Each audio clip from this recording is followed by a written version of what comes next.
ESPN, the world's leader in motorsports coverage, presents Speed World.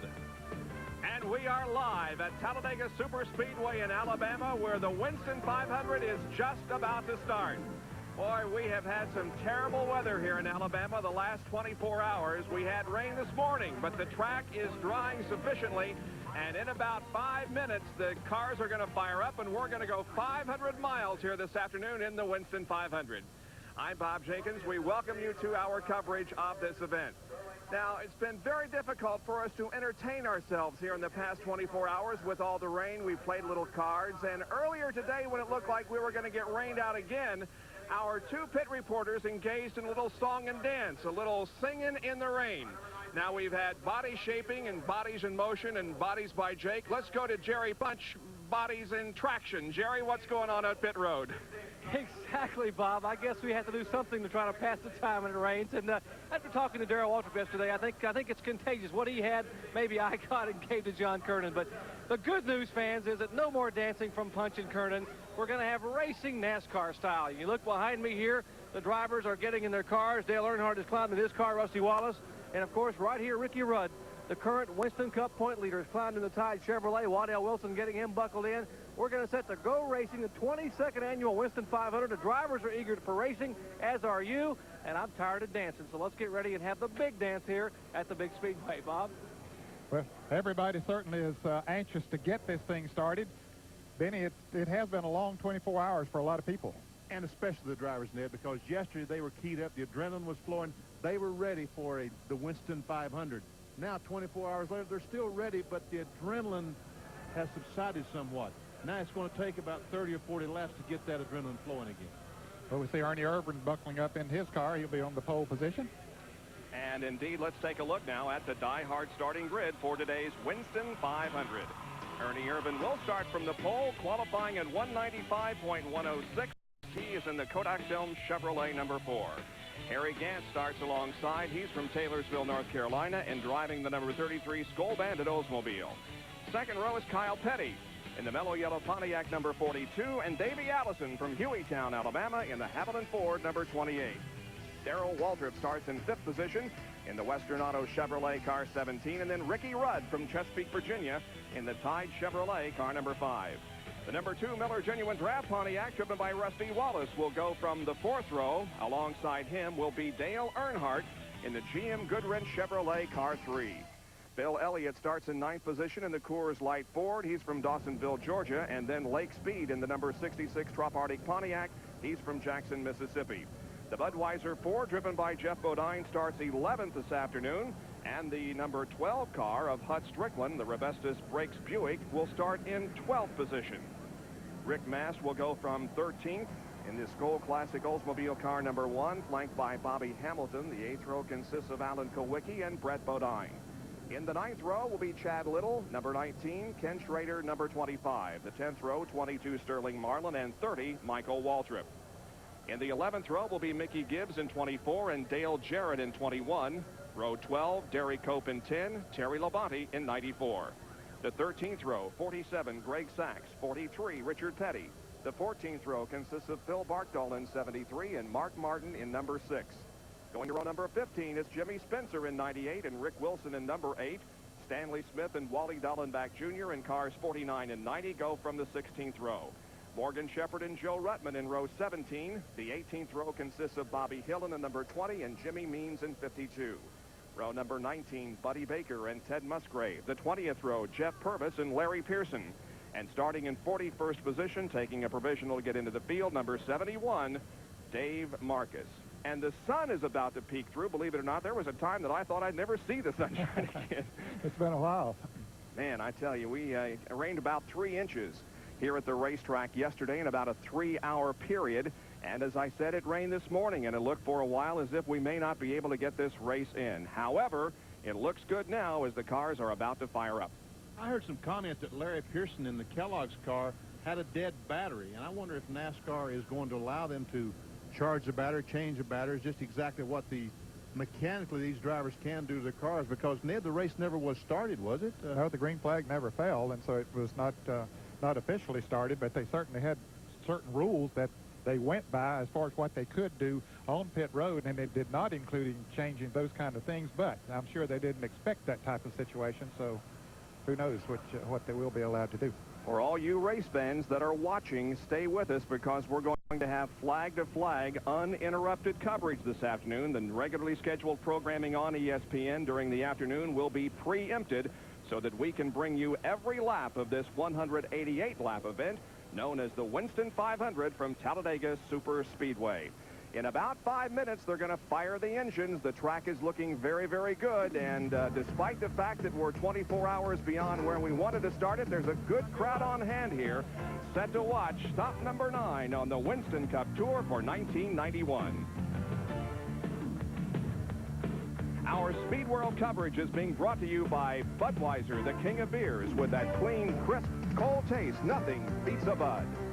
By Quaker State, the Big Q is one tough motor oil. And by Ford and your Ford dealer. Have you driven a Ford lately? Stand by for live flag-to-flag coverage of the Talladega Superspeedway's Winston 500 after this.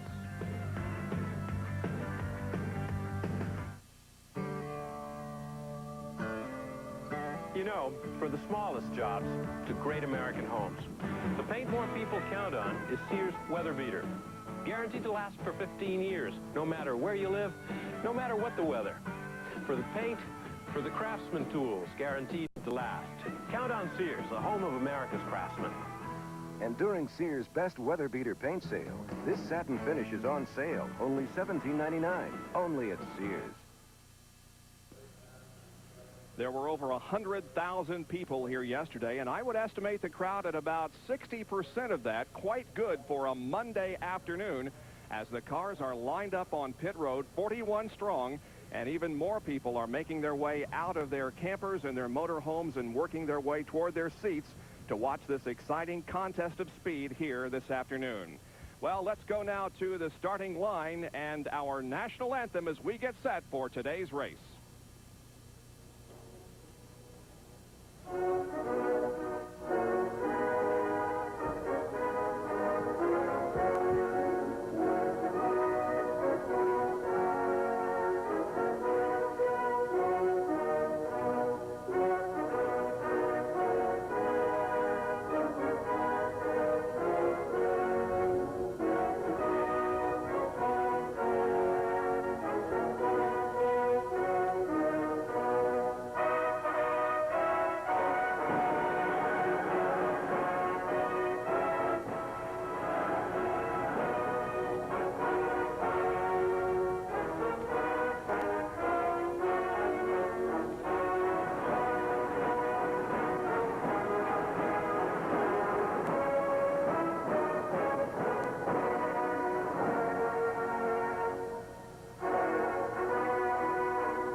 It's almost time to go racing. Let's go to John Kernan, who's with our pole sitter. Sitting on the pole, Ernie Irvin, first pole of the year. Ernie blowing the competition away. The only car to go over 195 miles an hour. More importantly, though, second leg of the Winston Million on the line today. Was it an anxious 24 hours that you've waited to get back in the car? Well, yeah, you know, we are. You know, this Kodak car's been running real good, and, you know, Chevrolet's really helped us a lot, and we're wanting to see what we can do against the competition, not in practice situations, but in a race situation. So, you know, I think we're in good shape, and we'll just have to play it by ear and stay out of trouble. Trying to stay out of trouble, I'd ask Tony Glover if they were worried about the fouled spark plugs, but Jerry, he said no, they were not worried about that this morning. Well, Dale Earnhardt starting back in the pack, and Dale, you've been the man to beat here last year, won them both, and you're in the same race car. Feel pretty good about it? Well, we do. It's going to be a little different race today. I think everybody will be pretty anxious today. I hope everybody gets settled down, and we just stay here in the lead draft and try to wear them down to 500 miles and then go for it. Well, we'll move out of Dale Earnhardt's face as he is getting his game face on, getting set to fire the engines for the 22nd annual Winston 500.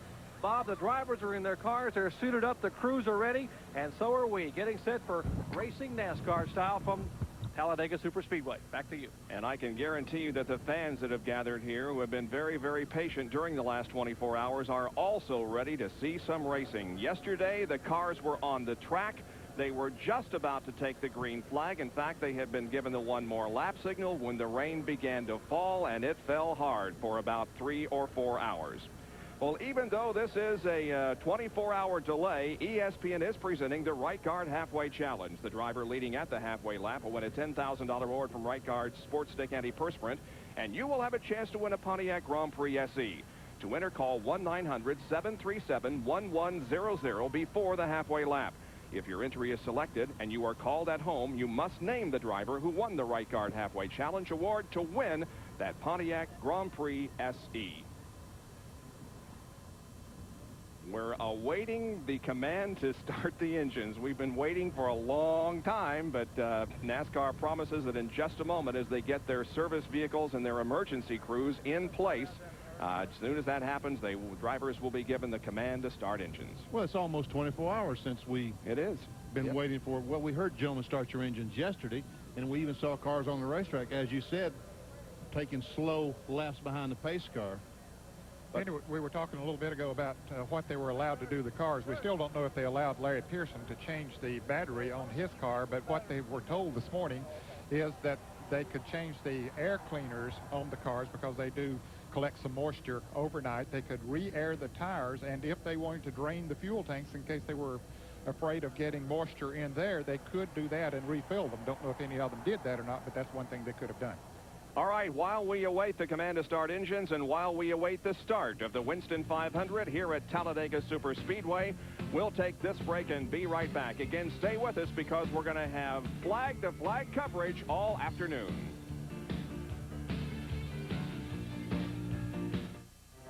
In trying to make an artistic statement, one should be careful not to let one's personal aroma do the talking. In order not to offend the critics, I recommend Right Guard Sports Stick. It provides maximum protection and the freshest scents, a sublime palette of odoriferous emanations. After all, a true artiste should be remembered for his inspiration, not his perspiration.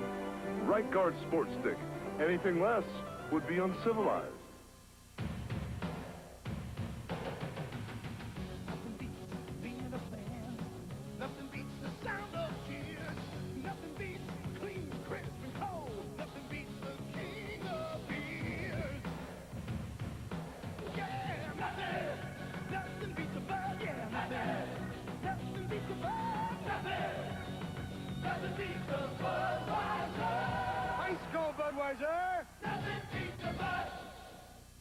One car manufacturer has more NASCAR victories than anyone.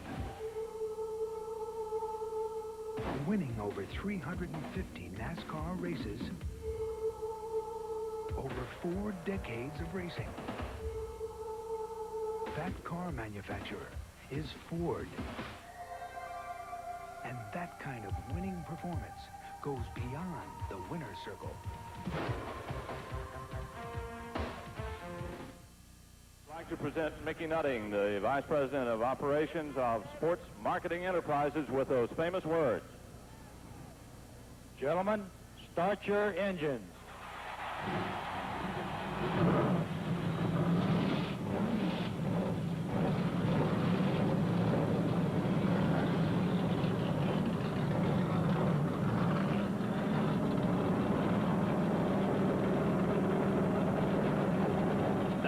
Sound that all of us have been waiting on. The command to actually refire the engines after yesterday's rainout.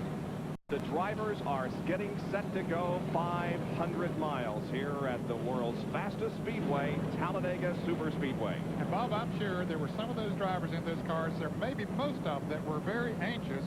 This is the first time that they fired those cars since they pulled them on pit road. They were left out on pit road. Most of them had them covered last night, but they didn't know if those things were going to fire or not. That's exactly what I was thinking, and I've been looking at pit road to see if there's any scrambling around. I don't see any yet. Let's go down to Jerry Punch on pit road. Well, there is some concern here in the Motorcraft pits, and that's driver Morgan Shepherd in the car behind us. We're talking with Greg Moore, who is the son of Bud Moore, car owner, and Greg's involved with the engine building along with Brother Darrell.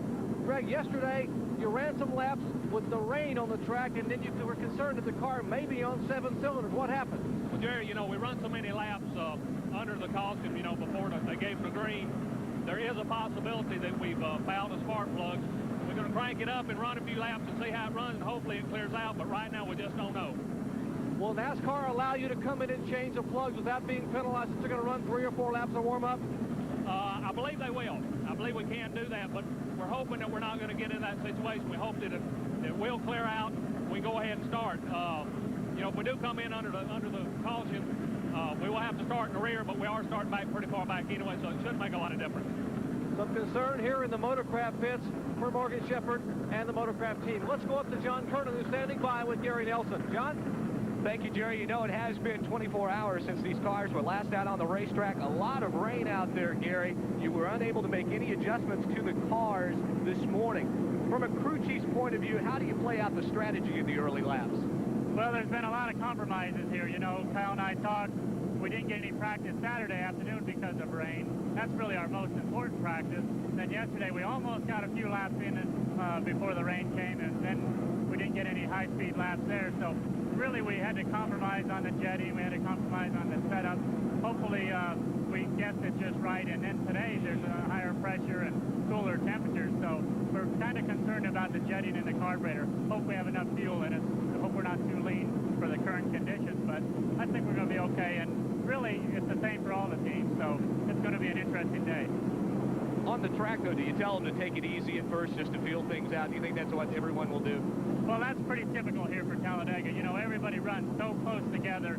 And, you know, it'd be nice to lead a lot of laps here, but what we really want to do is lead the last lap, and we want to have a car that's still competitive at the end and not getting in any trouble early. So we're sure we're going to give everybody plenty of room and not be too concerned of where we fall in the early stages. We just don't want the leaders to get away from us. That's one thing. They don't have to worry about a lot of the traffic in the back because Kyle is starting right behind the pole center, Ernie Irvin. And Bob, the car is still sitting here on pit road as they're waiting for the engines to come up to the proper temperature. But they should be moving away momentarily. And by the way, Kyle Petty was the lap leader at the last restrictor plate race at Daytona. You know, Gary Nelson mentioned jetting and the concern they have whether or not the jets are big enough. Jet is a piece that there's 4 of them that screws into a carburetor with a hole in them that allows fuel to go through the carburetor. And they open the hole or close the hole, and that allows more or less fuel to go in. You want to run the exact amount of fuel in. Not if it's too much, it's too rich, the car won't run properly. If it's too lean, the hole is too small, that's what we call too lean. Then the cylinders get too warm for lack of fuel, and that's what they say when they burn a piston. Really and truly, the cylinders get too warm and the piston just simply melts. And we saw some cars experience that very thing earlier this weekend before and during the practice and the qualifying. Martin burned 2 pistons in his practice engines, and that's one thing that hurt his qualifying effort is that his 2 best race engines, boom, he goes on the racetrack, burns a piston. And therefore, he had to go to a backup engine, which is basically an engine that he would use on a big track and not the restrictor engines. Let's get more on this as we go back down to Dr. Punch. You're looking at Mike Kennedy, who's with Pontiac Research and Development, who built the engine for the Rusty Wallace car today. And Mike, a lot of concern, although the weather changes drastically from yesterday to today. What would you like to have done to the engine to adjust for the temperature today? Well, maybe just a little bit less timing in the engine, a little bit more jet. It seems like the barometer's up a little bit, and the weather's a little bit cooler, so it's going to make the engine leaner. How will this affect your gas mileage? We talked about gas mileage may be a critical calculation in today's race. How will the weather change have an effect on that? I don't think it'll have a big effect because we couldn't retune the engine, so we're still going to get about the same mileage. Mike Kennedy, one of the engine builders. Mike, will let you go on up to the Rusty Wallace pits. He is one of the reasons the Pontiacs are running so much better on the restrictor plates here at Talladega. So what we really have said here in the last 3 or 4 minutes is that it is a guessing game. It is a shoot right now that nobody really knows what's going to happen in the first few laps of this event. But in any case, the cars have moved on to the 2.6-mile racetrack, and in about 5 more laps of caution, they will be getting the green for the start of the Winston 500. Stay with us. We'll be right back with more live coverage from Talladega, Alabama.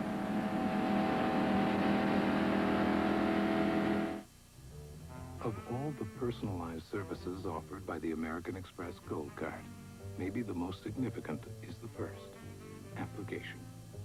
You make one phone call, and If you qualify, all that's required is your signature. No forms to fill out, just a conversation. A simple demonstration of how easy many things will become when you're a Gold Card member. The American Express Gold Card.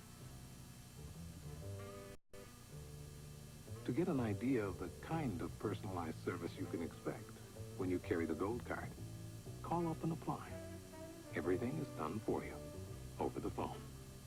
If you qualify, you just sign the acceptance form when it arrives in the mail. 1-800-THE-GOLD. A preview of how it feels to be a Gold Card member. The American Express Gold Card.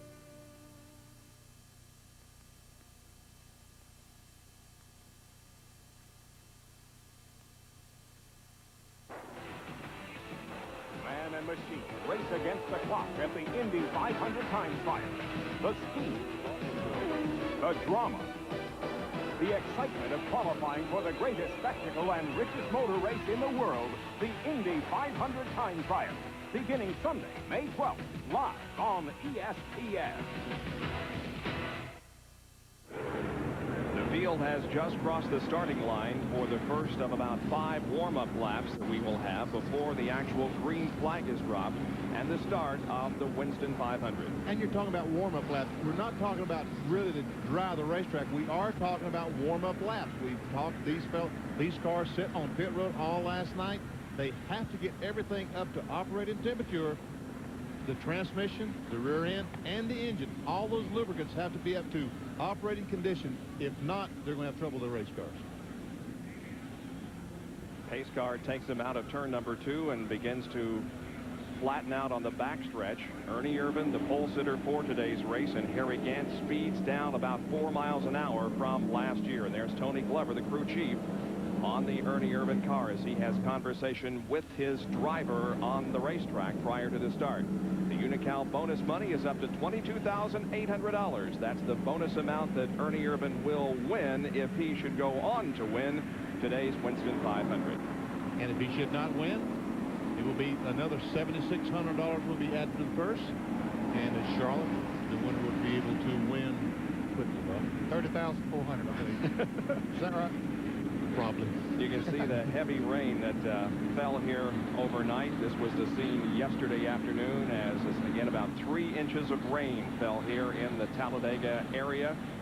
It started about 1 o'clock. Saturday, there was also rain. However, the ARCA race was underway when we had a terrible crash here in the Tri-Oval right at the start-finish line. Chris Gerke's car sideways. The air gets under it.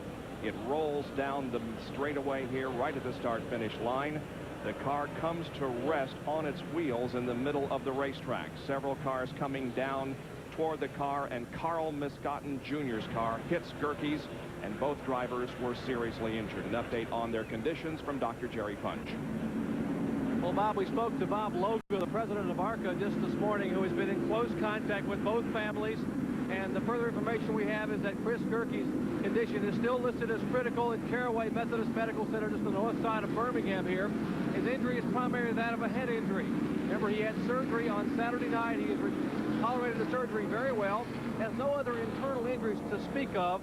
He is a young man with an excellent physical condition. His blood pressure, temperature, and other vital signs have continued to fluctuate, but they have hopes that he will recover. And, of course, the family there standing by along with our wishes. Now, Carl Miscotten Jr., the 42-year-old driver from Nashville, Tennessee that was involved, he's at University of Alabama, Birmingham. Now, he is awake and alert and conscious and possibly even watching today's telecast, and we certainly wish him well. He had a bruise on the brain, no other internal injuries. He is recovering nicely without surgery and should do extremely well. But again, those two drivers still holding on and doing better on a daily basis, and we certainly send our best wishes along. Thank you, Jerry, for the update on the condition of those two drivers. So again, we are under caution here for some warm-up laps prior to the start of the Winston 500. We're going to take another commercial break and make sure that we're back for all the action for this afternoon's race.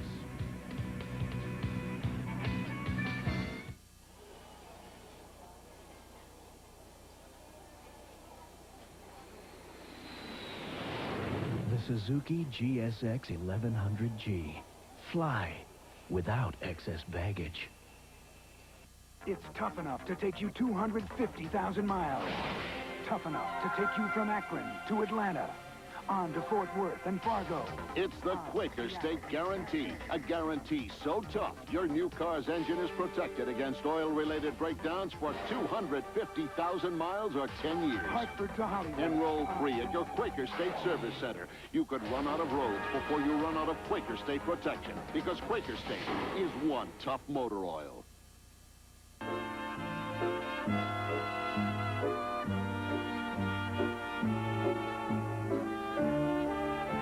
The Suzuki Katana 750. It relieves aching muscles fast. In 2 more laps, we will get a start of the Winston 500. It's been a long time. Almost 24 hours have elapsed. As a matter of fact, it lacks about 10 minutes. This was the scene on Sunday afternoon at just after 1 o'clock when the rain began to fall. And it fell very, very hard. As a matter of fact, it created lakes and rivers in the Talladega infield. And there you can see one vehicle that was completely submerged. This is home video that was taken in the infield yesterday. They finally got that Jeep out of there and everything is okay. But there was a lot of storm damage in the Talladega area itself. None here at the Speedway to speak of, except for a lot of water.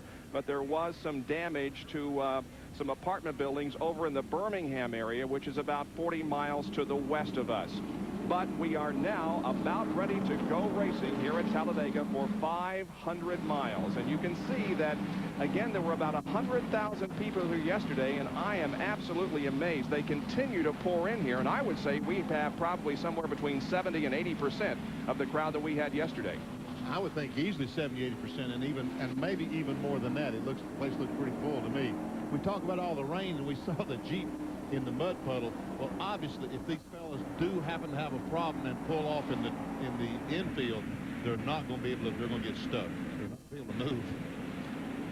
This coming lap, I believe they're going to be, instead of coming down through the tri-oval, Jerry, they're going to come in through the pit area?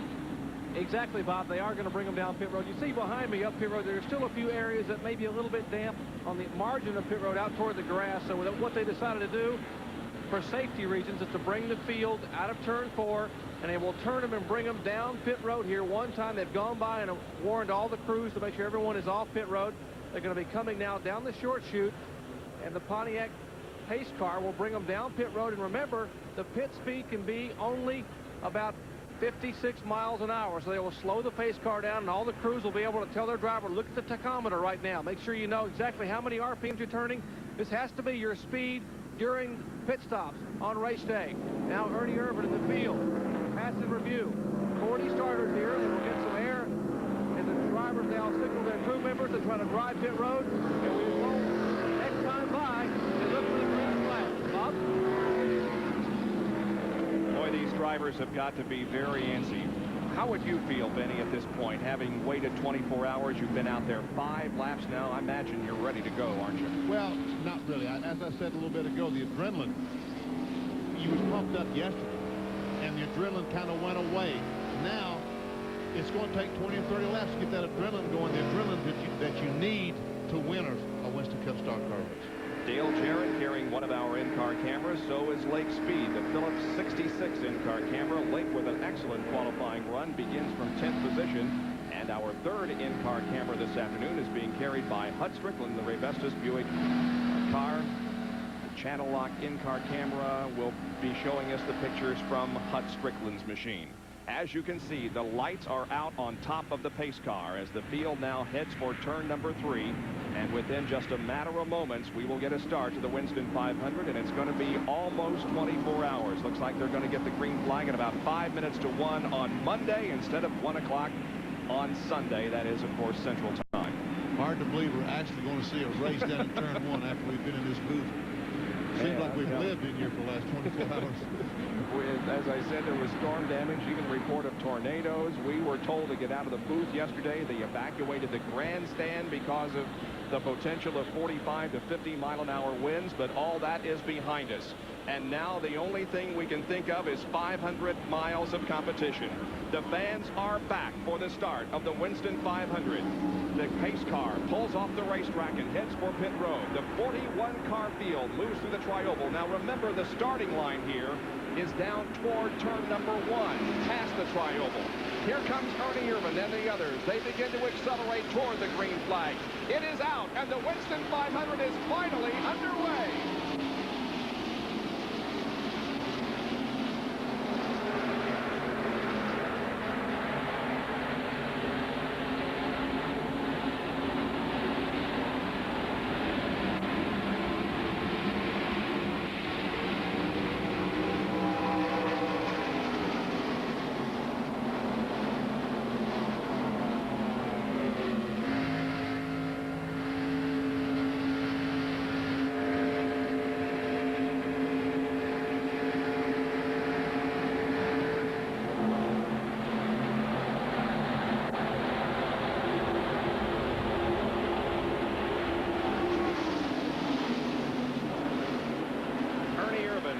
Down to complete lap number 1. Irvan has the lead. Kyle Petty running second. The battle for third position is between Davey Allison and Darrell Waltrip.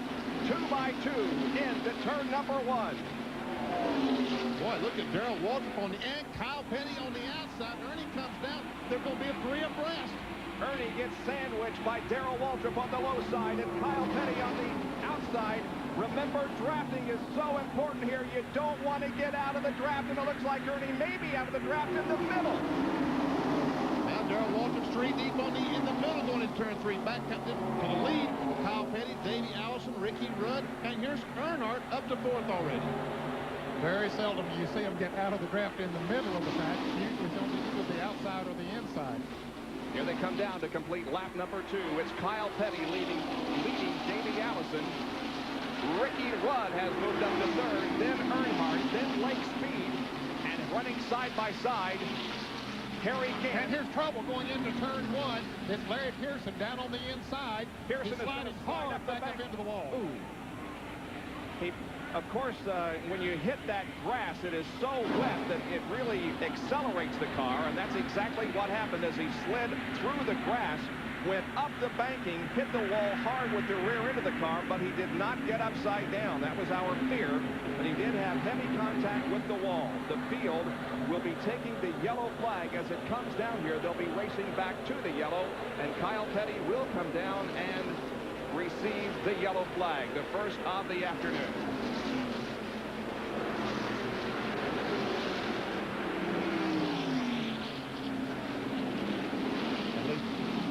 Let's take a look again at what happened. Larry Pearson running in the back of the field.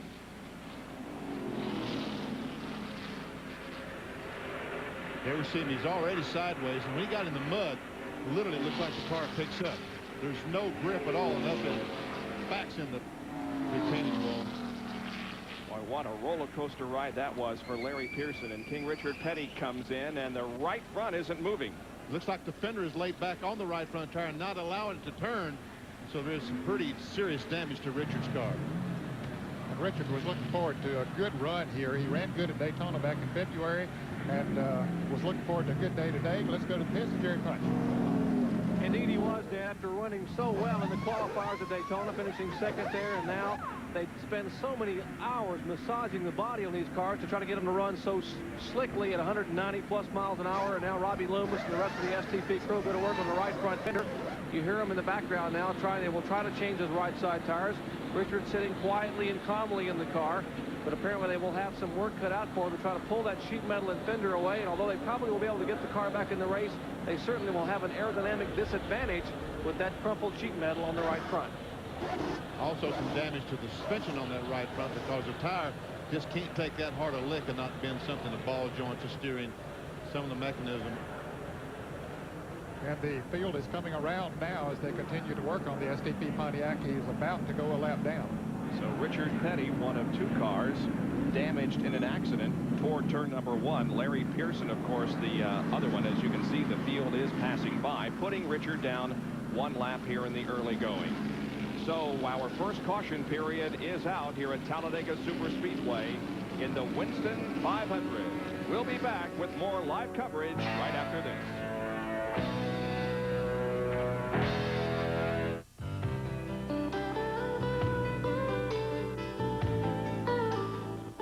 All of these championship-winning drivers have one thing in common: Goodyear Racing Eagles.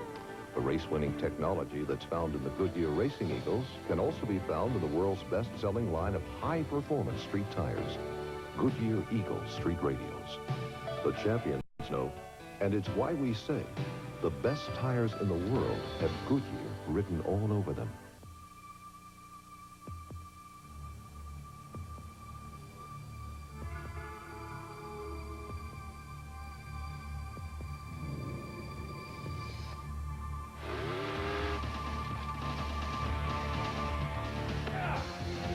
Anybody thought about dynamite?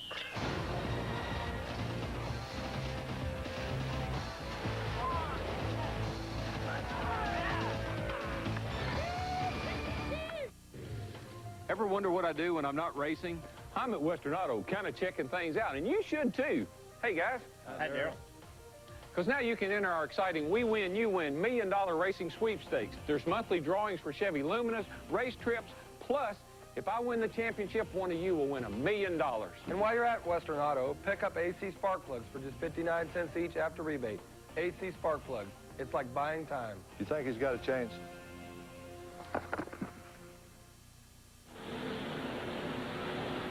Still under caution here at Talladega because of an accident up in turn number 1 involving Larry Pearson. Now, Richard Petty was involved in an incident with Chad Little, a separate incident, and as a result, the King is going behind the wall for some work on his car. Now, apparently, Petty is ahead of Larry Pearson here. You can see him on the far right of your screen, right, Ned? Yes, and it looks like the car number 19 of Chad Little down on the inside. So apparently they touched, and Larry Pearson was already in the slide before. They might have touched before they got into the position where we picked him up, and Larry thought that they were going to spin in front of him, maybe hit the brakes or something of that nature that caused him to lose control of his car. Boy, what a ride that Larry took. Remember, he was, as Petty goes behind the wall, remember he was on flat ground there when he slid through the grass, and then he's suddenly up 33 degrees of banking to hit the wall. There's the damaged car of Larry Pearson as it's being taken back to the garage area. And it's hard to tell you, folks, how hard that wall is. And as you can see on a protractor, this is what 33 degrees of banking looks like. That is the angle in turns 1 and 2. And also in turns 3 and 4, the backstretch is flat. The tri-oval area here is at 18 degrees. So we are slowed for caution as 5 laps have been completed here out of 188 that make up the Winston 500 from Talladega.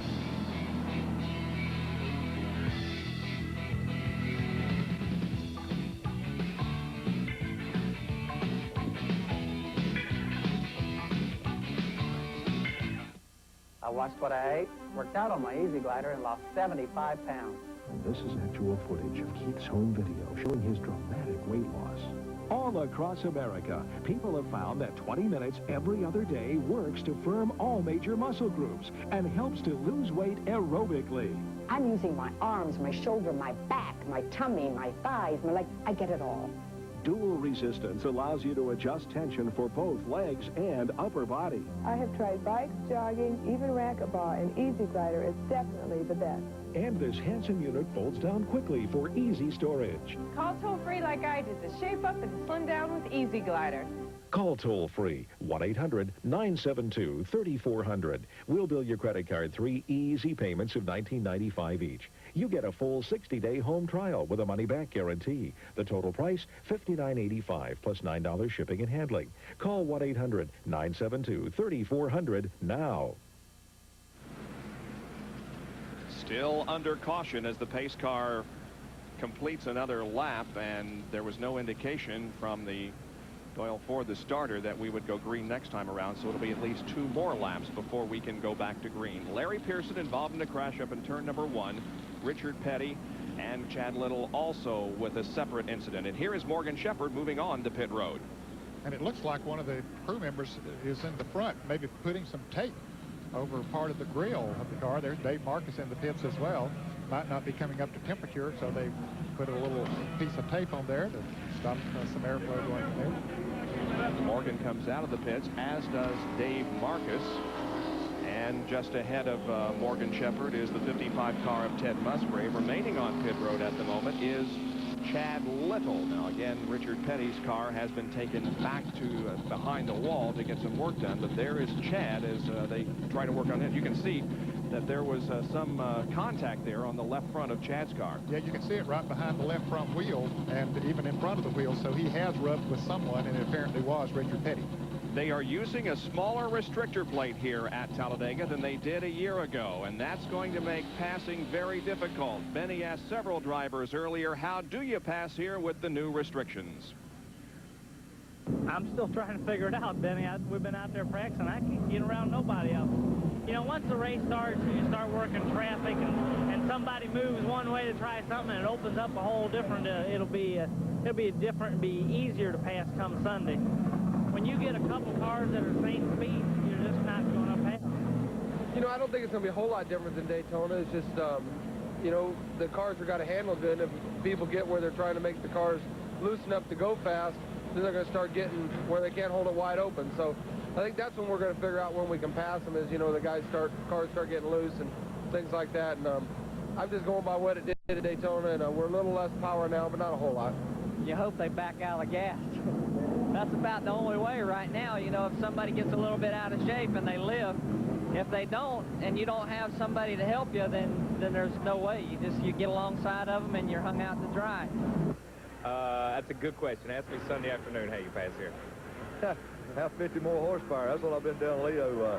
You got to have about 50 more horsepower to pass anybody, but this is hard unless you got somebody to go with you and draft you. Just almost impossible. It's all strategy. I mean, you can't just pull out by yourself and do it, because most of the time you're running wide open all the way around the track, and it's like a chess game. You got to plan a move, you got to make a move, and you got to hope that you have a partner to go with you. Well, you better hope you got your buddy out there. It's about the only thing I can hope for, and I imagine probably everybody else is thinking along the same lines I am. You know, I don't think you're going to see a deal where a guy is able to go out there and go by himself no more. You know, just with a restrictor plate has made it so hard to go out and do that. You just can't. But as you and Ned pointed out yesterday, Benny, do you have a buddy after you come off the short track season? After the last 3 weeks, you wonder. We can see the lights are out on the top of the pace car. That means that the next time by, they're going to throw the green flag. You can look for your favorite driver and see where he is here in the early going of this race. Just saw the orange and white car. That's a new paint job of Alan Kowicki. He has secured the Hooters sponsorship and has changed his colors just a little bit. We'll be seeing Alan as the day wears on. The guys that started on the front row have fallen back, both of them. Harry Gant started outside the front row in second position. He's fallen back to 9th, and the pole sitter has fallen back to 8th position. Larry Pearson's car is covered with mud. Larry is okay. That's good news. It sure is, because he took a fast ride through the grass and then up the banking, hitting the wall with the rear end of the car there in the left rear. Now the pace car is off the track. Here we go again with a resumption of the Winston 500. As they come down, this will complete lap number 7, and the green flag waves once again. Kyle Petty leads Davey Allison, Ricky Rudd, Dale Earnhardt, and Lake Speed.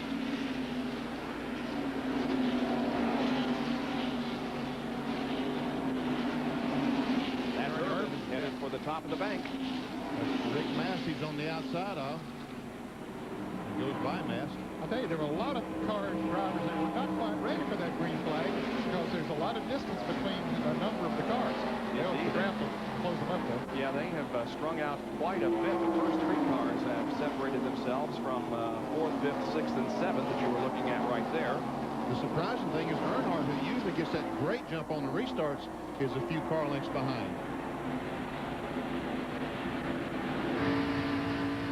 There's Ernie Irvin from the bumper cam. That's out of the back of Hud Strickland for Augustus Buick. We can assume a little bit on the inside. Yes, he is.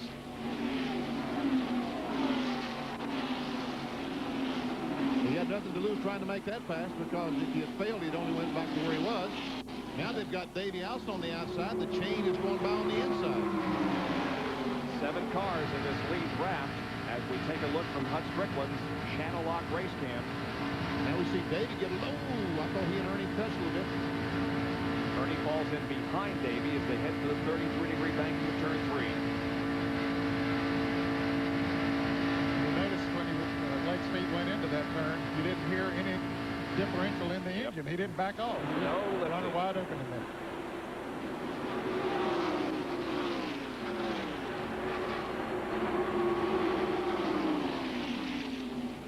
7 cars in the lead draft. Then comes Rick Mast, Harry Gant, Rusty Wallace, and Bobby Hamilton.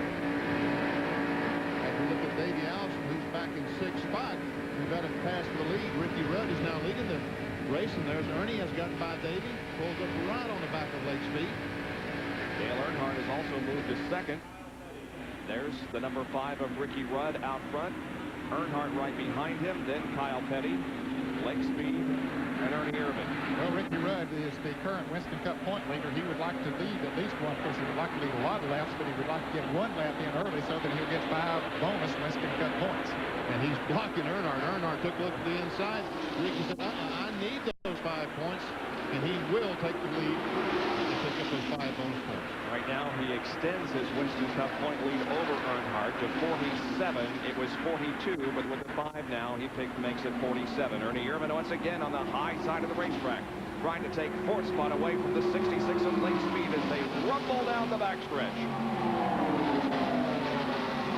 Now Lake's the odd man out. He's on the inside. The chain's going to go by him.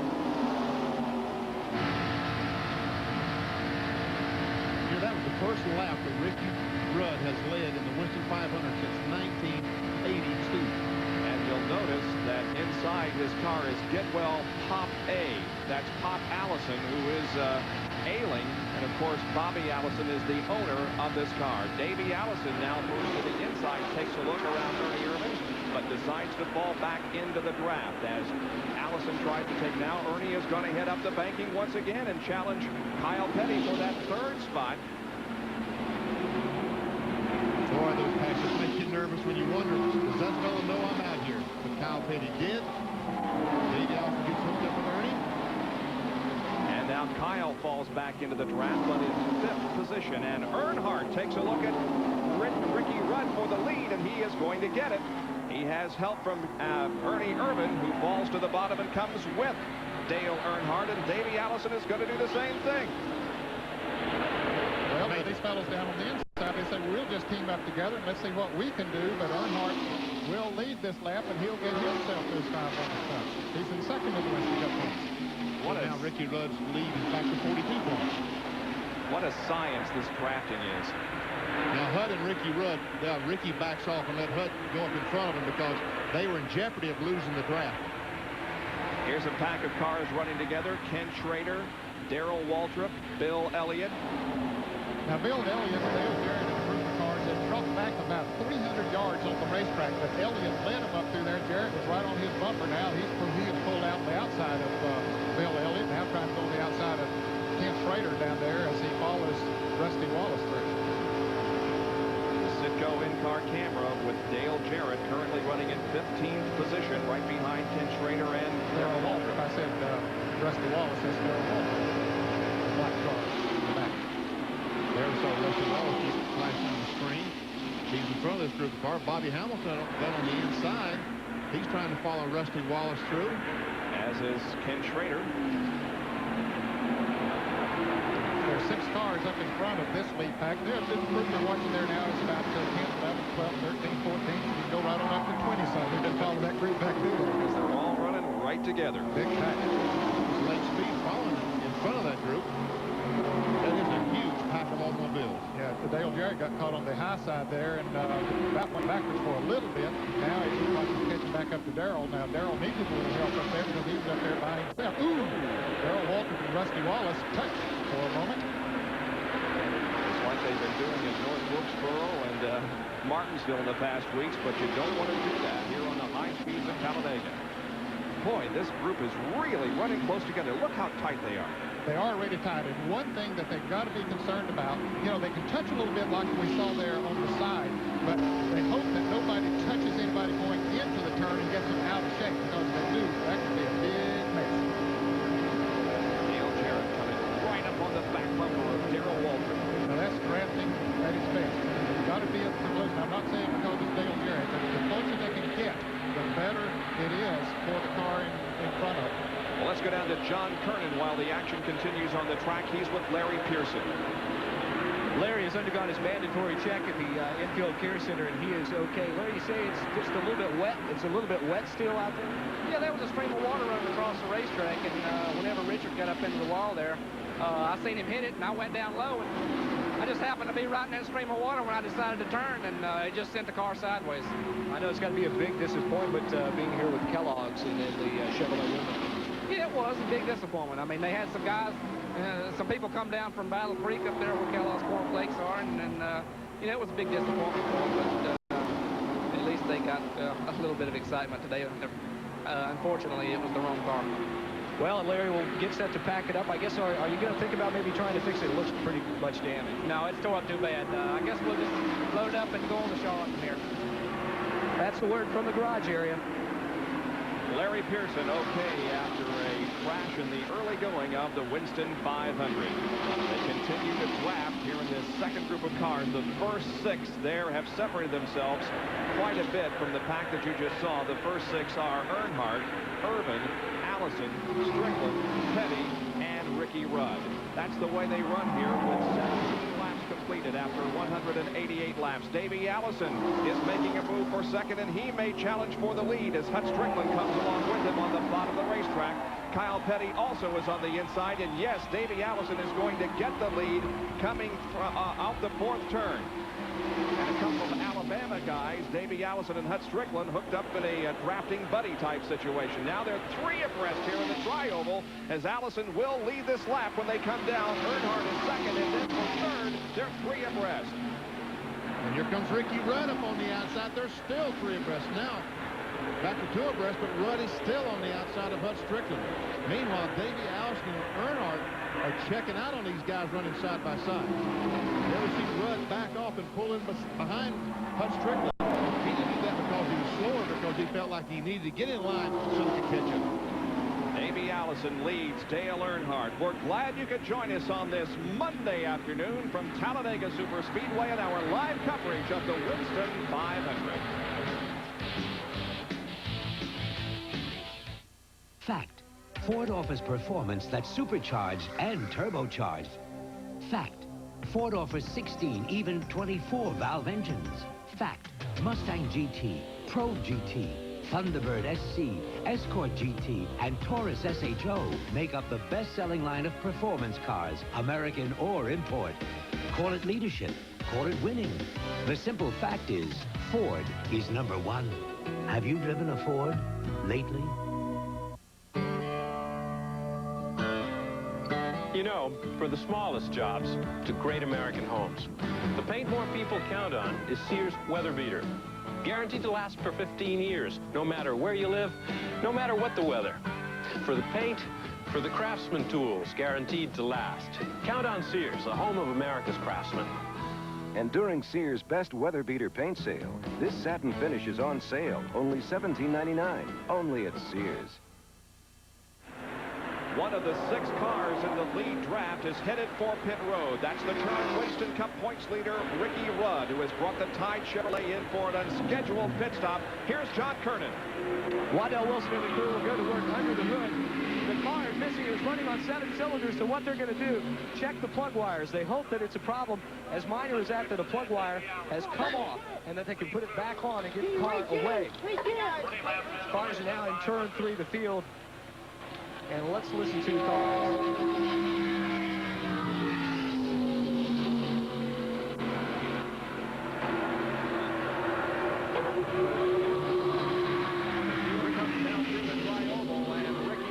Goes a lap down as his car sits on pit road with the hood up and the crew trying to find out what might be causing the engine to miss.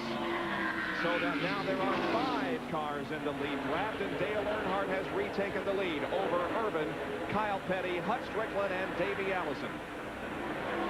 Kyle Petty on the outside, goes alongside Ernie off the corner. He's got Hut Strickland right on his back bumper. And Davey Allison following him. They're going to take, looks like Ernie's the odd man out, but he comes back on the inside. And if he can move up and squeeze in that gap. And Hut would rather he not. Yeah, right. And he didn't. Ricky Rudd is pulling out of the pits. The lead draft will go by him as he comes down the low side of the racetrack. There are 5 cars in this lead draft, and then there are 18 cars in the next draft that are not too far behind. I think they're catching up a little bit, these front fellas, as they race side by side, as we're seeing there now. There you can see that Rudd is back out on the racetrack, but they are passing him quickly. Let's go to John, who's with Waddell Wilson. Waddell, what was the problem? Were you able to fix it? One of the spark plug wires came off. It's on number 8 cylinder, and was able to get it back on. It sure cost us a lot of time. Well, you know, we don't have a reason for why it come off, but it's an unusual thing to happen. Seem like this. That's the first time I can remember it happening in a long time. Something very simple, the plug wire coming off, but it can set you back, and it has set Ricky Rudd back a lap here at Talladega, and he's going to have to go a long way to make that up. As a matter of fact, he is now 2 laps down to the field, so a tough break for the current Winston Cup points leader, Ricky Rudd. Here's this battle for 3rd position as Davey Allison now moves to the low side of the racetrack in turn number 1, and he moves up into 4th position. Hut Strickland is back there in 5th.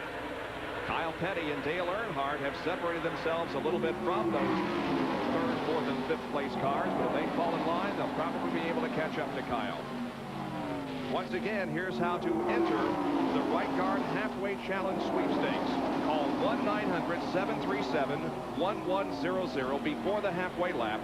Then stay tuned to see which driver wins the $10,000 award. If your entry is selected and you are called at home, you will win a Pontiac Grand Prix SE. Name the driver who won the Right Guard Halfway Challenge. The halfway point would be lap 94 here this afternoon. And look how easy Ernie Irvin goes by Kyle Petty into that 2nd spot. And that's how quickly you can catch up to the draft. Yes, they caught in 1 lap. Now that group behind them, I mentioned that 18-car group, they're closing in at about a rate of a half a second a lap on those front ones. They've been running in single file while these fellas battle up there side by side a number of times. The others just running single file. There they are, being led by Rick Mast. Now let's watch him as he goes into turn 3. He has been going low on the racetrack, and the others have been drifting up a little bit. But this time, Lake Speed stays down low. But you see Darrell Waltrip and Dale Jarrett running up high. Rick had been running down there by himself for a number of laps, and still he would come out of the turn in front of the group. One of the drivers who has made a big movement is that number 75 car there, driven by Joe Ruttman. He started in 34th position and now runs 12th. There he is, that bright yellow, red, and blue car, Joe Ruttman, moving from 34th to 12th position. Had a great run in Daytona, coming home in 3rd place. And they have a new engine in the car since the ball ride in the Dinner Bell Oldsmobile. So apparently it's working good for him. Bob Hilly said, hey, we need something a little stronger. Put him in there and put him up towards the front. Joe, one of those that ran exceptionally well at Daytona, as did Hut Strickland, who's up there in the top 5. Several cars. Hut Strickland was involved in a crash, not able to finish Daytona. Ruttman had about a 5th or 6th place finish. Third. Oh. And here's Rick Mast in the 6th position, and he is leading that group that's catching the front runners, or at least they were for several laps while the front runners were up there dicing it around back and forth. We're looking out front of Lake Speed's car. Now you can see the interval there between the 1 car and the next car up there, which is Hut Strickland. That separates the 5th from the 6th place car. 66 in-car camera carried by Lake Speed. Down the backstretch at what speed? Probably 200 miles per hour. They slow down to about 190 as they go through the corners. If we see Mast right on the bottom of the racetrack, this time Lake Speed moved up high, but as Ed said just a moment ago, Mast is able to maintain his advantage. Yeah, he does that time after time. I think that's the sign of a good handling car and also of a very fast car. Yeah, because if they could squeeze him down to the inside and get on top of him, they could blow by and leave him drop him from about 6th position to 25th or so. But that's probably slowing them down a little bit. I don't think they've gained much the last few laps on those front runners, and the fact that they're not running directly in line is slowing them to some degree. As the tires get warm, these cars tend to move up the racetrack. You catch that green racetrack, the racetrack the cars haven't been on. You see it go in the corner, but then the car just kind of slides up the hill. As Ned said, the sign of a good handling race car is one that's able to run on the bottom all the way around. That's the bumper cam on Lake Speed's car, looking back on Darrell Waltrip. There's Dale Jarrett down on the inside. Look to the inside of Darrell. I think he decided that wasn't the thing to do. You got to sit there in line. Sometimes you feel like you want to go, Benny, but you decide that might not be the smart thing to do. Because if you get out of line, as we've seen a couple times here already, you can go way back in the line. You get caught out there. 7th, 8th, 9th, and 10th we're watching there. Mass, Speed, Waltrip, Jarrett, and then Alan Kowicki. Kowicki is at the 10th place car. 17 car appears to be running well at this point. Let's go to John Kernan, who's in that pit. Just a bit of strategy, Bob. Jeff Hammond is sending crewmen down to Lake Speed's pit crew and to get on the radio, tell Lake to hook up with Darrell. We're going to the outside, and we're going to try and take it to the front. So they feel that they can work well together and draft the way to the front by going around Rick Mast on the outside. But they need that dance partner, as we talked about earlier. Now we're beginning to see the buddies find each other out there to hook up and to try to gain the advantage over someone else. And they've lost about a second in the last 3 laps, that second group. Last lap for the leader was about 194.752 miles an hour. That compares with a qualifying speed of 195.1, so they are not very far off the top speed of qualification. Now you can see that Hut Strickland has fallen out of that lead draft, so there are only 4 cars now. That is Earnhardt, Irvin, Petty, and Allison. And Hut is about to become a part of that big draft in that second group of cars. Here's a Big A Auto Parts on-track interval. We timed 5 successive laps from 18 to 22, Earnhardt and Rick Mast, to see if Mast was catching up with that group. Earnhardt, that you can see there, from anywhere from 49.8, very consistent. Rick Mast varied from 49.1 to about 49.6, but he has closed the interval by 1 second in those 5 laps. And of course, drafting playing a very big role in the fact that he was able to close up. But then just after we took those numbers, that gap began to open a little bit again as the front cars hooked up and got in a line as we see them here. Now, while that was going on up front, they were battling at least for the 2nd, 3rd, and 4th positions, and that does make a difference.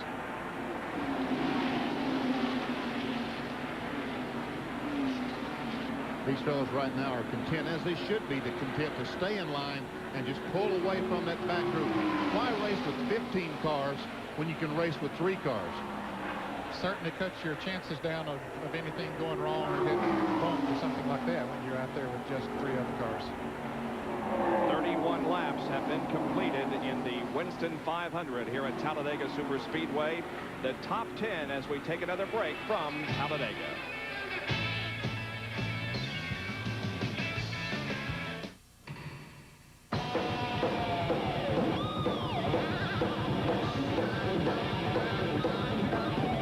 Suzuki Katana 600. It jams even before you start playing.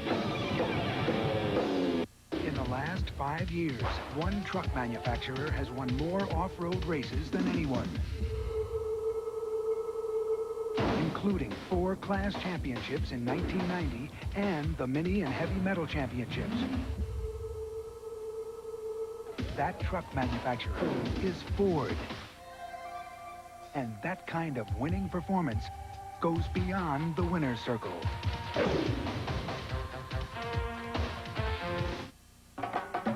Shine a light on you, shine a light on me. Keep your Bud Light shining for everyone to see. When you're looking good, you want Bud Light. The clean, fresh taste won't fill you up and never let you down. You can't taste it till you feel it. You know you got it right. 'Cause everything else is just right. Just keep your Bud Light shining. Everything else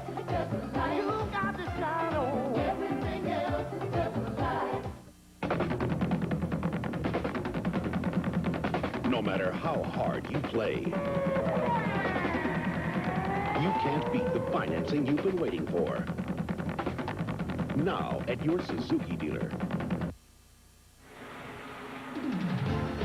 Welcome back to our live coverage on this Monday afternoon of the rain postponed from yesterday Winston 500 from Talladega Superspeedway in Alabama. Our Speed World coverage of the Winston 500 being brought to you by Levi's 505 and 540 jeans for men.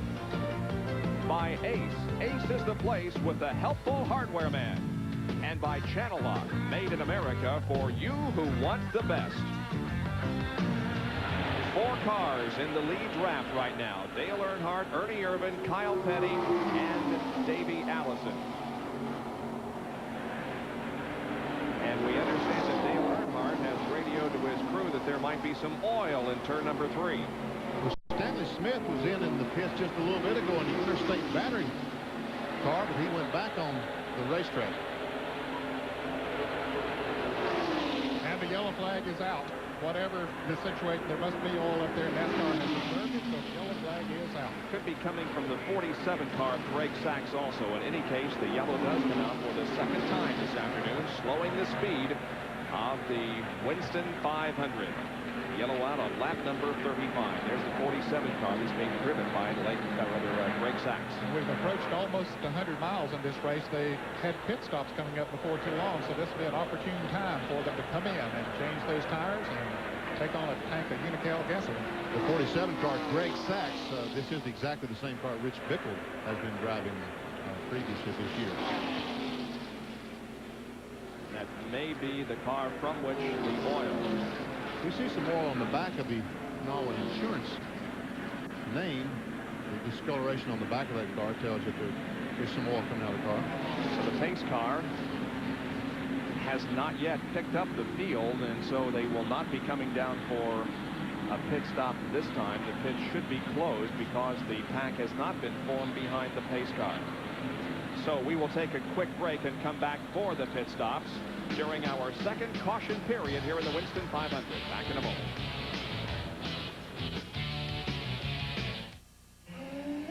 Hey, Mike, hand me my channel lock pliers. Johnny, give me that plier over there with the blue handles. What kind of pliers is that? These are channel lock tone groove pliers. My dad uses them on his race car, too. For the tough jobs and the small jobs, reach for Channel Lock, the handiest plier of them all. Hey, guys, anybody seen the channel lock pliers? Channel Lock. Be sure you're getting genuine Channel Lock pliers. Look for this trademark. I've got the car.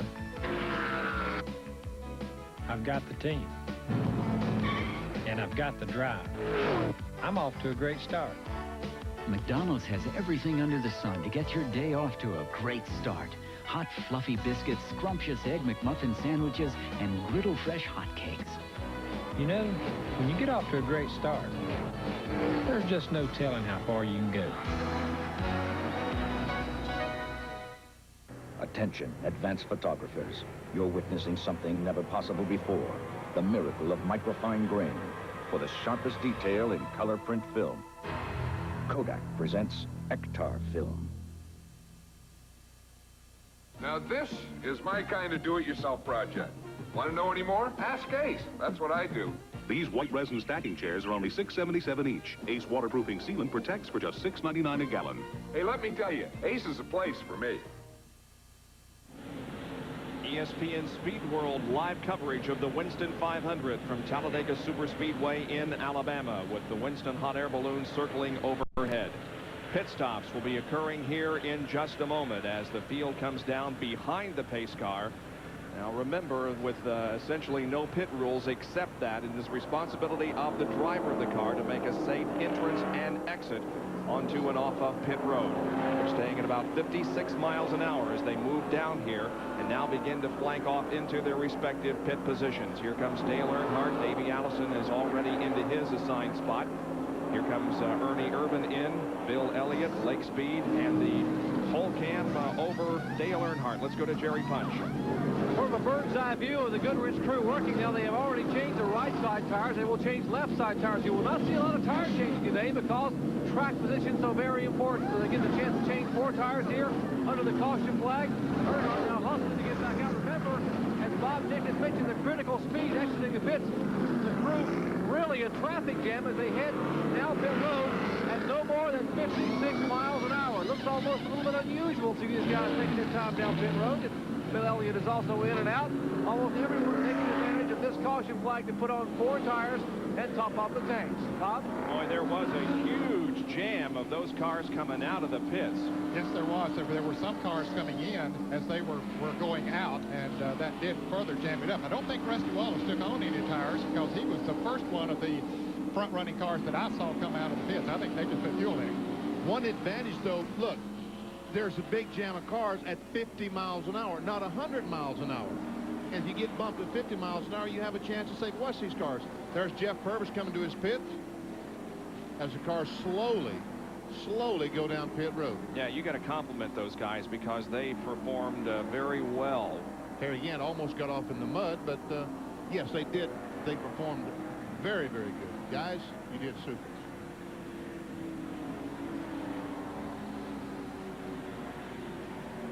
The 55 car, Ted Musgrave, is being shown as the leader of this race, and that's the first lap that he has led in Winston Cup competition this year.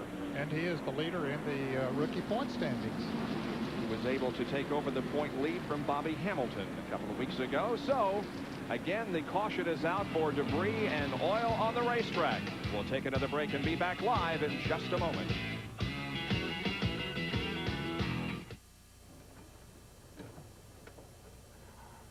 I never saw you hit so well. I'm here in 3, you're here in 1.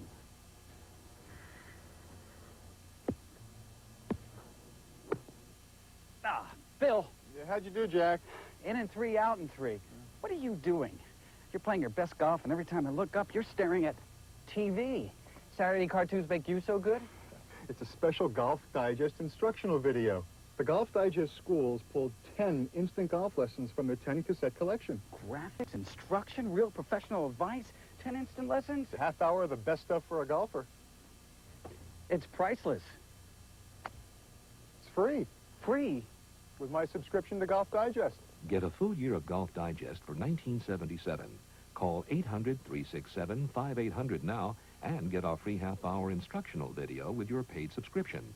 Call 800-367-5800 now.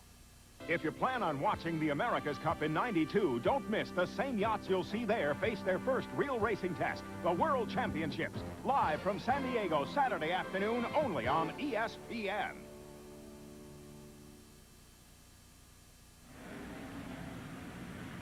As we mentioned earlier, Alan Kulwicki now with the sponsorship from Hooters, further sponsorship from Hooters, and Hooters is a chain of restaurants in the Southeast, and let's just say that the restaurant chain is very proud of their waitresses that service the people who come in for a fine sandwich and other food, and there were a few of them that are watching the race here today. How'd I handle that, Benny? Pretty good. There the Hooters car is. We see the orange on the bottom. A new paint job for Alan. Alan had a good pit stop. He came out in about the 6th or 7th position, I believe. Pace car is still out on the racetrack. Rusty Wallace, we mentioned as coming out sooner than anyone else, but he apparently missed his pit, and so therefore is at the back of the pack. Well, last year's Winston 500 here at Talladega, the subject of our Autolite replay.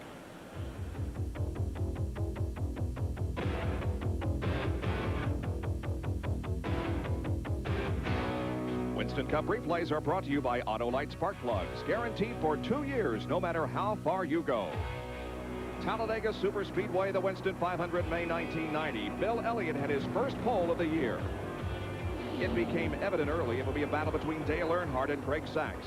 Mark Martin was another one of 12 leaders who led during the 188 laps. Ken Schrader was second fastest qualifier and was able to run with Earnhardt and Sachs until he dropped out 34 laps from the finish with engine problems. Sachs played catch-up all day. There were 7 caution periods that slowed the average to 159.5 miles an hour. And during those caution periods, when the pit crews were called upon to do their work, the more experienced Richard Childress crew was consistently faster, allowing Dale to get out of the pit sooner. But Greg, it seemed, driving a Rick Hendry car always made up the difference on the racetrack. At the finish, Dale beat Greg by 2 car lengths as Earnhardt became eligible along with Derek Cope for the Winston Million. Dale stretched his Winston Cup points lead to 90 over Morgan Shepherd. The top 20 after 39 laps, Ernie Irvin, Sterling Marlin running second, then Alan Kulwicki, Ken Schrader, and Hut Strickland. 6 through 10, Rick Mass, Dale Earnhardt, then Joe Ruttman, Dale Jarrett, and Kyle Petty. Running 11th at the moment in our Winston 500 would be the 90 car of Wally Dallenbach Jr., and that is quite a performance for him. Running 12th would be Davey Allison. And the 47 car continues to have problems. Let's go to Jerry for a report. Well, a couple other drivers have had to come in, Bob, of course, for moving above the blend line. The car number 2, Rusty Wallace, you already heard that he did not get into his pit initially because of the congestion on pit road. He went around and was forced to come back in to change tires. And he was asked to come back in by NASCAR. He and Ricky Rudd, who had already lost a couple of laps in the pits for that plug wire being off. And, of course, those 2 cars came back in a minute ago for a problem with going above the blend line in turn 1. We mentioned the Greg Sachs car. They had an oil line come off. Timmy Petty, who builds the engine for the car, said the oil line simply just came apart in the car. They lost a lot of oil up in turns 3 and 4. They are now going to bring the car back in and put it behind the wall and try to get that car fixed. It's a tough race for some drivers here early on at Talladega. Bob? The field began to reform for a restart, but the yellow is going to stay out at least one more lap. You can see that the lights on top of the pace car are still blinking. And so the yellow remains out here at the Winston 500 as we are 40 laps into a 188-lap event.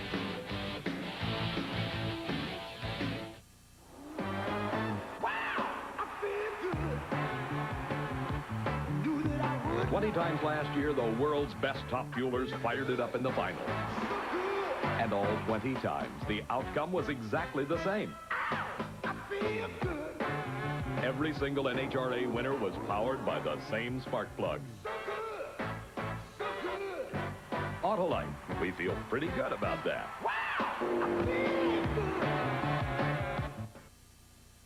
Your local Pronto Auto Parts store features friendly service and quality auto parts at lower prices. Federal Mogul, a recognized leader in automotive technology, manufactures a wide range of auto parts for virtually every vehicle on the road, foreign and domestic. Your car depends on Federal Mogul quality.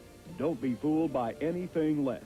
When you need to know about auto parts, ask the pro at Pronto.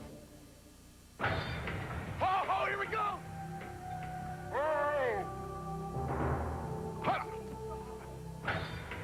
Good gosh, baby. Zombie blood! How you like me now, baby? Got the life insurance?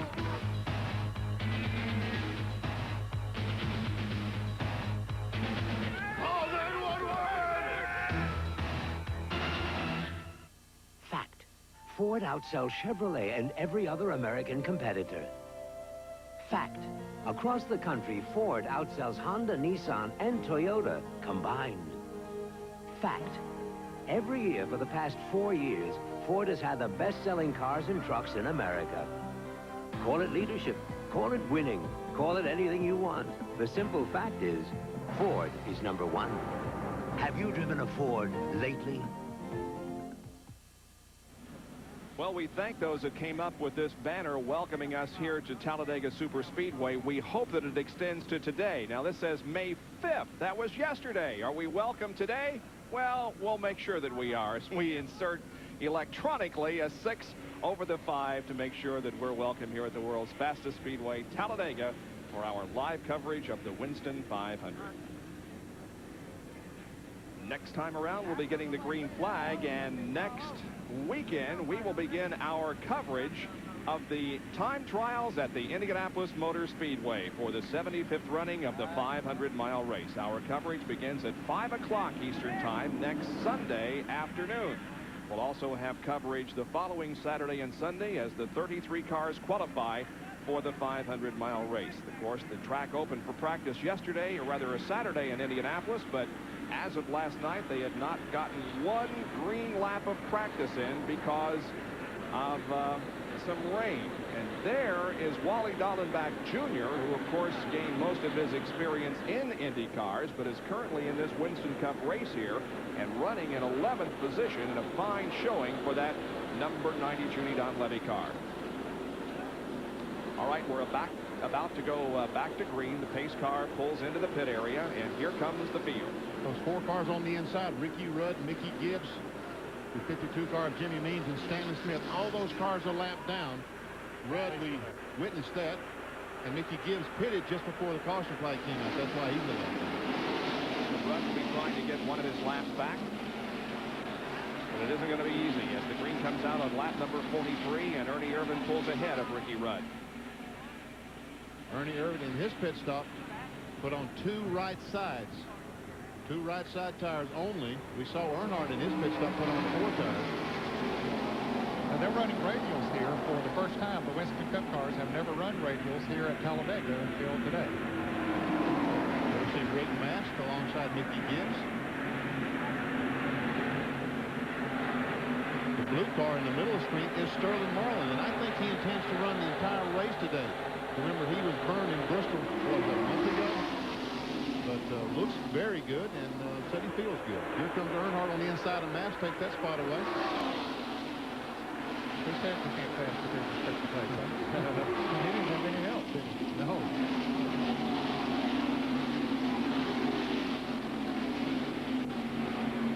There's Earnhardt. He's at the very tail end of the pack. 26th. Looking to the inside of Hut Strickland as he goes down the backstretch, but falls back into the drafting line.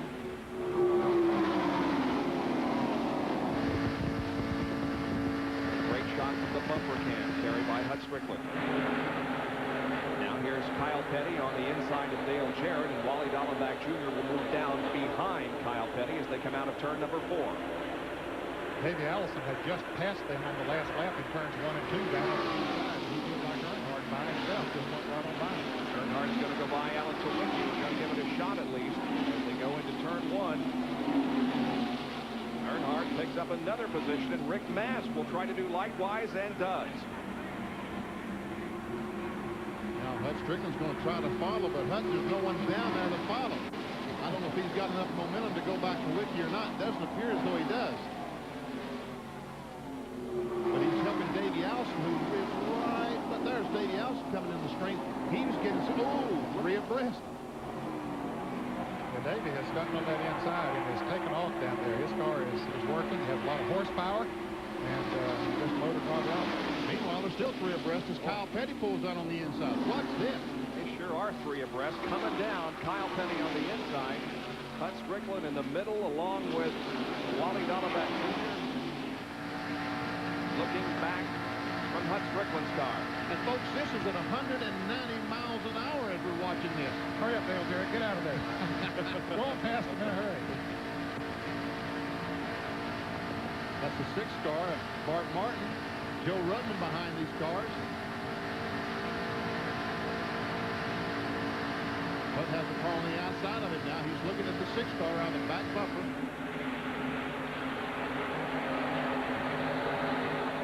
Down there by himself, but holding on pretty good. Well, maybe not by himself. He's got some help from Davey Allison. Next to you from Dale Jarrett's car. Look how close he is to Mickey Gibbs. Being said, Mickey had just made a pit stop in the 10-3 Pontiac just before the caution came out. Davey Allison looked a little off. Maybe just, I think the draft got it. I think so too. They're all hooked up together on the outside, and for a few laps, it might be he probably had on 4 new tires. He worked real well for him there for a little while, but now it looks like he's going to have to get back in line. Davies down the inside. He heard you, Ned. But Joe Rudman is going to be down there now. There comes Joe pulling alongside the 90 car of Dallenbach. This is Blake Speed, the 266 Pontiac.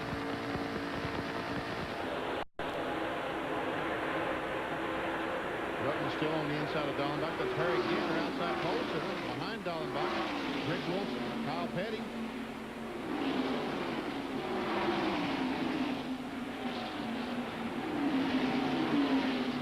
Schrader trying to get up into third spot, but he's falling back to fifth. Here's Ricky Rudd, the car who's 2 laps down. Trying his best to get by leader Ernie Irvin. Pulls to the inside, but he can't get anybody to go with him down there. Meanwhile, Earnhardt has pulled up on the back row with Irvin. And Rick Mast now coming into the picture in the car number 1. He was leading that big draft of cars. He was running 5th before the caution came out. Made a good pit stop, and now he's right back to pickup. There's Davey Allison trying it down on the inside again. David, don't believe it's going to work, son. He certainly feels good about it. I think he's just hoping that somebody in that group will pull him out. He can get some air off those cars and go by. But right now, they're all staying in line. Davey Allison, a 2-time winner of this event in '87 and in '89. It worked pretty good out through the trial, but then once he got towards the backstretch, he had to pull back in line. Let's see what's going on behind that group of cars. Darrell Waltrip, he's also down on the low side of the racetrack and trying to find ground down there, but having difficulty. That's Bill Elliott up on the top of the racetrack. You got to kind of follow the line. Right now, the line's on top of the racetrack. And Dale Earnhardt is taking the lead from Ernie Irvin as Earnhardt moves low through the tri-oval and then comes up and takes the lead from Irvin. He went way down on the one side of the racetrack. Schrader's moved into third spot past Rick Mast. That's Sterling Marlin back behind Ricky Rudd.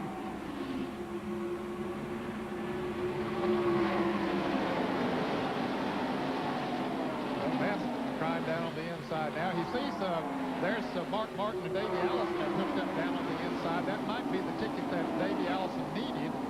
And the 90 car, Wally Dallenbach, coming in there as well. It looks like they've found themselves a combination there that's going to take them on up towards the front. Davey's found a buddy down on the inside in Mark Martin, and behind him, Wally Dallenbach Jr. and Kyle Petty as they come along with him in the low draft. The 3 Fords down there working well together down on the inside. Kyle, I don't know, he doesn't seem to be getting that much of an advantage off of it. It appears Kyle's car will work on the bottom of the racetrack like those Fords will. Mark Martin, Bill, and Davey Allison are running right on the bottom of the racetrack. Kyle has to move up a bit. It looks like Kyle would like to find his position up there in the top group. Davey Allison trying to go by Mark Martin, and he has succeeded. Meanwhile, Rick Mast and Alan Kawicki now has moved down. Look at Dallenbach making it 3 wide coming out of turn number 4. Dallenbach really showing some muscle here. Kyle Petty's hooked up on the back of him. They've got Mark in the sandwich. And they both come around Mark Martin. And Ernie Irvin makes another bid for the lead on Dale Earnhardt. And Irvin will take over that top spot from Dale going into the second turn.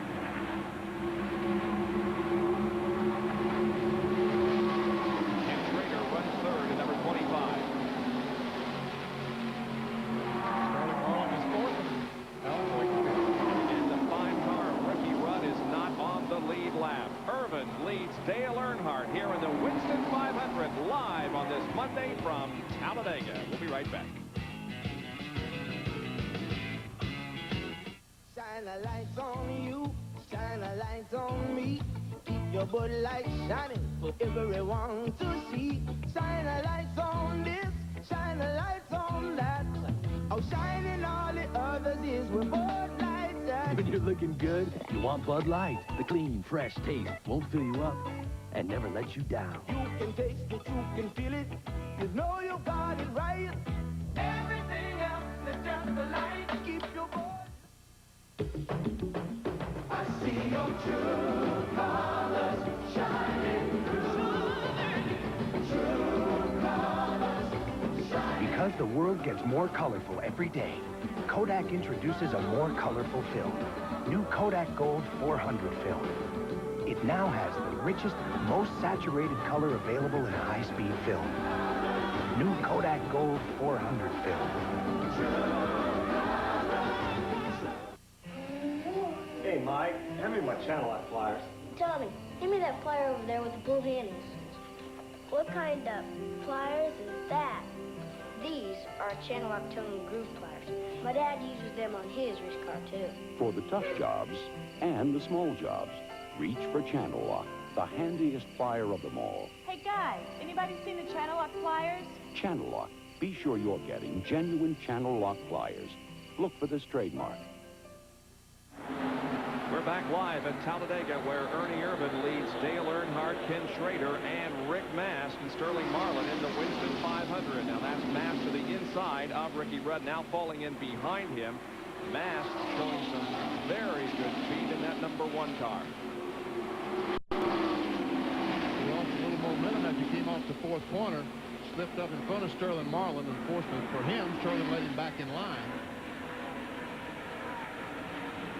We've seen some great racing here in the first 54 laps of this event. That restrictor plate that was made smaller for this event really looks like that it's increased the competition. More wide now down the backstretch. Man, Mike, glad I'm up here. My heart couldn't stand to be in it. Look at those guys. Ooh. Brett Bodine he had to back out there. He got in a position he simply had to back off the gas. Look how much it cost him. That's Darrell Waltrip along with Jimmy Spencer. Joe Ruttman to the outside.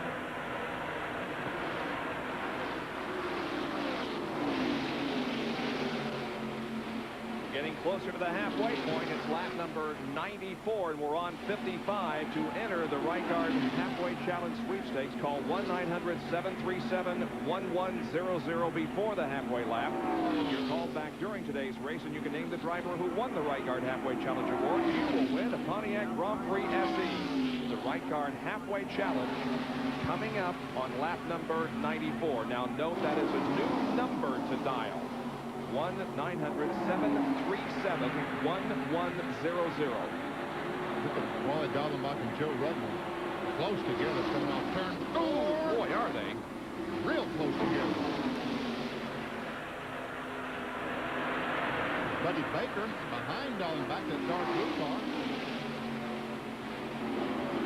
While they're jockeying around back there, the lead group is going to get away from them if they aren't careful. And here is the lead group. Ernie Irvan leading, Dale Earnhardt second, Kenny Schrader's third. Rick Mast in fourth.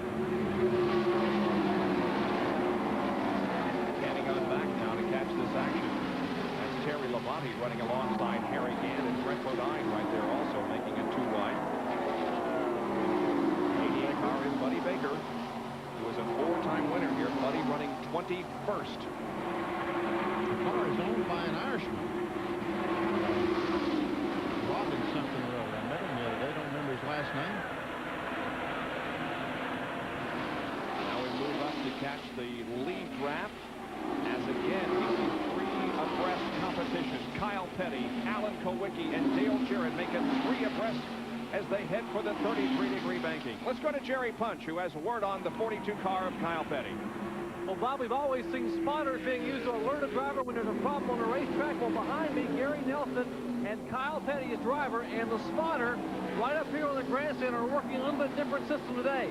The spotter is actually telling Kyle when he has cleared a car and he can pull back in line. So Kyle will pull to the inside, try to pass the car, and then wait to hear from his spotter. The problem was a minute ago the spotter couldn't see very well because of the angle here.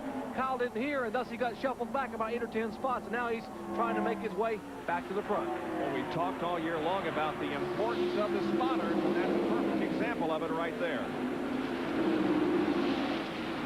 Now the 42 car down on the low side once again. Michael Waltrip right behind him.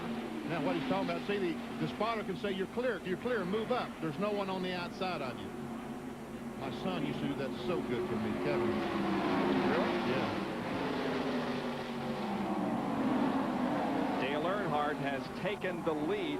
There it is. He has taken the lead from Ernie Irvan. Ken Schrader continuing to run in 3rd position. Finding a track. We talked earlier about the smaller restrictor plate and the fact that it may be very difficult to pass. But what you want to do here is find yourself a drafting partner. And again, we have several drivers. How do you find that partner out there on the track? I tell you what, you don't talk to them or find them anywhere. You know, you just hope when you get out there you find one. I don't think there's any real buddies out here. The guy behind you is going to do what's ever best for him, and so if your car looks like it's better than the car in front of you, he's probably going to gamble on you, and if you don't, he's probably going to go with the other guy. Simple as that. Here, you need to be running with someone you feel comfortable with. You know, there's guys that I don't want to run with, and I know there's guys that don't want to run with me, but you get somebody to run with, and hopefully, you know, it'd be somebody a little faster, somebody that if you're not able to get the job done on your own, they can help pull you up through there. You just have to find out what cars your car runs good with, and those are the guys that stay with all day. You know, you can get hooked up in practice, and, you know, sometimes in practice you find your car and somebody else's car really works good together. And, you know, if you get hooked up in a race and, you know, I know before we come and say, hey, we'll work together today, and everybody be buddy-buddy, then once the race starts, no, it's like you have to drive. But, you know, most times you get working with somebody, and, you know, you'll pull them on up the front, and they'll pull you on up the front, and you stay together, you ain't going up through there. You know, there's been times before where an Oldsmobile could hook up with a Ford, or a Ford hook up with an Oldsmobile, and they were good. And, you know, the Pontiacs run pretty good with the Chevys sometimes, but it's going to be tough to find somebody that really wants to go with you all day long. If you go run, you'll usually pair up out there 2 or 3 times with 2 or 3 guys in practice. And once they're satisfied, that's the way we used to do, then you can make some kind of friend there for a little bit that might work with you, might not. Might leave you hung out to dry out there. A couple of those guys with interesting comments.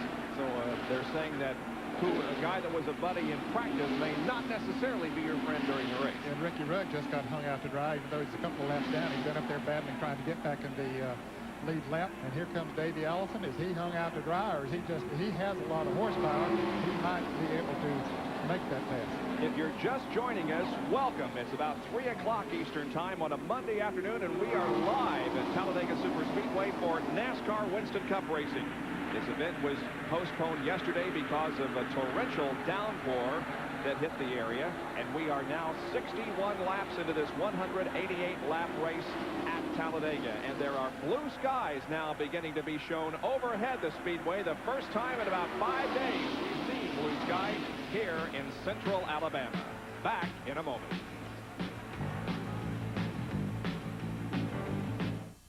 One car manufacturer has more NHRA Pro Stock victories than anyone, setting more national records than anyone, including 5 consecutive world championships. That car manufacturer is Ford. And that kind of winning performance goes beyond the winner's circle. Warning, cold starts can be tough on your car's engine because your motor oil might not reach some of its parts for a full minute. Fact, independent lab tests confirm whether it's 35 below zero or 50 above. Quaker State 10W30 gets to all your engine parts faster than other leading 10W30s. At 40 degrees, it's 3 times faster. So don't let cold starts make it tough on your engine. Get Quaker State. It's one tough motor oil. Over 1 million people each week walk into AutoZone, and taking care of them means having what they need when they need it. That means stocking a lot of parts for a lot of cars. Now, nobody can stock everything, but we stock more than most. And how do we know which ones to carry? That's easy. We listen to our customers, because nobody knows better about what you want than you. So the next time you walk through that door, you might think of yourself as a customer, but we think of you as the boss. Back at Talladega Superspeedway, where there are 18 cars in the lead draft, with Dale Earnhardt showing the way over Ernie Irvan, Ken Schrader, and then Sterling Marlin. Kyle Petty running back in 5th position.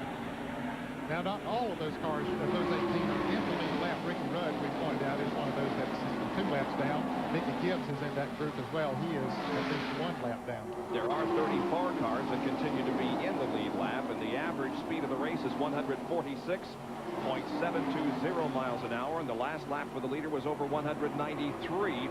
The all-time record speed for a 500-mile stock car race was set here in 1985 when Bill Elliott completed completed the distance in 186.288 miles an hour. Rick Mast down at the bottom of the racetrack again, trying to find a way around Michael Waltrip in car number 30. Looks like Rick was hung out to dry on the inside. When his car really comes off of the turns, good. Here's Ernie Irvin we saw up there trying to get on the inside of Earnhardt. But we'll watch Mast come off of the second turn, see how he comes off down there low. But once they hit that straightaway, they should motor right on by him. In the first 65 laps of this race, we have had 11 lead changes among 6 drivers. Where did Rick Mast find that hole? Well, it didn't look like there was room, but he moved right in there. Dave Allison allowed it. And now Ernie Irvin looks to the inside of Dale Earnhardt and will make a bid for the lead as they come toward the tri-oval. They've got the fans up on their feet as Irvin moves to the inside of the racetrack. Oh, they come very close to touching in the tri-oval. And now Ernie may be caught out of the draft. Oh, boy, Ernie.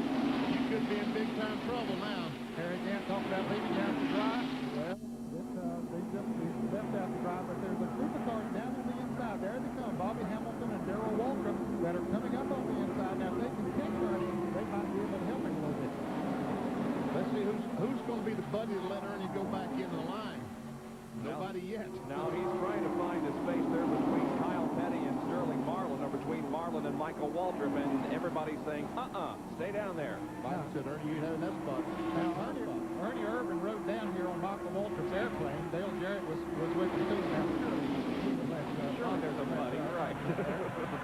Now Schrader looks to the inside and tries to take the lead away from Dale Earnhardt.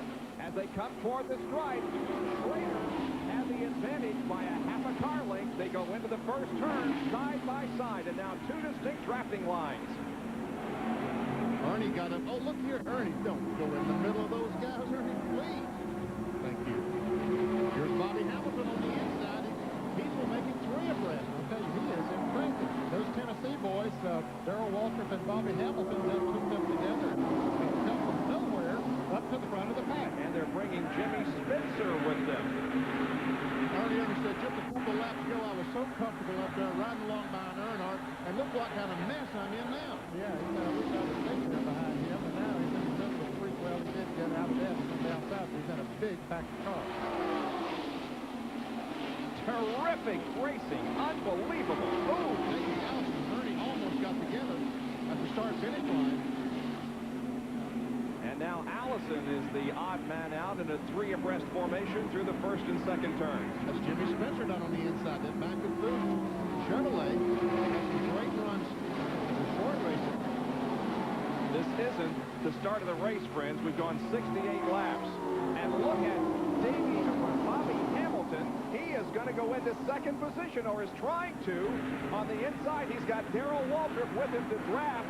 He's behind him. And Earnhardt now drops to the bottom of the racetrack. Yeah, he saw them coming up, and his spotter would have told him, too, hey, those guys are working down on the inside. You better get down on the inside, too. And he did that. Now he has to go around and he's out himself to Pontiac. But now Darrell. As his drafting buddy Hamilton left him there. Now Hamilton does pull back down low, and Darrell gets down there behind him. Bobby Hamilton has gone to second position here in the Winston 500. Ken Schrader is up high on the racetrack in third, and then the battle for fourth between Darrell Waltrip and Kyle Petty. That's the Country Time Oldsmobile, and this is the same car that, due to the rain conditions in Martinsville, didn't get a chance to qualify. Yep, and Bobby unfortunately lost the rookie points battle because of missing that race, but he is really showing the muscle now. Waltrip has been down there on the inside for the last several laps and appears to be working pretty well. But Jimmy Spencer is with him along with Ricky Rudd. And he's really with him. Spencer was right up on the back. Now look at Darrell Waltrip. He's on the inside of Hamilton trying to take his spot away. Waltrip is going after Earnhardt. He's got second. Can he take the lead? Waltrip on the low side of the 33-degree banking runs right alongside Dale Earnhardt. And Jimmy Spencer goes right to the back bumper of Darrell Waltrip as they draft down the backstretch.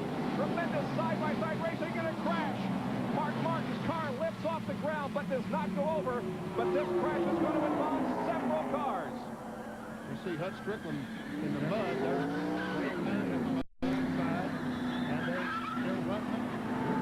It was bound to happen. Lake Speed is damaged badly, so is Rusty Wallace. The Sunoco car of Terry Labonte on the right side of your screen is damaged. The race for the caution flag comes down. Three-fourths of the field wiped out. Darrell Waltrip and Dale Earnhardt, and Earnhardt had the advantage by about a bumper. Look at this. Looks like a parking lot. Looks like a junkyard back in the backstretch. Jimmy Means. There is Wally Dallenbach Jr. and Mark Martin's Fords that have been heavily damaged in this crash. And Mark Martin's car got way up off the ground. We saw those strips coming up the roof of the wind. That was the outside windshield strips that hold the windshield in, or supposed to. It left in Mark Martin's car. You just felt like that something was going to happen, and here's how it started. Mark Martin was down on the inside. Ernie Irvan got between he and Kyle Petty, and they touched, and around they go. Look at Mark Martin's car go up in the air.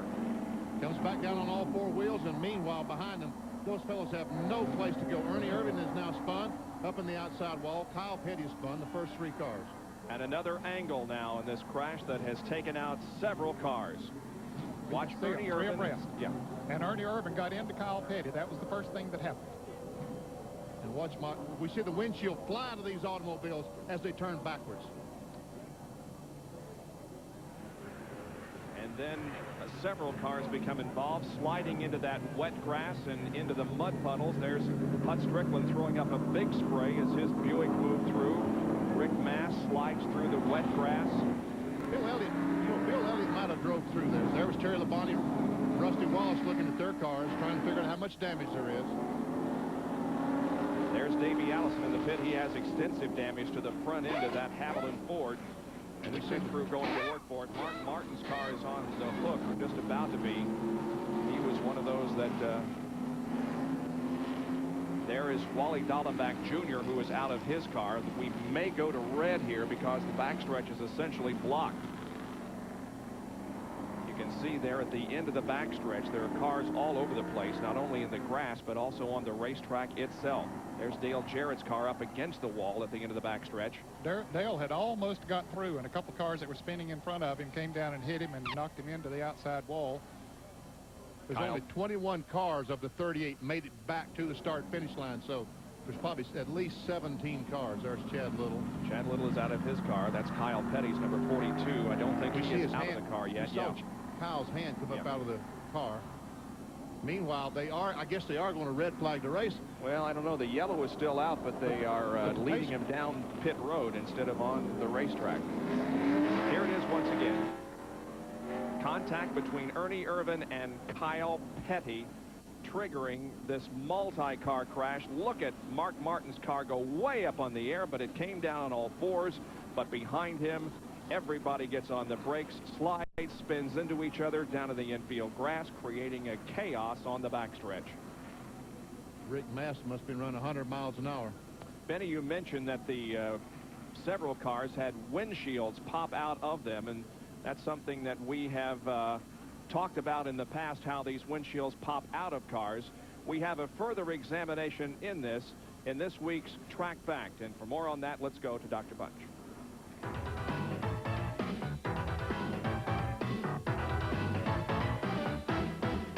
Track Facts are brought to you by Quaker State. The Big Q is one tough motor oil.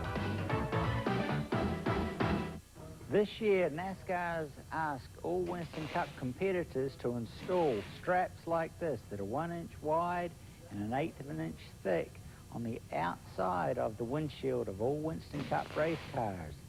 The idea behind this is to try and keep the windshield secured in the race car when the cars get sideways or spin around on the super speedway racetracks where the air rushes inside the car and wants to lift the windshield out of the race cars.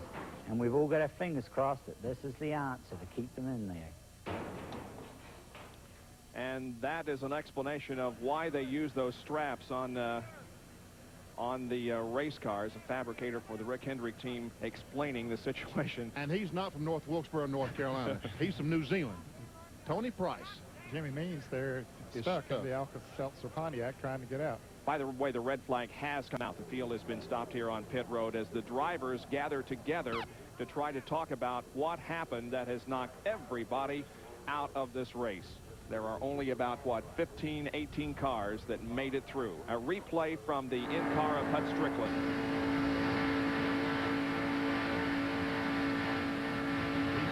hard on the gas. All of a sudden, oh, something hit the windshield. See, the windshield stays in the car. That's the strap we were talking about. And we saw all the water that it went through. It wanted to pop out, but it didn't because of those straps. Now here's the other in-car carried by Lake Speed, Phillips 66 in-car camera. There we see the contact. Just a little bit of the windshield pops out, but those braces are holding that windshield, a major part of the windshield in. And the view from Dale Jarrett's car. Watch Mark way up in the air. See, Dale almost got through, but then he got hit and knocked him right into the wall.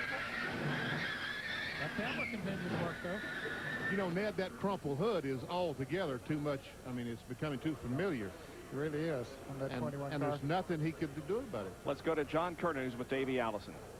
Davey has climbed from out of the car. They were working on it, trying to get him back, but they got a lot of work to do, a lot of damage. Davey, you said you saw it happen in front of you. Yeah, just too many people racing too close together. And, you know, it's this early in the race. That's stupid. It's a 500-mile race. People don't need to be worried about being up at the front of the pack. You know, most of us were out there trying to run single file. You know, there were some people that were holding us up, and I tried to get back in front of them. When I couldn't get in line, I stayed out of line until I could get in line. I was respecting those other people. But there were a bunch of people out there that didn't respect each other, and that's what caused this.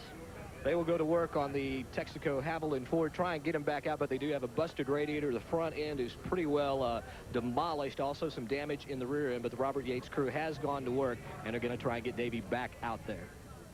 So hopefully Davey can re-enter the competition when we resume this race, but it has been red flagged because of a multi-car pileup on the backstretch here at Talladega Superspeedway. We'll be right back.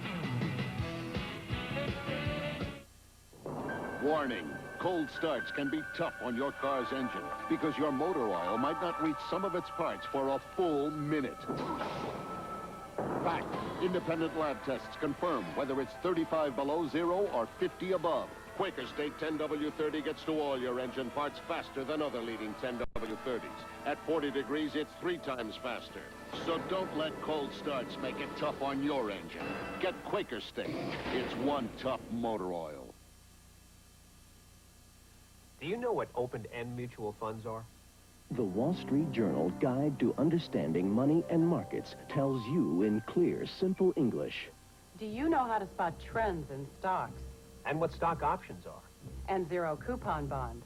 And the difference between Treasury bills and Treasury notes? Everything you want to know about the sometimes baffling world of money and investing is in this remarkable 120-page book. And now it's yours free when you subscribe to the Wall Street Journal. Call now and you can have 13 weeks of the Wall Street Journal and this valuable 120-page Guide to Understanding Money and Markets. That's 13 weeks of the journal for the news and ideas you need every business day. And this guide free, which tells you everything you want to know about money and markets, all for only $37, a 24% savings off the newsstand price. Call now, toll-free, 800-642-7400. That's 800-642-7400 for today's Wall Street Journal. Live, Top Rank Boxing on ESPN. The place where fighters have stepped into the ring as unknown, made the right connection, and emerged as champions. You gotta knock them out to win this, all right? The U.S. Cruiserweight Championship hits Alfred Ice Cole against Nate Miller, plus a heavyweight clash between merciless Ray Mercer and J.B. Williamson. All on Top Rank Boxing, Thursday night live on ESPN. There is a lot of tore-up race cars here at Talladega. An accident on the backstretch has eliminated about, well, as close as we can, yeah, about 14 or so race cars. 21 have made it back to pit road and are under a red flag condition, but others are being dragged off the race car on the back of wreckers. Let's go to Jerry Punch. Well, Ernie Irvin has climbed out of the Kodak Chevrolet, and Ernie, it's fortunate that you're okay. What went on back there? What happened? Well, everybody started getting 2 and 3 wide, and when you get 3 wide, then they come off the corner, and whoever's kind of stuck in the middle, which was me, they get up and they pinch you off. And what happened was I was in between the 6 and in between the 42, and and they both started to come together to go together down the back straightaway. And I was there, and they both got me. One got me in the left front, one got me in the right front. Turned both them sideways, and just all spinning. Do you have any control of the car at all with the plate? Is there any throttle response? Do you have a chance of getting the car back when that happens at these speeds? Well, you know, no matter what, you know, if it had plate or an open motor right then, I don't think it would make any difference as far as gathering the car back up. But, you know, the plate doesn't necessarily get us in those big bunches. It's everybody trying to lead a lap or get towards the front. And, you know, the best place to be is in the front because that's where the less action is as far as wrecks. And that's where we were trying to stay all day. But, you know, you just couldn't get the guys to stay in line. Tough break. Ernie Irvin has climbed out of his car. They're going to work on the car and try to get him in. Meanwhile, they continue to pull more and more cars. They just pulled the Rusty Wallace car by us. One is left of the Citgo Ford with Dale Jarrett's car. It comes by on the flatbed truck. It is destroyed in the front and side. A tough break. And for a driver who had a wild ride, Mark Martin is standing by with John Kernan. Mark has just come from the infield care center, and Mark looks okay, but it was a wild ride out there, I'm sure. Yeah, it was. I closed my eyes. I really don't like getting upside down, and I was fixing to. And I'm just glad we didn't. The thing came back down on its wheels, but it was awful far up in the air. Felt like it anyway. One of them deals. When something like that happens, does it seem like it happens in slow motion? Because I've heard some of you guys say that. I don't have any great descriptions right now for it. You know, we're going to try to get the Folgers Thunderbird back in and you know, collect some points. I don't know. It felt awful bad, but the car doesn't look as bad as it felt, so I don't know. It's a disappointment. That accident shouldn't have happened, but it did. Did you see what caused it? I felt it. I felt like I caused it. I didn't see it. It kind of reminds me of talking about Mark getting up in the air and getting around. Davey Allison rolled his car at Daytona a few years ago, and they were able to continue. So they will go to work on the Folgers Ford. Now let's go back across the garage area to Jerry Punch. The latest car to come back here was Rusty Wallace's Pontiac, and Rusty, pretty heavy damage on the car. How bad's it hurt? Well, it's not bad as you think it really is. The left front corner of the nose is ripped off it. Other than that, the whole running gear, the engine, everything's right there. We're just going to try to put a front half of a nose on the left-hand side, which I think we can get done pretty expedient. But I'll tell you, I was lucky to get through what I got through because it was a bad deal back there. I guess the 42 and the 4 got together, and everybody's driving pretty anxious. These cars run so close with these restrictor plates, there's no room for error. There was a lot of tight action on the pits in the first pit stop. You had trouble even getting into your pit position. No, I really messed up. It was my fault. I came down pit road, and we were running so slow with the new roll, and I'm just staying behind each other, and I drove right past my pits, and it was all my fault. But I got back up to the front, but there's nothing I can really do with all that spinning and flying they're doing in front of me there. Well, Rusty, go back over with the car. Jimmy Maycar and the crew trying to get the car fixed. They are working here in the garage. A lot of torn up race cars. Let's check in with John Kernan, who's standing by with Derek Cope. Derek, you see it all happen in front of you, and you saw Mark get up in the air. Well, that's true. You know, I was bringing the Pure Letter Chevrolet down the back straightaway, and we were all tucked up in a tight draft, and somebody got together right up there, and I couldn't really tell who it was, but Mark Martin got up in the air, and I had to pull down to try and avoid hitting a bunch of cars, and, you know, by that time, I was either hit Martin or I think Chad and Kyle, or else go out towards the water, so I moved out a little bit, and from that point on, we got tore up.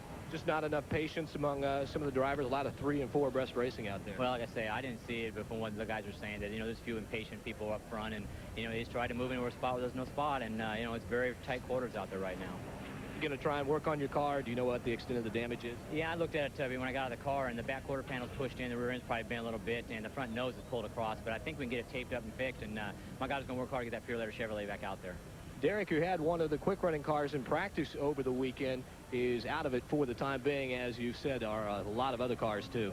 You know, one of the problems is that car has come to rest down there in a whole bunch of water, and it's tough to get a record down in that area. Well, that's exactly what I was thinking, that that's one problem that's taking so long is it's impossible to get a wrecker down there because they're going to get stuck. Yep. You're going to have to wrecker to get the wrecker out. Let's take a look at it again.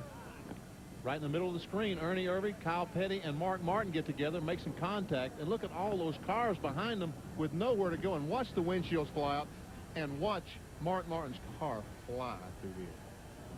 Wow. It comes down on all 4s, though. But then others become involved. Joe Ruttman makes contact with the 21 car of Dale Jarrett. There's Rick Mast. I don't know whether his car hit anything at all, but it sure went skating through that slick grass. It probably hit something later on because it's not going to stop till it hits something in that mud. Because it seems like it picks up speed once you hit that wet grass. Hey, I'm telling you, I spun at the start-finish line here at Talladega one time in the mud. There's the one car, Rick. It's not damaged very badly. It's got a lot of mud on it. Well, he's blessed if he didn't hit anything. Yeah, he sure is. Needs a wash job. 17 cars were involved in this crash. Here it is again from Hut Strickland's car in slow motion. He's coming off the second turn down the backstretch. He bumps Lake speed, turns Lake around. Now, all of a sudden, there are the cars. And watch Mark Martin's car go up. Does he go? No, I don't guess he goes under the car, but we see the huge piece hit the windshield. And we see the windshield want to come out, but as we just told you, there's some straps that NASCAR mandated to hold him in. And then Hutt finally makes contact with that inside dirt bank that brought the car to a stop. Now here's Dale Jarrett's in-car camera in slow motion. We see all that piece hit the windshield in Hut Strickland's car. One reason that it didn't go through, there's a piece of Lexan or bulletproof glass. There's Rick Mast, the one car, following Davey Allison. You know, the one car stayed on the outside. Dale decided to cut left, and he found himself a hole, and he got through it, almost got through it, and then got hit right there, and that turned him right into the wall. Boy, he had clear sailing ahead of him, wasn't a car in front of him until he got bumped and then turned into the wall. Now here's the Phillips 66 in-car camera, Lake Speed. What we're trying to tell you, folks, is we will not have any more in-car camera shots today. All three of them got wiped out in this wreck. He had got bumped from behind, isn't that right? Mm-hmm. And from Hut Strickland, and that turned him right into a lot of other things in front of him. So again, 17 cars involved in this crash at the end of the backstretch. Here's Jerry Punch with Dale Jarrett. Well, fortunately, Dale has had his obligatory check at the infield care center and has walked away okay. Not real happy right now, and understandably why. Dale, you nearly made it through our in-car camera, and our camera showed you just about got through that mess. Yeah, I really did. You know, I saw it all happening, and it had been wanting to happen for about 10 laps there. And you know, it's just restrictor plate racing. If NASCAR wants to run restrictor plates, this is just the kind of things that's going to happen. I'm pretty upset right now. We had a good car with the Citgo Ford. You know, it's not fair to our crews, to our sponsors, to have to do something like that out there. And all it takes is one little bobble, and unfortunately somebody got a little impatient going down the back stretch and tried to make a hole. I just about got through it, and I think it was the 75 car or someone came from the grass and clipped me and started me spinning. And what happened after that, I don't really know, but it's unfortunate. Tell everybody back home I'm fine. You know, we just got to start being able to miss these to where we can put the Citgo Ford up front. You were hanging in the top 5 or 6 throughout the early part of the race. Were you running pretty much all you could, or were you sitting back there just waiting a little bit? No, I was just kind of waiting. I didn't want to get down in the bottom and get shuffled all the way back. I didn't have enough to do that, but I could really go on the outside of the track, and just as soon as somebody gave me a little opening, I could pick up a spot at a time. And I was just sitting there trying to stay out of something like that, which I knew was going to happen eventually. One Citgo Ford totally destroyed, but Dale Jarrett is okay. Let's check in with John Kernan, who's with Wally Dallenbach Jr. John? Wally, your second Winston Cup race, and what a way to end it. In fact, the only driver so far has told me here in the garage area that you saw what happened that triggered this. Well, I was tucked under Mark. We were down on the low line, and Ernie was pretty anxious to get down the bottom line, and we got down on the back straightaway, and it looked like the 4 car got in the side of Mark, and it just turned Mark sideways, and I tried to get through it. I just got off the throttle and tried to, you know, get through it, but I had 30-some hungry guys behind me, and you know, there was nothing we could do. I mean, once you're running that tight and a couple guys get going, that was it. Other forms of racing, you ever seen anything as wild as that? No, not from where I was sitting, but I have to say that I had a great time racing with these guys today, and I learned a lot, but that was just an unfortunate deal today. You told me on Saturday that you want to come full-time into the Winston Cup circuit. What are your future plans now after today? Well, after the last 20 seconds of that deal, up to that point, I had a real good time, and I'm here to stay. If we can get sponsorship and run this deal, I'd love to do it. I had a good time today, and these guys are good, and looking forward to running a partial season or a full season next year. Well, good luck to you. They're just pulling your car in behind us, and it is heavily damaged in the rear and in the front, so your day will be spent watching the remainder of this race. Bob, back to you. All right, thank you. Wally looked very, very good while he was out there before the crash that has involved 17 cars here in the Winston 500 and has brought the race under red flag conditions. We'll be right back. Brett Bodine, one tough driver, talks about Quaker State, one tough motor oil. At North Wilkesboro, that Carolina asphalt was hot enough to fry our King Racing Buick. Our engine was running hot, 240 degrees, and I had to keep pushing it over 8,000 RPM. Now that's when you start worrying about your oil's viscosity breaking down. But when the going got tough, the same Quaker State you can buy right off the shelf was tough enough to get me to the finish line first. Quaker State is one tough motor oil. Chocolate is scrumptious when it crunches. That's why I love Nestle Crunch. That's why I love Nestle Crunch Crunches. Top-of-the-line parts, expert advice. That's your Big A Auto Parts store. Big A, the sign that keeps your car running right. There are 21 cars lined up here on pit road, but there have been 17 eliminated in a crash here at Talladega that has brought the race to a stop on the 71st lap. Those involved in the crash: Ernie Irvin, Kyle Petty, Wally Dalleback Jr., Mark Martin, Davey Allison, Lake Speed, Dale Jarrett, Hud Strickland, Joe Ruttman, Alan Kowicki, Buddy Baker, Rusty Wallace, also Derek Cope, Chad Little, Terry Labonte, Jimmy Means, and Rick Wilson. And there we're showing you on the screen graphically all the individuals that were involved. And of course, the remainder of the field sitting on pit road. Race has been red flagged until they can get that cleared up on the backstretch. We've got another angle we haven't seen yet, and watch Mark Martin's car get up in the air and Ernie go right under it. Right. It's like the 90 car. Oh, he's on the outside of it. That's what we talked about earlier when they were running so close together, is the fear that you have is somebody nudging somebody a little bit in the back or in a quarter panel or something like that and getting them sideways when you're in a big pack of cars. And when that happens, a lot of other things are going to happen. And of course, during the Firecracker Pepsi Cola 400 last year at Daytona, there was a similar crash very early in the race that eliminated a great deal of the field. Oh, I've been in skid marks. I've been in a couple of these multi-car huge crashes here at Talladega before. This is not the first time this rodeo, believe me. No, that's for sure. Let's go to Jerry Punch, who's with Alan Kowicki. Speaking of last July, this young man here missed that big crash at Daytona and finished second in his Ford Thunderbird, but not the case today for the Hooters effort. Alan, how bad's the car hurt? Oh, it's pretty bad. I'm lucky to walk away. Got hit in the left side really hard and bent all the bars in the sheet metal in right on the clutch pedal, and I'm just fortunate I didn't get my feet there. A lot of cars torn up back there. They're working on your car now. Yours looks like it's pretty well crunched in. Can you get out and make any laps? So you think you'll be able to get back in and maybe pick up some points? Well, we're certainly going to give it our best effort just to run a few laps and at least pass the rest of the wreck cars that aren't going to get, aren't going to be able to get back out. Now, the new colors here for the Hooters car, is that for the remainder of the year, or is it a race-by-race deal, or how is that working for you? Well, Hooters Bar and Restaurant's going to be our major sponsor for the rest of the season. We've got a new color scheme in that we debuted here this weekend. The car was looking good. It was running good.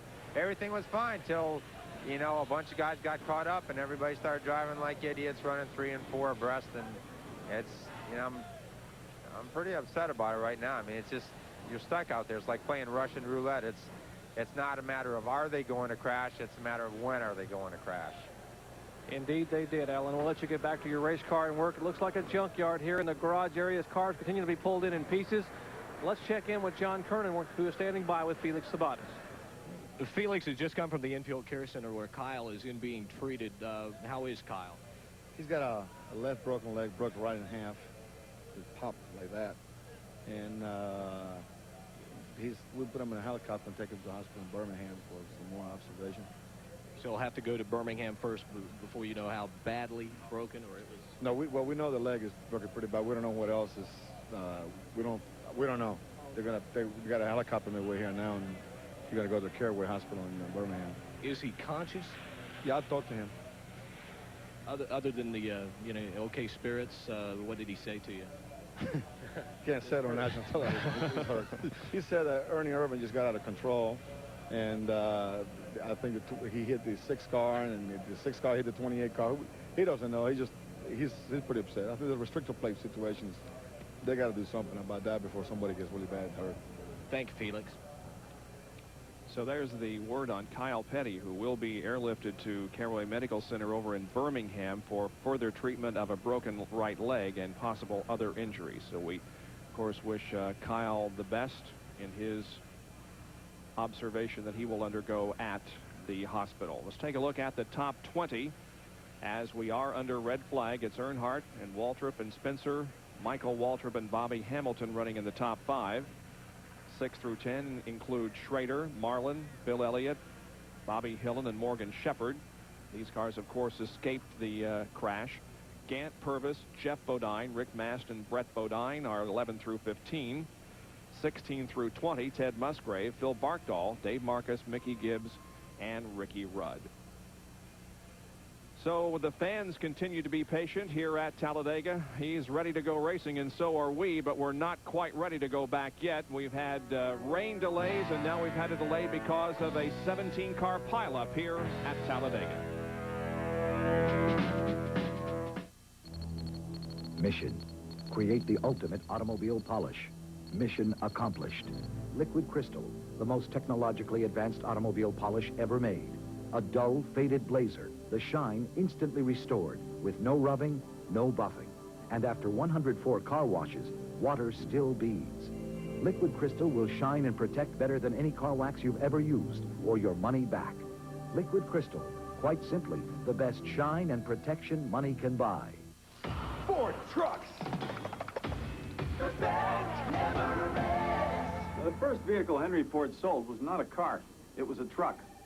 Our full-size pickups were first with rear anti-lock brakes, first with electronic overdrive transmission, first with push-button four-wheel drive. Now, what does all this get you? It gets you number one. And if you keep doing it, you stay number one. More people are driving the best-built, best-selling American trucks than ever before.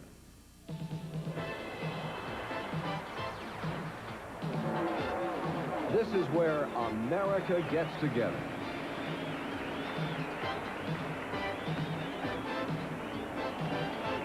Every weekend throughout America, there is great NASCAR racing.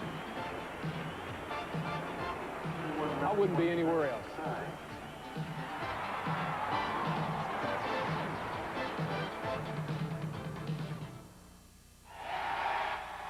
Back at Talladega Superspeedway, the fans continue to be very enthusiastic here. They have tolerated and endured a lot in the last 24 hours, a lot of rain, and now a crash that has red flagged the race. The drivers remain patient, and the pit crews are hard at work, at least on the cars that were damaged in that 17-car crash at the end of the backstretch. John Kernan is with Lake Speed. Well, Lake, you've run into a bunch out there. I know we've seen it on the in-car camera. It was something spectacular crash out there, wasn't it? Well, I'll tell you, it was. It's one of those things that, like so many times, you see the accident developing in front of you, and you start waiting and watching to see where it's going to open it up and be an opening, because usually there does, you know. And I saw an opening of what I thought was fixing to be an opening, and I was just before stepping on the gas to try to drive through it when I got tagged in the rear. But I tell you, that Phillips 66 Tri-Party Pontiac was tough today.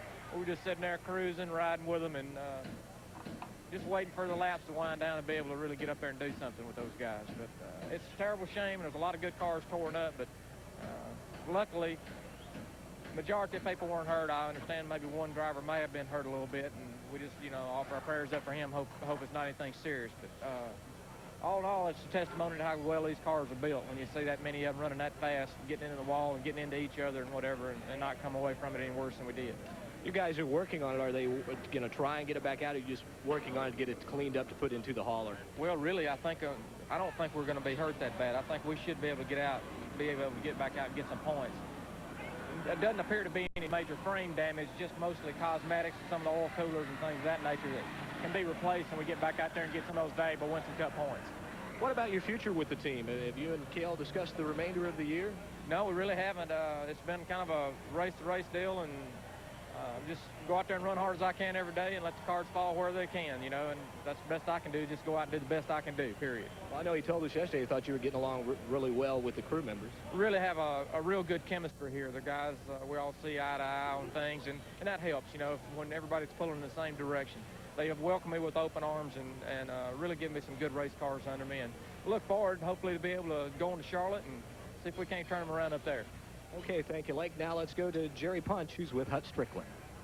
Well, Hut Strickland may be one of the more fortunate drivers here. He is Ray Best's Buick, or at least what's left of it beside me. But Hut, it doesn't look like it's hurt that bad. I don't think it is, Jerry. You know, all the guys are going to work pretty hard and try to get the thing back out there. And, you know, it's really a shame that had to happen. But Ray Best's Buick was really running good. And, you know, I feel like we'll get the thing going and get us more Winston Cup points. And, you know, that's what it's all about.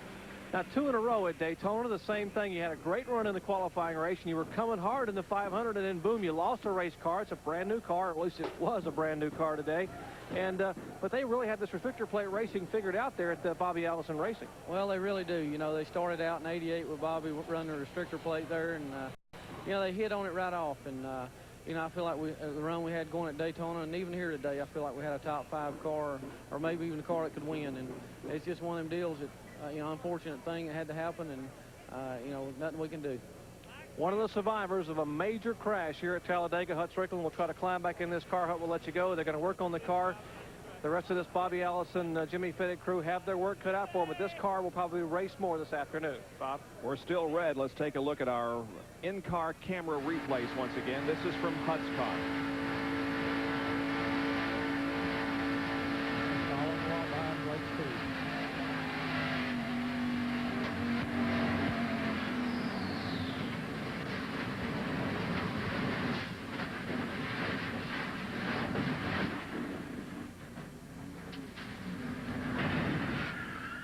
Dale Jarrett.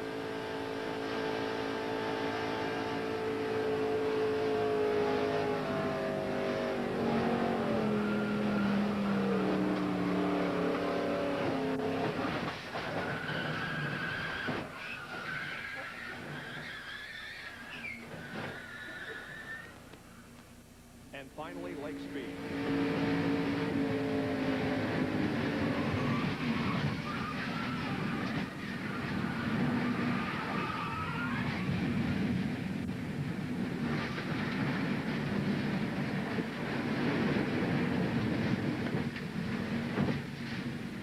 It's the greatest feeling in the world when the noise stops and you still are able to realize what's going on. You can hear the noise stop. The helicopter, meanwhile, is about to airlift Kyle Petty from the Speedway to Caraway Medical Center on the north edge of Birmingham. Kyle has sustained a broken leg and will be airlifted to that facility to receive further treatment. And we understand it will be at least 5 more minutes before this race is restarted. There is Kyle's car. The crew gathered around it. You can see the tremendous damage sustained by it in that multi-car crash on the backstretch.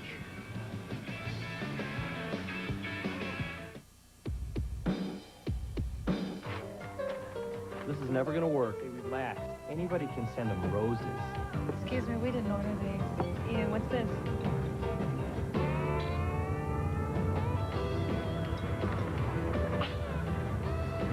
Hi. Did they really expect us to call them? I'm telling you. Hello. All the deep down quality that makes a Buick so enjoyable on a Saturday afternoon is forged in the heat of weekends we spend throughout the year. So while you're considering the ownership of a bright new Buick, rest assured that Buick engineers are out at the nation's racetracks, racing to make your new Buick even better. Buick, the new symbol for quality in America. Attention, advanced photographers. You're witnessing something never possible before. The miracle of microfine grain for the sharpest detail in color print film. Kodak presents Ektar Film. If you want to keep repair costs down, remember, Fram oil filters protect your engine better because they stop more dirt the first time through than any other filter. Fram, you can pay a little now or a lot later. The Winston 500 here at Talladega Superspeedway will be resuming in just a moment. We have been red for the last 30 minutes because of a 17-car pileup at the end of the backstretch during the Winston 500. Our Speed World coverage is being brought to you by Champion Spark Plugs, the world's #1 selling spark plug no matter what you drive. By your local independent ERA real estate specialist. And by Kodak Gold Film, show your true colors. The cars have been restarted, and in just a moment they will be moving back out onto the racetrack for resumption of this race after 71 laps. Let's go to Jerry Punch. Well, they are working in the garage area on the Joe Ruttman car, and what they have done is taken a brand new car out of the trailer. You see the brand new car here sitting beside the wrecked car, and they're going to rob parts off the brand new car and put them on what's left of the original Dinner Bell Oldsmobile. And Joe Ruttman, you may be able to get back in this thing. Well, I think our best bet, Jerry, would be to take the engine and put in that new one. Would be in good shape there. But that's not possible. But, you know, I'd like to take this opportunity to thank Dinner Bell and the Raymock boys for giving me the opportunity to drive this thing. But it was a lot of fun. And, you know, it's excitement in the backstretch. And I'm hoping the fans enjoyed that. Well, give credit where credit's due. Initially, you had a great run in Daytona. You started way back in the back. And yet, in about lap 10, you were already in the top 15. So you were coming in a hurry. Well, the car was real fast, and I think we could have run with that lead pack of cars, and we'd get caught up with some guys, and they'd make some moves that would not be beneficial to Joe Ruttman, but beneficial to them, and that's what really probably kept us out of that lead 4 or 5 car pack. The car was real fast, and you know, but it's not fast when it's all bent up. Joe, we'll let you rejoin the crew here and get the car getting back ready in the race. So they're going to restart the race pretty soon, and now that they have released the red flag, they're going to let you work on the car, so the crew will go to work on this Dinner Bell car. Now Butch Mock, Bob Rahilly, and the crew will try to resurrect a race car from what now you just heard Dick Beatty give the command, gentlemen, you can go to work. And now they begin to scamper like something out of a Disney movie. They began to resurrect a race car here in the garage area. Bob? That's a good point, Bob and Ned, Jerry, that under red flag conditions, they cannot work on the race cars. All those race cars sitting in the garage could not be worked on until the cars went back on the racetrack. But as soon as that red went down and the yellow went up, then the crew scrambled to their cars to begin work. And I'm sure that we're going to see cars go out onto the racetrack throughout the next few laps, re-entering the competition as they get repaired. Well, Alan Kowicki made a good point in his interview that he might try to make just 2 or 3 laps to put him ahead of all those other cars that can't get back out there. That could mean 20 or 25 points or something like that, which might mean a great deal of money towards the end of the season. It sure could. You know, we talked yesterday about how there are going to be stories about this incident yesterday here at Talladega with all the rain. There's the first incident of it, first example of it. We swam Talladega from Joliet, Illinois, because there was about 3 inches of rain that fell here yesterday afternoon, and this is what it looked like about 24 hours ago when all the rain was falling down. Right now, we have mostly clear skies over Talladega Superspeedway. The sun is out, and the drivers are back on the racetrack, set to resume the Winston 500. While they do warm up their engines once again and get set for the restart, we'll take another break. Stand by for more live coverage from Talladega.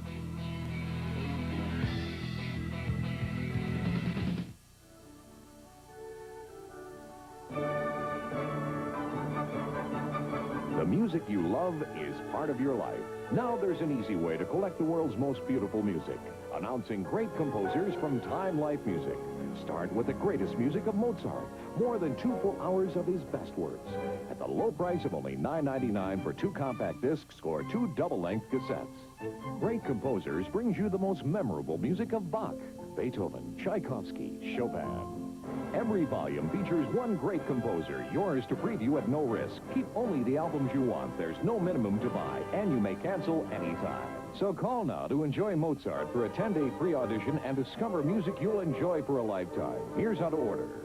To order, call 1-800-866-6400 or send just $9.99 for 2 cassettes or 2 compact discs, plus $3.50 shipping and handling to Mozart, P.O. Box 1880, Department 10, Alexandria, Virginia. 3-time Tour de France champion Greg LeMond returns to American soil in a major new cycling event. Over 1,100 miles in 11 days. The inaugural Tour de France, beginning Thursday on ESPN.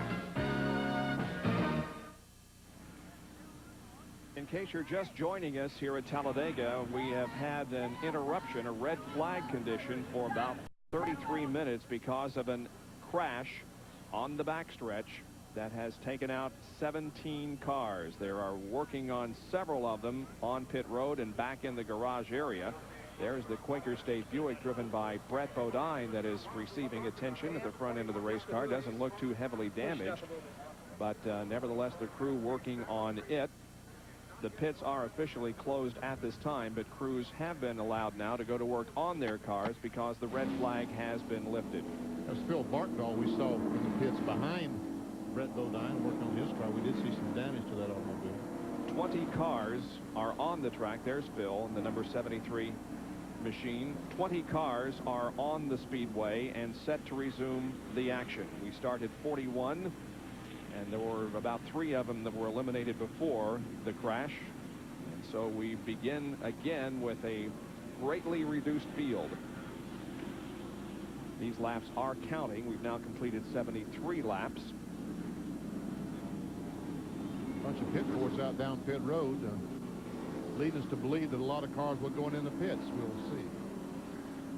Here comes Bodine out. Phil Bartendall is on his way out of the pits, and here comes Brett Bodine out, while most everyone else comes in as the pits now are open. Dale Earnhardt, the leader of the race, brings his GM Goodwrench Chevrolet down. Darrell Waltrip is already flanked off into his assigned pit area. Michael Waltrip does likewise. Bill Elliott coming down toward turn number 1. Pit out is the 25 car of Ken Schrader. He just now is getting to his pits, and meanwhile back there Jimmy Spencer stopped it seemed like an hour ago. There is Rick Mast. Now, apparently the only damage to that car was a buckled hood, and you'll remember that we saw him sliding through the grass back in the backstretch, but it didn't appear to have hit anything. How about it, John Curry?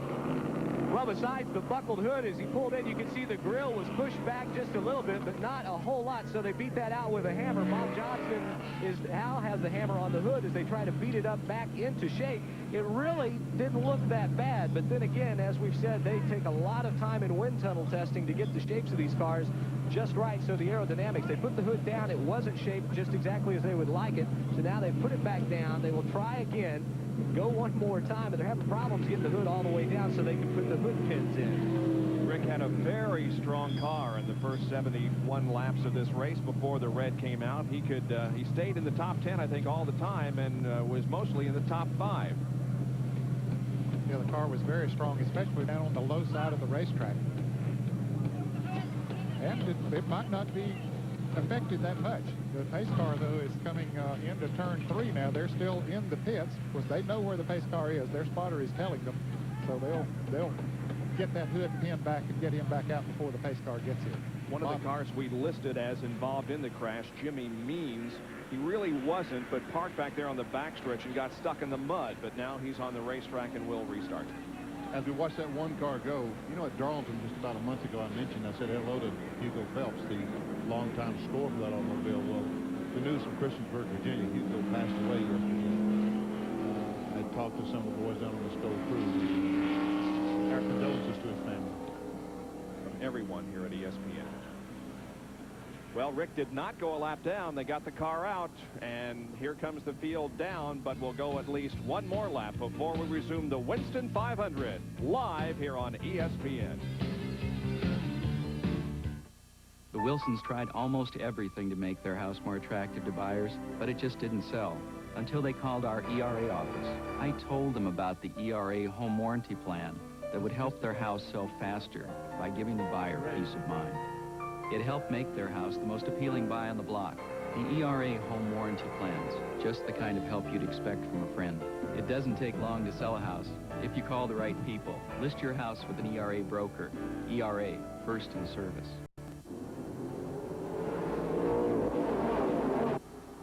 No matter what you drive, no matter where you drive it, or under what conditions, you can rely on Champion spark plugs to help your engine run smoother and more efficiently on or off the track. Champion spark plugs. No matter what you drive.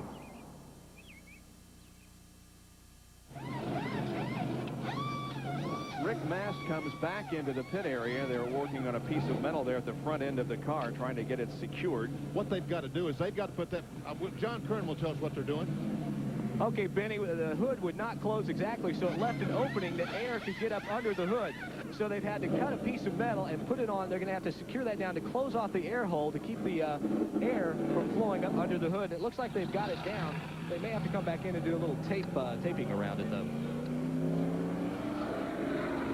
Well, here at Talladega Superspeedway, we have been red for over a half hour because of a 17-car pileup on the backstretch that occurred during the 71st lap of this event.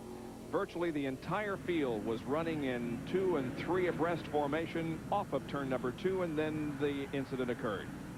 You see Kyle Petty, the 6-car, Mark Martin, Ernie Irvin in the 4-car. And Ernie goes under the 6-car as he went up in the air. Those 3 cars made contact, and there was no place for the other cars to go. And look at the smoke. A lot of water was sprayed up onto the racetrack, and that's one of the reasons why we had to be so red so long. There is Lake Speed and Rusty Wallace's cars. Now a real-time replay of the in-car from Hut Strickler.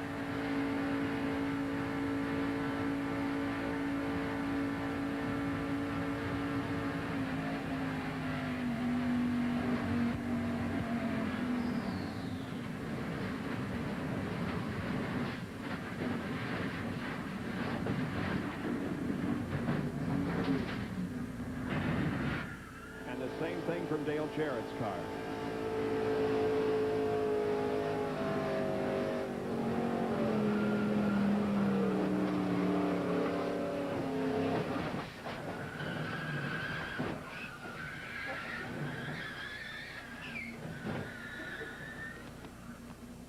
And Lake Speed's Phillips 66 in-car camera.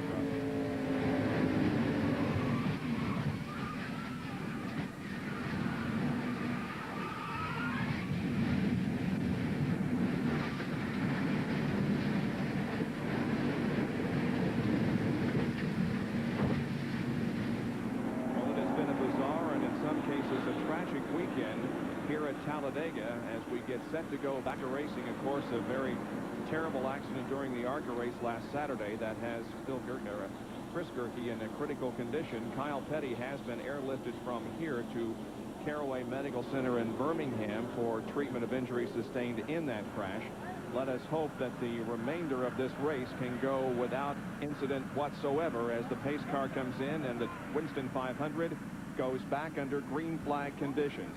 Here comes Dale Earnhardt leading Darrell Waltrip down to the green flag and a resumption of this race. Jimmy Spencer running in 3rd position. Michael Waltrip is 4th. And Sterling Marlin is in 5th position as the green comes out and we're back to competition. Now that one car, Rick Mast, that we were watching, fellas, had just come out of the pits. He's going to be about a 1/3 of a lap behind this front group with no one to draft with. See Michael Waltrip way high on the racetrack trying to get by Mickey Gibbs. Meanwhile, Ricky Rudd has fallen in behind Dale Earnhardt and ahead of Darrell Waltrip as Ricky continues to try to get one of his 2 laps back.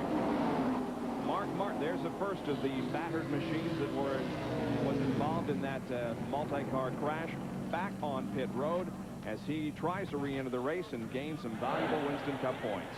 As Ned said, there were 17 cars in the wreck. If he beats 16 of those, 3 points per position, 48 points more than if he stayed in the garage area. That can make a whale of a difference come the end of the season at the Winston Cup banquet in New York City. Now, for the fans that might have tuned in late, Ricky Rudd, running in 2nd place behind Dale Earnhardt, is 2 laps down. He had a spark plug wire to come off of his Tide Chevrolet earlier in the race. Made a green flag pit stop and went 2 laps down, but since then has run with the leaders. And he is running between 1st and 2nd at the moment as Dale Earnhardt, who won both races here last year, continues to lead. He has won the last 3 of 5 races with the restrictor plates. Behind him, 3 more cars running together. Jimmy Spencer in 98, Michael Waltrip in 30, and Ken Schrader in the 25 car. That's 3rd, 4th, and 5th. Here comes the Ford. Bill Elliott and Sterling has had a good race so far. I take that back, Bill. That was not a third. That is Sterling Marlin and Harry Gant. Jimmy Spencer started 29th, was 28th at the end of 20 laps, 24th at the end of 40, moved to 16th at the end of 60 laps, and now finds himself in third position in the Banquet Chevrolet.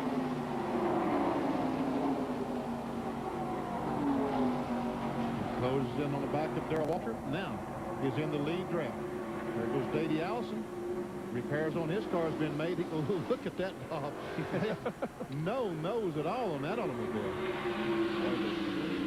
Slick Ford Thunderbird isn't so sleek and slick anymore as the field passes by. Well, I expect we're going to see a little more careful driving now than we saw before. Yep. They'll probably run in that single file more than they did before. Everybody has a pretty good finish right now. Yeah, sure. If you just hang on and finish the race, it'll be okay. NASCAR has told the Mark Martin Folgers Ford to come in. We see the Folgers crew conferring with the NASCAR official, saying, look, what do you want us to do? And he's going to tell them. But the fact that he made at least one lap has put him ahead of a lot of cars that didn't finish that other lap, but he'll be a lap ahead of them, so he did pick up some points, even if he doesn't get to go back out.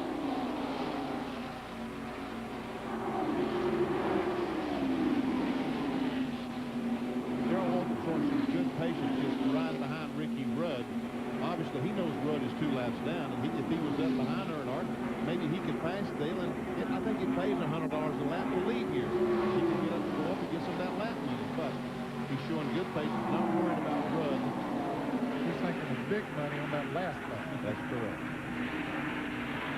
You see that Earnhardt is the leader, and Ricky Rudd 2 laps down. There's Mark Martin going back out onto the racetrack. There are 11 cars hooked up in this lead draft. Not all of them on the lead lap, but 11 of them are running nose to tail as Mark Martin stays low on the racetrack, but re-enters the Winston 500 as the rest of the field comes through the tri-oval and heads into turn number 1. There's the 11th car line as it passes by.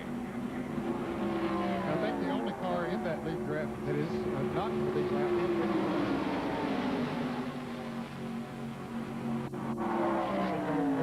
At the tail end. In 12 more laps, we'll reach the halfway point, and don't forget you can still enter the Right Guard Halfway Challenge by dialing 1-900-737-1100. And if you are called back and you know who the leader was at the halfway point, you will win a Pontiac Grand Prix SE, and the driver that leads lap number 94 at the halfway point will get $10,000 from Right Guard. Let's go to Jerry Punt. Jerry, why was that 6th car brought in by NASCAR? A safety precaution, Bob. They're going to make Mark Martin either go to the garage area or come back behind the wall of pit road and replace that rear deck spoiler. Now, most of the rear sheet metal has been peeled away, and as the car comes down pit road, he'll probably make the turn in the garage area. They feel it's just not safe having the car on the track with no spoiler. If you got any speed at all in the corner, the car would loop around and tag the wall. So they're going to go back and put a rear deck spoiler on the car to keep the car stable on the track. Then he can come back out and drive. You know, if he has to take that car to a junkyard and say, how much will you give me for it, he'd probably get $75 for it. If that. That is a good point, though, because regardless of what speed you're running at, you can always get in trouble, and without a rear spoiler, you could make small trouble into big trouble real quick. So they'll have to take a deck bed off of their spare car, one on the truck, to put on the back of that bent-up Folgers car. Plus the fact they got a spoiler. Ooh, you can supposed to have so much spoiler back there, and it's supposed to be standing so high. Here's Waltrip now. He decided to try to get up and maybe get some of that lap money you were talking about, Eddie. That had to be planned between he and Spencer. He had to motion to Spencer and say, Jimmy, let's go by, because, hey, you just can't do that, what those two guys did out of the clear blue sky. And look where they're sending Ricky to run, right on back towards the back. Yeah, Ricky's hung on the outside of the racetrack, and his hopes of getting one lap back now diminish significantly as Bobby Hamilton pulls down to the inside and makes it a three-way battle with Sterling Marlin and Ricky Rudd through the tri-oval, but now they're 2 abreast going into the corner. Bobby Hamilton's car has been running awful perfectly good all day. He and Darrell Waltrip hooked up earlier. Went to the front. As a matter of fact, I think he's the guy that put Darrell Waltrip to the front. And then he got shuffled back once Darrell. You see Sterling Marlin trying to put them across to abreast. And Sterling moves up, trying to make it 3. We saw what happened when that happens. Darrell Waltrip commented during the red flag, apparently, that he believed the 68 car was the fastest on the racetrack before the crash. Another car that was very quick before the red was Rick Mast in number 1. However, he is running by himself, doesn't have a drafting partner, and finding it very, very difficult. As a matter of fact, he's losing ground to the leaders, Bob. I mentioned when the green was reflown, that he was about a third of a lap down. He's over a half a lap behind now. But as you say, running out there by himself, it's really going to hurt him. Ken Schrader and Michael Waltrip are battling for 4th position. So much for my statement there a while ago. We're going to see him mixing it up and passing too much. And meanwhile, while these guys are shuffling around, Waltrip and Earnhardt, as you can see, is nowhere to be seen right in front of Spencer. That's right. They've taken off from the rest of the field. There they are, Earnhardt and Waltrip for first, while then back further, there's a battle for 3rd position as Ken Schrader comes to the high side of Jimmy Spencer, and they run side by side at the line. And the more they do that, the more Darrell Waltrip and Dale Earnhardt is going to be able to pull away. And those guys need to get in line. They need to get them a leader and get in line and watch the speed at which this pack goes around Davey Allison, running very slowly at the bottom of the racetrack. There he is. That car looks like a Pinto or something. And he's breaking the speed limit on any highway in the United States. That's right. We are coming up on 6 more laps to go before the halfway point. This will be lap number 88 completed. Meanwhile, the battle for 3rd and now 4th position continues as Ken Schrader has 3rd. The battle for 4th between Michael Waltrip inside and Jimmy Spencer on the outside. I'll tell you what, those guys need to get in line or they're going to say goodbye to Earnhardt and Waltrip. Yep. But Ken Schrader has cleared them, but he needs someone to run with him to be able to really run fast. He might be getting close enough to Waltrip and Earnhardt to pick up their draft. I don't know. He's pretty far back, but as those cars race side by side back there, it certainly is not helping Schrader. Now they're arguing about who wants to run behind Schrader. Schrader wants that. Spencer wants to be him. Michael Waltrip going to be him. So Dale Earnhardt and Darrell Waltrip battle for the lead here at the Winston 500, 88 laps out of 188 completed.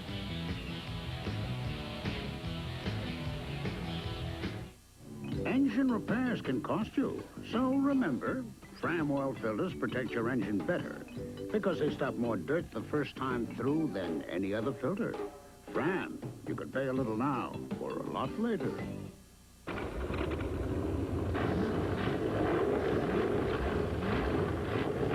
To demonstrate the superior color of new Kodak Gold 400 film, just open a box.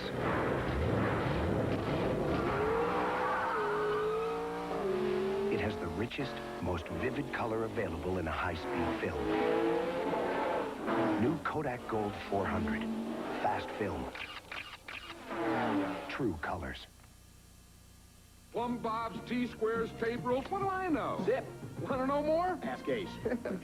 This Stanley tape rule with free utility knife is only $8.99, and this extension cord with reel just $9.88. Plumb bob, John. Hey, Ace is the place for me. Hey, Mike, hand me my channel lock pliers. Tommy, give me that plier over there with the blue handles. What kind of pliers is that? These are channel lock tone and groove pliers. My dad uses them on his race car, too. For the tough jobs and the small jobs, reach for Channel Lock, the handiest plier of them all. Hey, guys, anybody seen the channel lock pliers? Channel Lock. Be sure you're getting genuine Channel Lock pliers. Look for this trademark. We're back at Talladega in the Winston 500, and the shuffle up front since we left you. Earnhardt and Waltrip continue to run first and second, but look who's moved to third. It's Bobby Hamilton. Fourth is Jimmy Spencer, and fifth is Ken Schrader. Those guys are beginning to catch the front two as we near the halfway point. 91 laps are in the books, and 94 is the halfway point. 3 more laps, and somebody's going to get 10,000. And I tell you what, Bobby Hamilton and Jimmy Spencer say those two guys in front have got enough money. The second group of cars are considerably behind the lead group. They include Morgan Shepherd, Jeff Purvis, Mickey Gibbs, Stanley Smith. There we're back to the lead, and look, those fellows are closed up right on the back bumper of Earnhardt. We're going to have a race for $10,000, and the halfway point is that. Look at Darrell. He's trying to figure out how he hit by Earnhardt. And he's probably motioning to Bobby Hamilton and said, come on, hey, do this. You know, man, we had an interview yesterday, if you folks saw it, with Darrell Walker, the owner and the driver. The owner's now saying, look, we can get $10,000. And here comes Hamilton on the inside. He's going to just try to do it on his own. Come on, Bobby, this ain't going to work. And that might be working to Dale Earnhardt's advantage, but Hamilton's car is so fast down on the inside of the track. He couldn't do it that time. He had to fall back in line. Get back in line. Now he drops to the inside again, and he's got Jimmy Spencer down there with him. But really, that's working to the advantage of Earnhardt, Waltrip, and Ken Schrader as the next time around, 94 laps will be completed, and the halfway challenge will have occurred. See, that's what I mean a little bit ago when Spencer and Darrell Walker went around Ricky Rudd. It had to be a planned move because Bobby Hamilton didn't plan it with anyone, and boom, away they drove. Understand that his spotter told him to go to the inside. That was Bobby Hamilton, and they motioned for Spencer to go with him, but Jimmy's car just wouldn't do it, or he decided not to. Anyway, he didn't go with him. And Schrader now runs in third position behind Waltrip and Earnhardt. This time around, it's the halfway challenge, $10,000 at stake. Even though Spencer keeps dropping some positions, he's not on the inside. He moves up now, and here comes the race for the money. And watch Earnhardt. He's going to be awful wide. Will it be Earnhardt or will it be Darrell Waltrip? They come through the tri-oval. Earnhardt holding off Waltrip at the moment. Darrell apparently is not going to make a move for it. As they hit the line, it is Dale Earnhardt. Dale Earnhardt leads at the halfway point. That's the driver's name that you must know. If the right guard people have called you and you have entered the right guard halfway challenge, when they ask you who is leading at the halfway point, tell them Dale Earnhardt, and you'll win a Pontiac Grand Prix SE.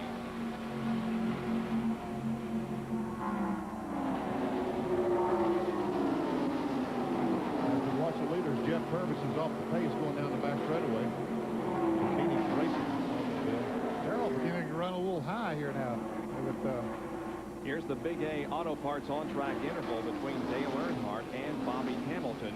And Hamilton, it appears, is, well, he's gained about just a little over a half second, but the two cars, the times of the two cars are really pretty consistent. That's a story of a few laps ago. The story right now is what's Darrell Waltrip's problem, because he's dropped from second all the way back to sixth.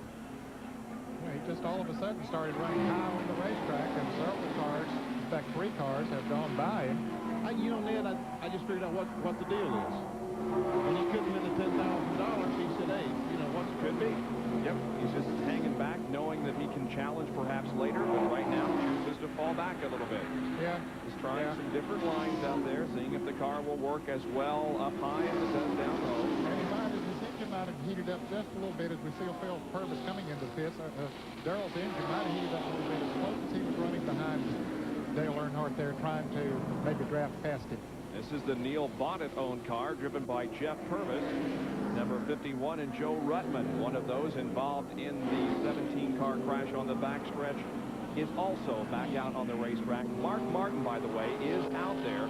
The NASCAR black flagged him to have him come in and put a rear spoiler on the car. He did, and he's now back out there. Pat Strickland just went back out on the track as well, and Rick Wilson in the car number 8. So a lot of repairs have been made. There's the Snickers Buick of Rick Wilson.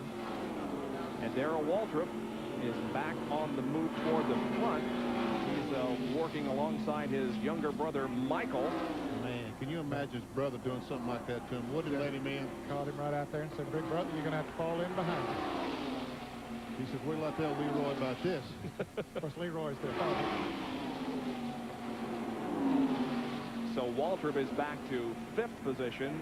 Michael is 4th. Sterling Marlin 3rd. Ken Schrader is 2nd. And the leader of the Winston 500 is Dale Earnhardt.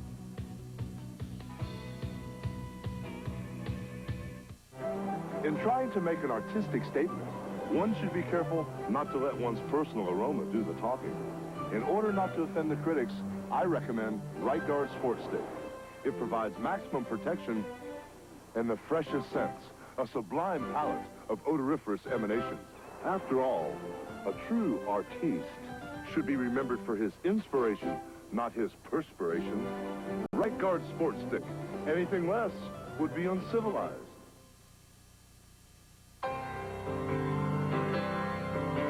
Look for the sign. Top-of-the-line parts.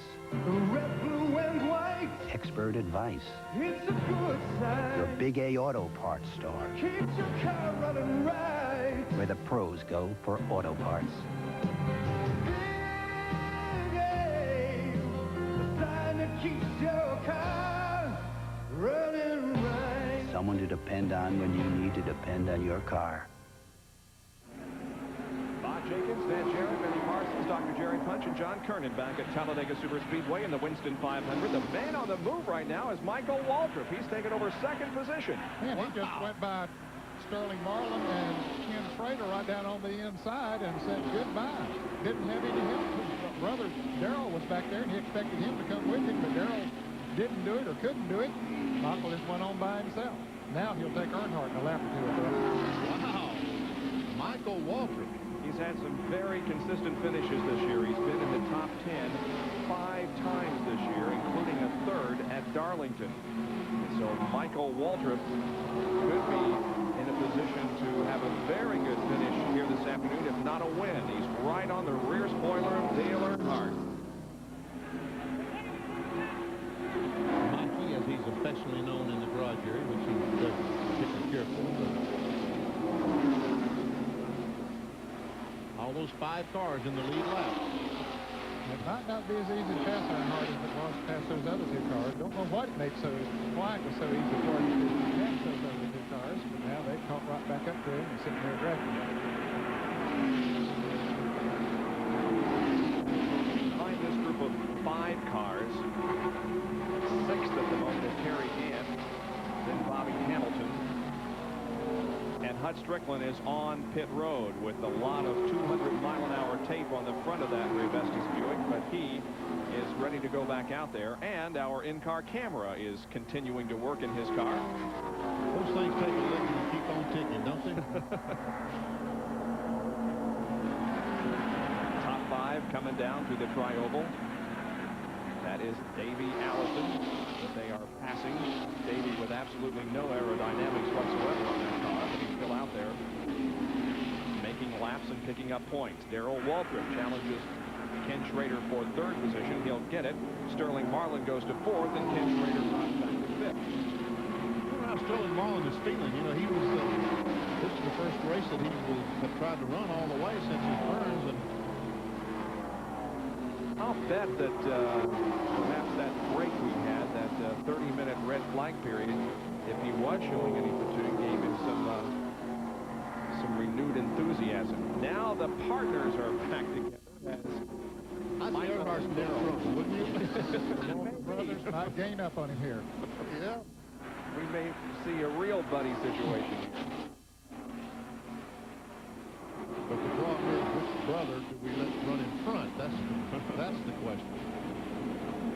And look how Harry Gant and the rest of the group has caught that top 5. Yes, they have. They were more than a second behind a little bit ago when we looked at them, but now they have caught up completely. We'll see him come into the pictures and see Hut Strickland down on the inside. Yep. There they are. Harry Gant running in 6th. Hut Strickland 7th. Bobby Hamilton in 7th position. That shows what happens when you get in line, but when you start running side by side. See, Darrell is telling Michael to move down. He said, come on, let's go below, go down on the bottom. Yeah, I noticed that too. I think it was too. Well, they're staying in formation. What do you think? Can't these guys drop to the inside and hook up and blow right around Earnhardt? Well, they have to know when they're going to do it. They just can't do it all of a sudden. But Darrell he's telling Michael by going low. He keeps telling Michael, look, let's go bottom. But Earnhardt, he saw Walter back there. He said, I'm not going to let them guys on the inside of me. Yeah, he's covering that bottom. He's covering that bottom spot very well. Dale Earnhardt is, and that's keeping them from doing that. Well, that's what Walter was doing in the 3 and 4. He was moving coming down to let Michael know, hey, you can run on the bottom. I know you can run on the bottom. I saw you. Let's go by Earnhardt. But now that was not a good time to do it because the 6 car was there. They saw that coming down the back straightaway and realized it was not a good time to try.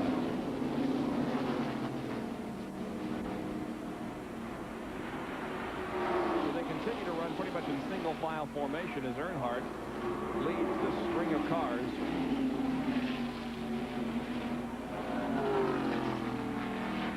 Right on the bottom line. Sure is. He's right on the bottom line of 1 and 2. If they're going to pass him, they're going to have to do it on the outside.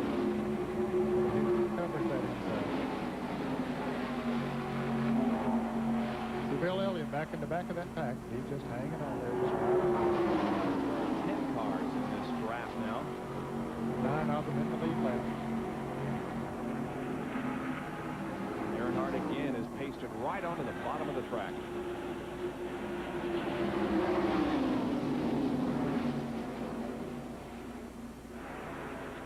Well, I mean, it's very difficult to pass Earnhardt the way he's running right. See, Darrell, as he moved down, he's trying to tell Michael, let's do it on the over one time, brother. Let's just do it. Let's just do it. Someplace.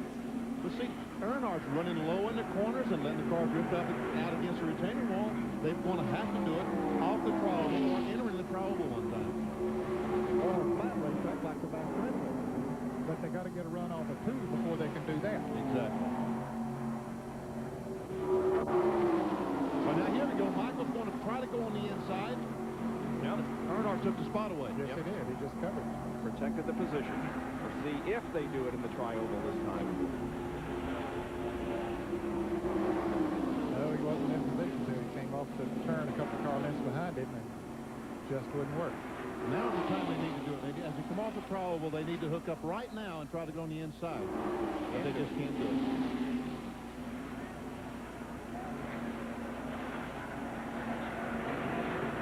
But one thing they don't want to do, and that's take an unnecessary chance.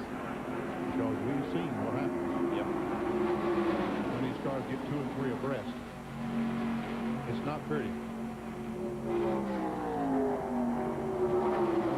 Lap 105, and here is our Western Auto race recap. Dale Earnhardt is the leader. He's led 72 of the 105 laps. We've had 3 caution periods, total of 18 laps, and a red. There are 15 cars on the lead lap with an average speed of 150.16 miles an hour.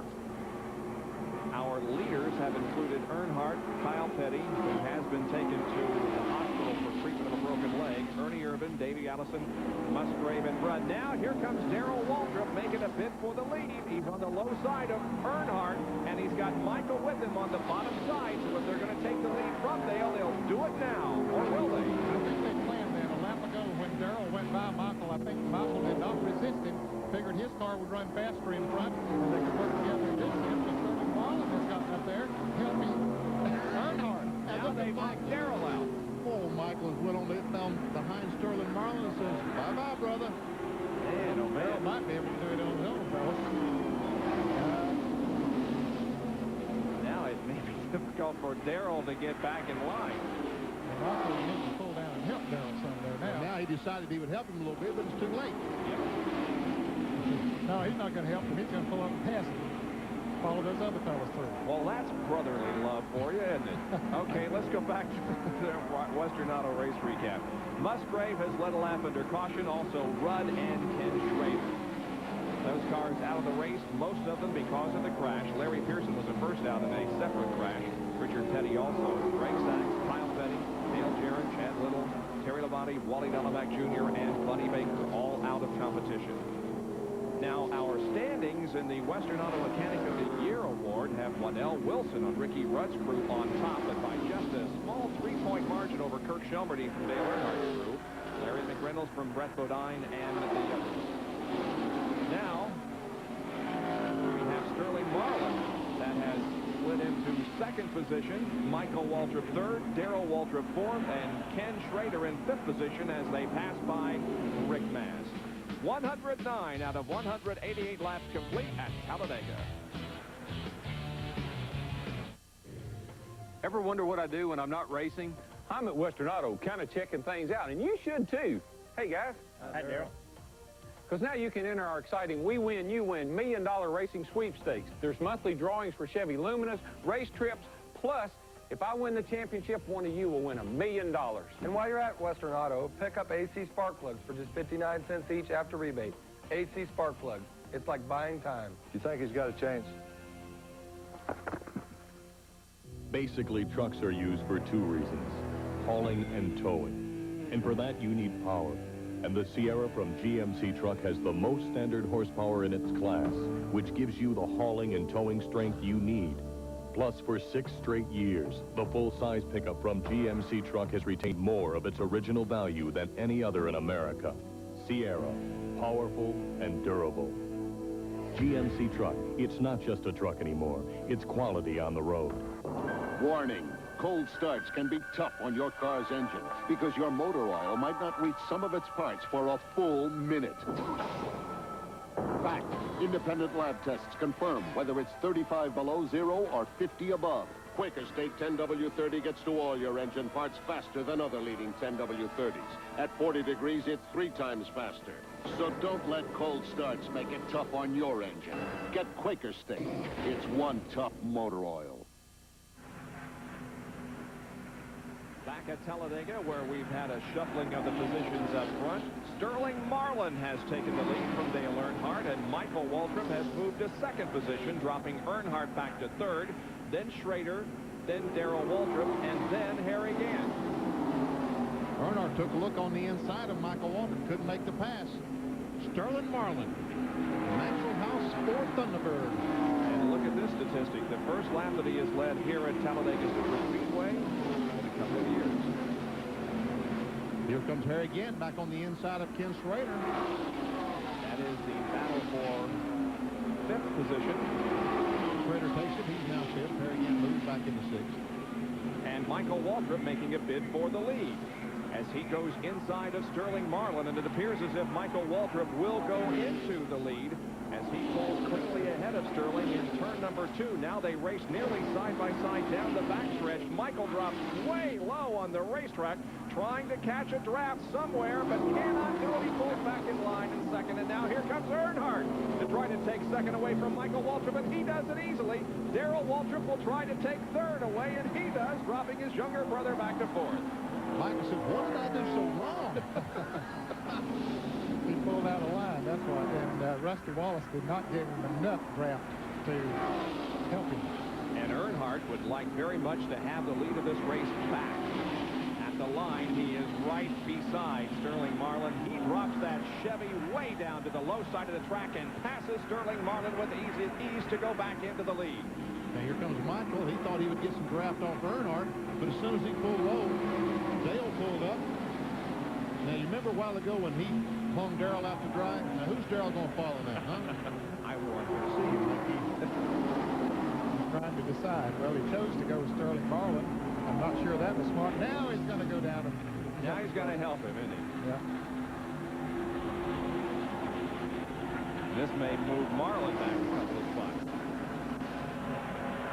Well, look at that Schrader. behind. Yeah, Schrader looks down to the low line and he says, I think I'll go with the Waltrips.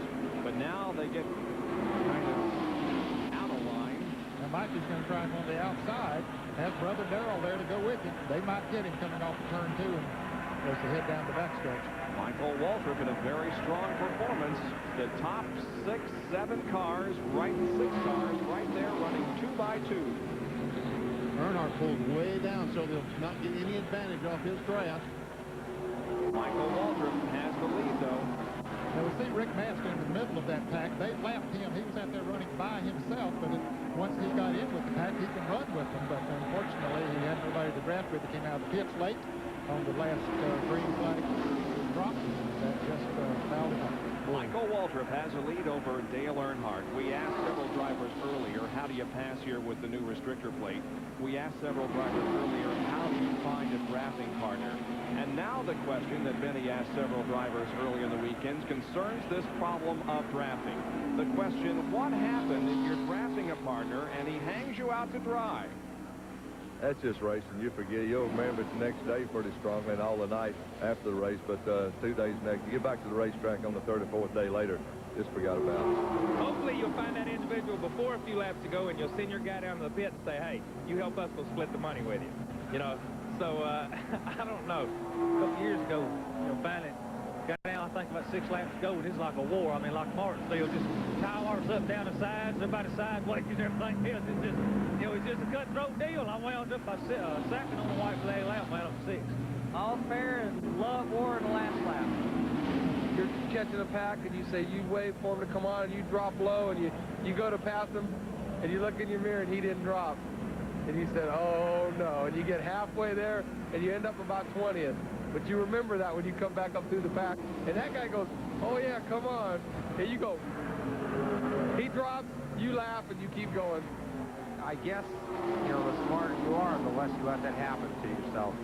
You got to remember, though, whose throat you cut as the day goes on. You kind of make a mental list of that, because when you get out there and you're relying on somebody whose throat you cut 50 laps, 100 laps ago, liable to pay for it big time. So there's some comments from some drivers on what happens when your partner hangs you out to dry. And I hope you noticed how well Sterling Marlin looks. Of course, he suffered some facial burns in that crash at Bristol, and he has healed from those very well. Sterling looks good. He's also running very well here at this track. Let's go down to Jerry Punch with some comments on pit strategy. Jerry? Bob, they are already picking partners once again for their pit stop. The next stop, we are told, for the leader will be around lap 121, some 4 or 5 laps away. Bill Engel, who is the crew chief for Michael Waltrip, came down and talked to Richard Jones just moments ago, and they've agreed to pit together on lap 121. So we'll watch the car number 30, the Pennzoil car, and Dale Earnhardt's car come down and pit together, and maybe Benny Parsons can explain what the advantage is of having 2 cars pit and leave pit road together. Well, because you cannot run on this racetrack by yourself. Rick Mast has proved that. He went out, what, 35 laps ago, was running a half lap behind, or about a third of a lap behind by himself, and they lapped him in two-thirds of a lap. They made up on him in about 35 laps, and that's the same thing will happen to Dale Earnhardt. If the Waltrips were to get hooked up and he could not find a drafting partner, they would lap him in a pit stop at 100 miles. The fact that 2 cars run together so much faster than a single car.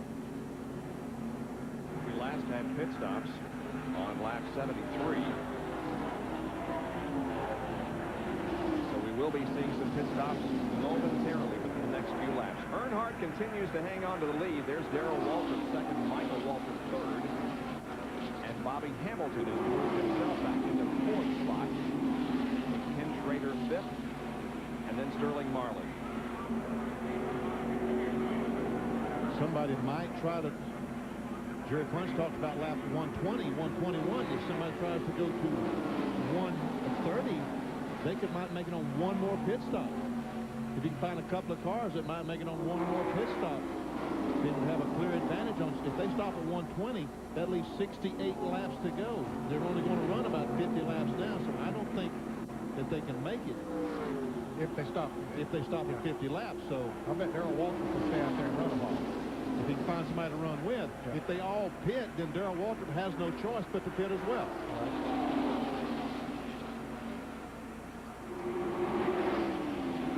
14 cars remain on the lead lap.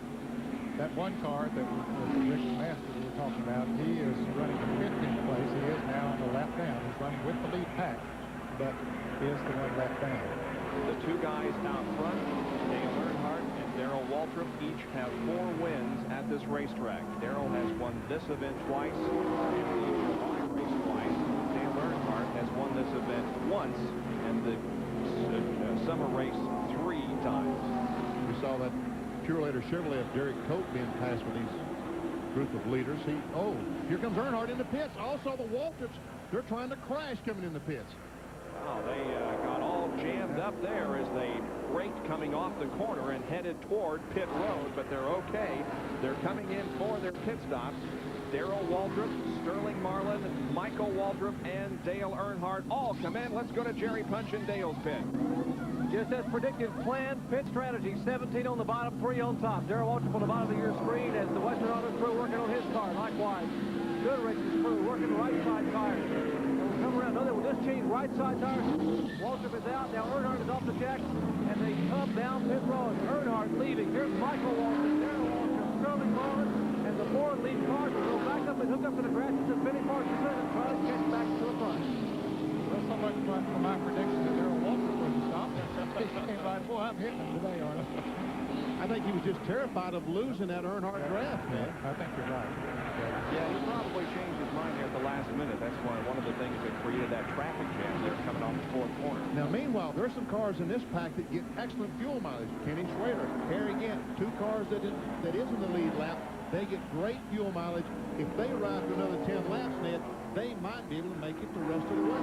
Got to be interesting to see how long they do go. Schrader is the leader of the race. Second place is Harry Gant. Now, I think Ricky Rudd made a green flag pit stop a little while ago. It might not have been, but I thought I said, no, he didn't get out of that. I thought he'd gotten out of that group. That was probably he would be a good drafting partner, but that's not the case. So here I am wrong again. 122 laps out of 188 completed here at Talladega Superspeedway, live on this Monday afternoon. We'll be right back.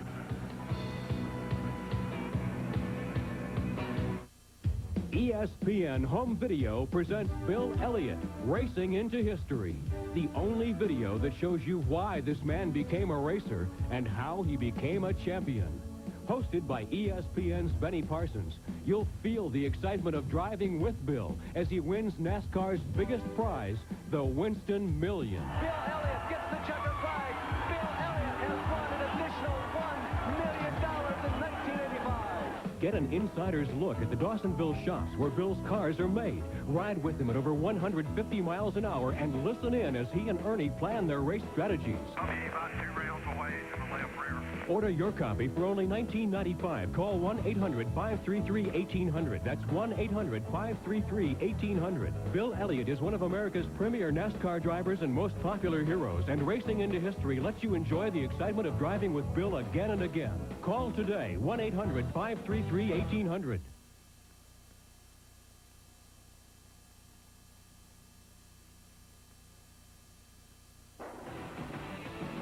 Man and machine race against the clock at the Indy 500 time trial. The speed, the drama, the excitement of qualifying for the greatest spectacle and richest motor race in the world, the Indy 500 time trial, beginning Sunday, May 12th, live on ESPN. Back at Talladega, where Ken Schrader leads the Winston 500. After some have made pit stops, Ken has a pit stop coming up before too long. He did win here at Talladega back in 1988 in the Die Hard 500, which is the race that's held in July. Bill Elliott running in second place now. There are 2 lap cars between Ken Schrader and Bill Elliott and Harry. Look at Schrader. Schrader is waving his hand as he goes down the backstretch, perhaps indicating he's coming in. He's telling everyone behind him he's coming to pit. And Ricky Rudd is going to pit with him. Now, this is a Hendrick team move. Yep. Because now they have a drafting partner when he goes back on the racetrack. Schrader does. So those 2 cars will pit together. Schrader in 25 and Rudd in number 5. Very carefully bring their cars down off the 33 degrees of banking. Let's go to Jerry Punch. Scheduled pit stop for Kenny Schrader. As you said, gentlemen, they wanted Ricky Rudd to pit with them. Rudd had lost 2 laps earlier in the day, and they will have a drafting partner when they go back out. Remember, here is Schrader trying to get the car stopped right in the middle of his pit. It's not going that line. He doesn't stop the car perfectly. Crew now is scampering over the wall. They will change only 2 right side tires. They need so much time to get this car back out on the track as much as possible. Car number 3 and 17. That is Earnhardt. Darrell Waltrip headed for turn 3 and 4, but Schrader is away. He will have to come back to full speed as Earnhardt and Darrell Waltrip bear down in turn 4. Both Hendrick cars work out of the pit area. Meanwhile, here come Earnhardt and Darrell Waltrip and Michael Waltrip also. Now, the 33 car of Harry Gant is the leader, but remember, he's going to need a pit stop before long, and when he does come in, that will give the lead back to Dale Earnhardt. Now, Dale Earnhardt had gotten out of the pits and beaten Darrell Waltrip. When they got up to speed, he was about 2.5 seconds ahead of Darrell Waltrip. Waltrip has run him down. had some help from Michael, but we don't even see Michael in the picture there right now. He's not too far behind, but is several car lengths. There he is. There's the leader, Harry Gant, at number 33. He's going to try to stretch it to lap 132. 132, only leaving him 64 laps to go the rest of the way. Oh, I'm sorry. 56 laps. 188 the distance we go, isn't it? Yep. There's Gant's crew as they watch him remain on the racetrack. He moves to the inside of Dave Marcus in car 71, 128, so he's going to go. He's getting a tough break right now because Dave Marcus, they need to get in line because he's using more fuel right now trying to pass Marcus. I think Harry may have signaled to Dave. Well, that's killing Harry right there, running side by side. He needs to be in line to save fuel. They've decided to go with a strategy of saving fuel, and here all that goes right out the window. Yeah, he's not saving fuel there. How can you save fuel? That's running right behind someone and not running the throttle on the floor all the time. Being able to lift off the throttle a little bit. Now, to stay even in that position, he's having to run wide open all the way around the racetrack. Now he falls in behind Dave.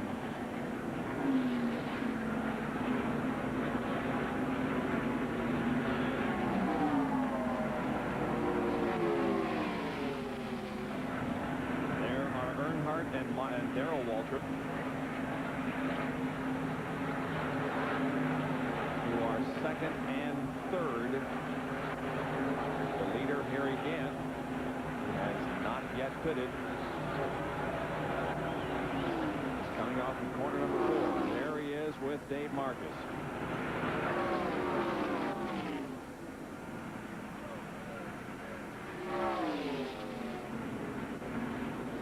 Drafting on the back of Marcus. That's lap 130.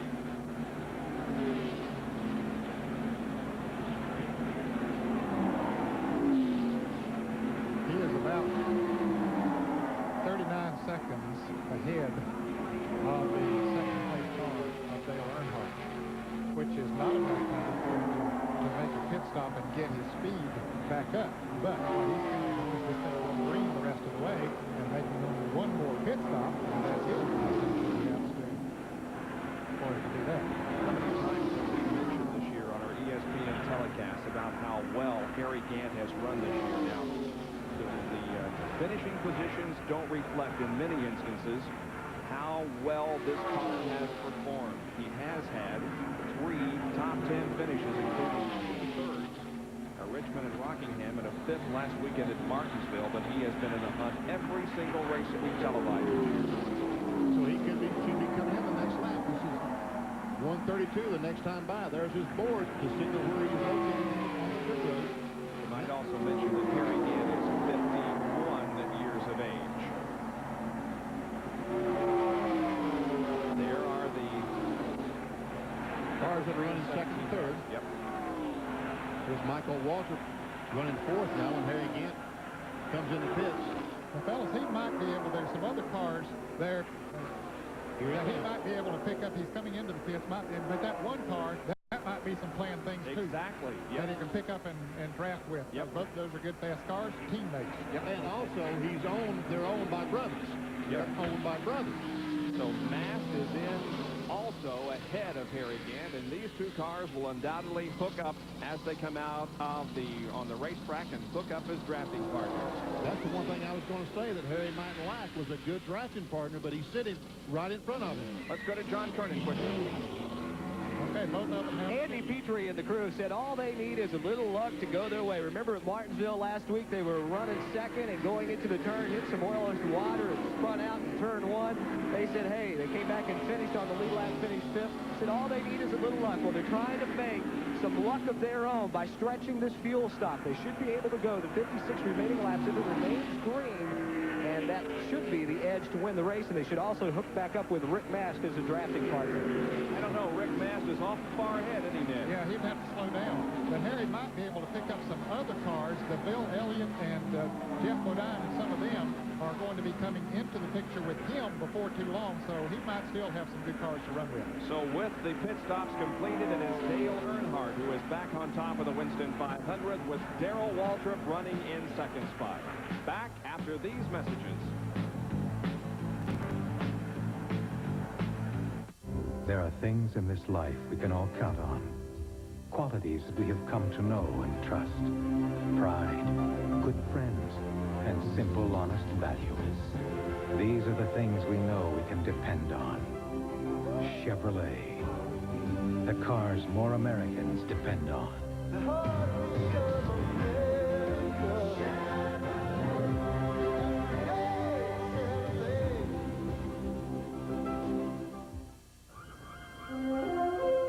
What do you think? Here's a better idea.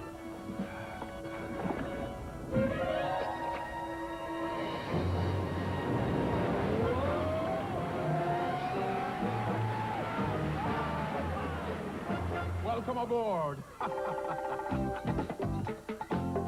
Welcome to the Bermuda Triangle. No wonder nobody ever comes back. Top-of-the-line parts, expert advice. That's your Big A Auto Parts store.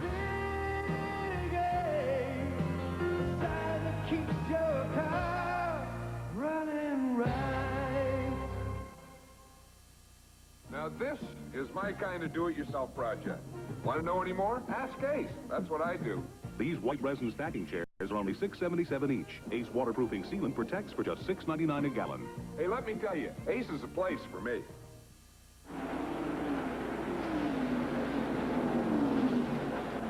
Here we go, the leader, Dale Earnhardt. Also, Darrell Waltrip is running second. We keep talking that they have to make one more pit stop, and Harry again, just a moment ago, made his last and final pit stop. Or he should be able to go the rest of the way, so we'll have to see how the strategy plays out. You can see Rusty Wallace's car that is back out there on the race after being involved in that accident. Let's go to Jerry Punch with more on this pit strategy. Just talking with Richard Childress and Kurt Shelburne on some of the crew members here in the Earnhardt pit, and they would like to be able to build a comfortable lead on Harry Gannon. Right now, they're not very comfortable at all. The lead is only about 6.5 to 7 seconds differential between the 3 car and the 33 car. They know they have to pit at least once more. They would like to be able to build about a 10 or 12 more second lead over Gannon so they could possibly have a shot at a gas and go. But right now, Gannon is not cooperating. Leads right now, but his need for another pit stop before this race is over may spell the difference. Racetrack that's bathed in sunshine now after heavy rain yesterday and a postponement of this event. We are 136 laps into this race. Look at these 3 cars wrapping there on the bottom with each other. And there's nothing left to draft. We just moved around Morgan Shepherd in the motorcraft board. Morgan and then one of those cars had been running in the lead lap, but not in the lead pack. So that perhaps will put him, in fact, I'm sure it does put him a lap down. Remember last year, about the only driver that could run with Dale Earnhardt was Greg Sachs. And now, at least at this stage of the race, Darrell Waltrip is running with Dale Earnhardt, taking a look to the inside there, but making no move. He might be moving to the inside to get just a little bit of air through the grill. He might be running a little bit warm. These are the guys that I referred to a little while ago drafting together. These machines are beat up and banged up, and there's no aerodynamics whatsoever to them, but they're still running out there on the bottom of the racetrack. Look at what used to be the front end of the Haviland Ford. There are no front ends. There are no front ends. Look like a demolition derby. They got their own drafting going on, their own race going on out there. Now, fellas, the last time around, Harry Gantt gained about a half a second on Dale Earnhardt. Harry Gantt's car is awfully fast now. Yeah, he had picked up the draft of Kenny Schrader and Ricky Rudd, and that allowed him to move in even closer. As Jerry Punch pointed out, about 6.5 seconds when he talked about it, and now he has it down under 6 seconds. Of course, the leader, that's Earnhardt and Darrell Waltrip. Michael Waltrip is third, Jimmy Smith fourth, and in 5th place is Sterling Marlin. Those 3 cars are locked up in the draft a little farther back. The race man, King Richard Petty, was not checked out of this race very early, but to order your copy of The Ride of a Lifetime, documenting the incredible career of King Richard Petty, 1-800-342-3400. That's the number to dial to get all the information that you need to order your home video Ride of a Lifetime. 1-800-342-3400. Jerry Punch has more from Darrell Waltrip's pit. Well, gentlemen, remember a year ago you were talking a minute ago about how well Greg Sachs ran. He was one of the few cars that could run with Dale Earnhardt, and it was a Chevrolet Lumina. Well, maybe a little deja vu here for Darrell Waltrip. The engine builder for Greg Sachs a year ago was Charlie Seegers. That's the same man who built the engine for Darrell Waltrip here at Talladega. Now, Waltrip buying engines, of course, from Hendrick Motorsports, and Charlie Seegers is an employee there in the engine room. So maybe Waltrip can hang on just like Sachs did a year ago and maybe get a little bit different shot at Earnhardt with a checkered flag fall. He's running very well, as all day, but right now is content, or appears to be content, with staying right there in Earnhardt's draft and running in second position. He's not content. He just feels like it's the best thing for him to do right now. Yeah, this is a smart thing for him to do. No question about that.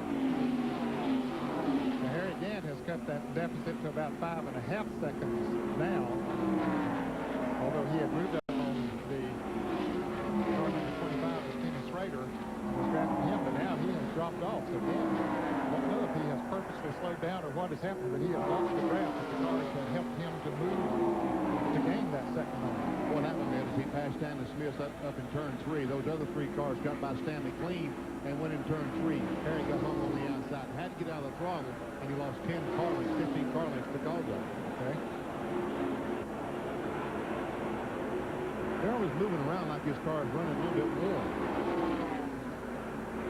We'll look over Harry Gant, and there he is. There he is, running at the front of that pack now with Jeff Bodine. Yeah, but he had run away from Jeff Bodine until he had that little situation that Benny talked about, and now he has to pick back up. Now he's the fellow that's using the gas there in front of Jeff Bodine. Bodine will be saving some gas in the Budweiser Ford.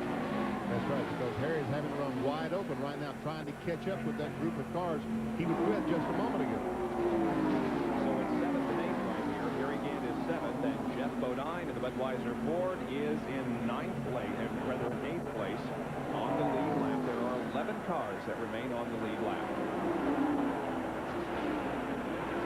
Morgan Shepherd in front of him. Now if he can just get a little bit of draft off Morgan, maybe those 3 cars, if he can get in the middle of that, he can save some fuel, and maybe they can get that group in front of him right there, those guys.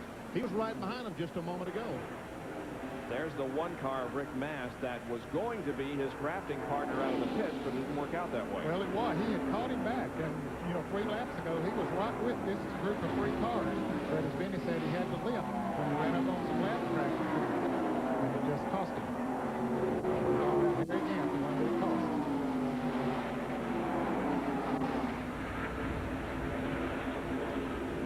Panning back to show you the interval between that Rick Mast car and Harry Gant. And that's the penalty you pay for lifting off the throttle. You say, don't they hit the brakes when they go in the corner? No. They run around this racetrack wide open, never taking the foot off the accelerator. Now both Darrell Waltrip and Dale Earnhardt have passed the 26 car of Brett Bodine, and so there are 10 cars on the lead lap. The top 15 at this moment, it is Dale Earnhardt leading.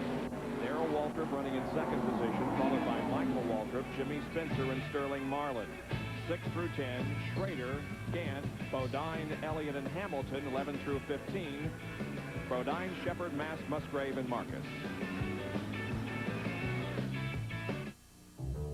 Of all the personalized services offered by the American Express Gold Card, maybe the most significant is the first, application. You make 1 phone call, and if you qualify, all that's required is your signature. No forms to fill out, just a conversation. A simple demonstration of how easy many things will become when you're a Gold Card member. The American Express Gold Card.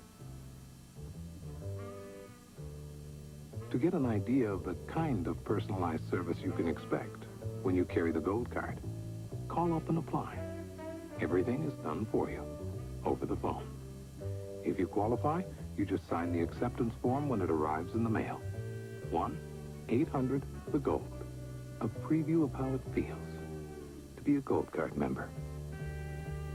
The American Express Gold Card. Bob Jenkins, along with Ned Jarrett, Benny Parsons, Dr. Jerry Bunch, and John Kernan back at Talladega Superspeedway as we have completed 145 of 188 laps in the Winston 500. The lead is held by Dale Earnhardt. Running a close second is Darrell Waltrip. Third position belongs to Michael Waltrip, Jimmy Spencer, and Sterling Marlin. Now, we talked about how most everyone is going to need at least one more pit stop. There was a question as to whether Harry Gant would be able to. At first, it was thought that he would be able to go the rest of the distance. But, Jerry, what's the calculation say now? Might he be able to go the distance, or is he going to have to stop? This is not coming from the Harry Gant crew. This is coming from other crews who are trying to beat Harry Gant. But their figuring is this, Bob. Gant ran 58 laps on his last fuel stop. But in that 58 laps, there were 4 caution laps. Now, he pitted on lap 132. That would mean he'd have to go 56 green flag laps to the conclusion and win the race. And indeed, if he were to do that, and he could run 56 laps, Earnhardt, Waltrip, everyone else wants to stop, and he would win the race. But the question mark for the Earnhardt crew is, can he make it 56 laps under green? They figure it's going to be awfully close. And let's see what they're actually figuring up in the Harry Gant pit where John Kernan's standing. John? Let's just say cautiously optimistic. Andy Petrie, the three crews, maybe a little bit doubting you'd go 56 green flag laps. Can you do it? Well, we're going to try to. We went 58 that time with a little help from the caution flag. But, we're going to roll the dice. We're going to try. After you refilled the tanks back here, the 11-gallon tanks of fuel, did you find that you had enough fuel in it to go 56 green flag? It just about took all of it, and it's going to be close. Well, they're going to roll the dice here in the Harry Gant pit. Like I said, they need some luck. They feel that they're going to make their own luck if this stays green the rest of the way. And now, fellas, a couple laps ago, he just moved over and let Bill Elliott and Jeff Bodine go by. He almost overdid it. He has caught back up to him now, so he can rest. Now, see, third-place car, Michael Waltrip there in front of him. Michael was several laps ago pretty far in front of this group, but they have drafted up to him now. But Harry Gant dropped at the end of that line just to sit there and conserve gas. But then I would have thought that he would stay in the middle of it, because sometimes that car behind you can help a little bit too, and he might have even saved more gas. He could have saved a little bit more, but he doesn't have to save that much. He can do 56. I really believe he can make 56 laps if he just rides behind these folks. Now, Bill Elliott, we've been watching Bill Elliott, and he is one of the fastest cars on the racetrack. But now, can he go by that entire group? That's going to be an awfully hard task.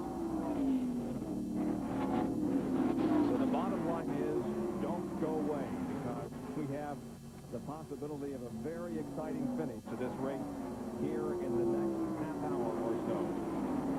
There is Dale Earnhardt leading Darrell Waltrip. They're running first and second, and Earnhardt's last lap was 192.714.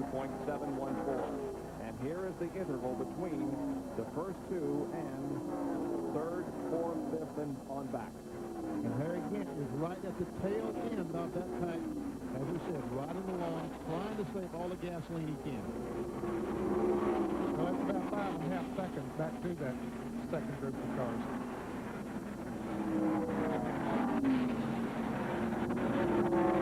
So now there are just 9 cars in the lead lap. Bobby Hamilton has gone a lap down to the lead.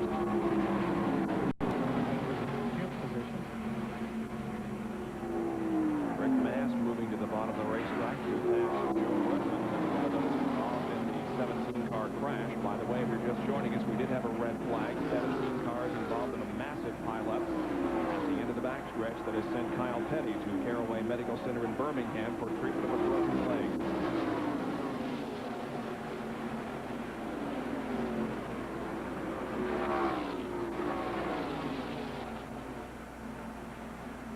The reason we're showing you the 33 car so much is that he's the fella that we think can go the rest of the way. Here comes Darrell. Darrell Waltrip may be trying to take over the lead here from Dale Earnhardt. Waltrip moving to the inside, and he indeed does pass Earnhardt and takes the lead. Darrell Waltrip goes to the front. Maybe he figures he can lead them a little bit faster than Earnhardt is going to lead them.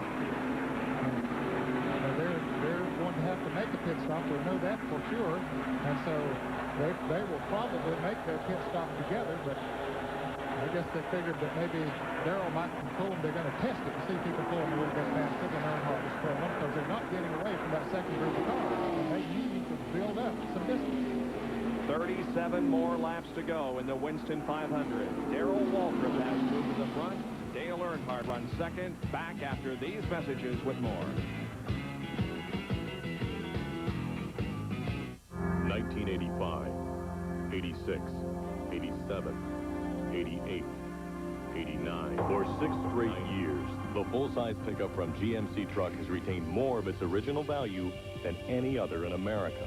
That's why sales of the Sierra are growing faster than any other full-size pickup. And we intend to keep it that way in 1991 with these new Sierras.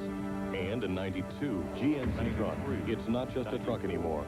It's quality on the road. In trying to make an artistic statement, one should be careful not to let one's personal aroma do the talking. In order not to offend the critics, I recommend Right Guard Sport Stick.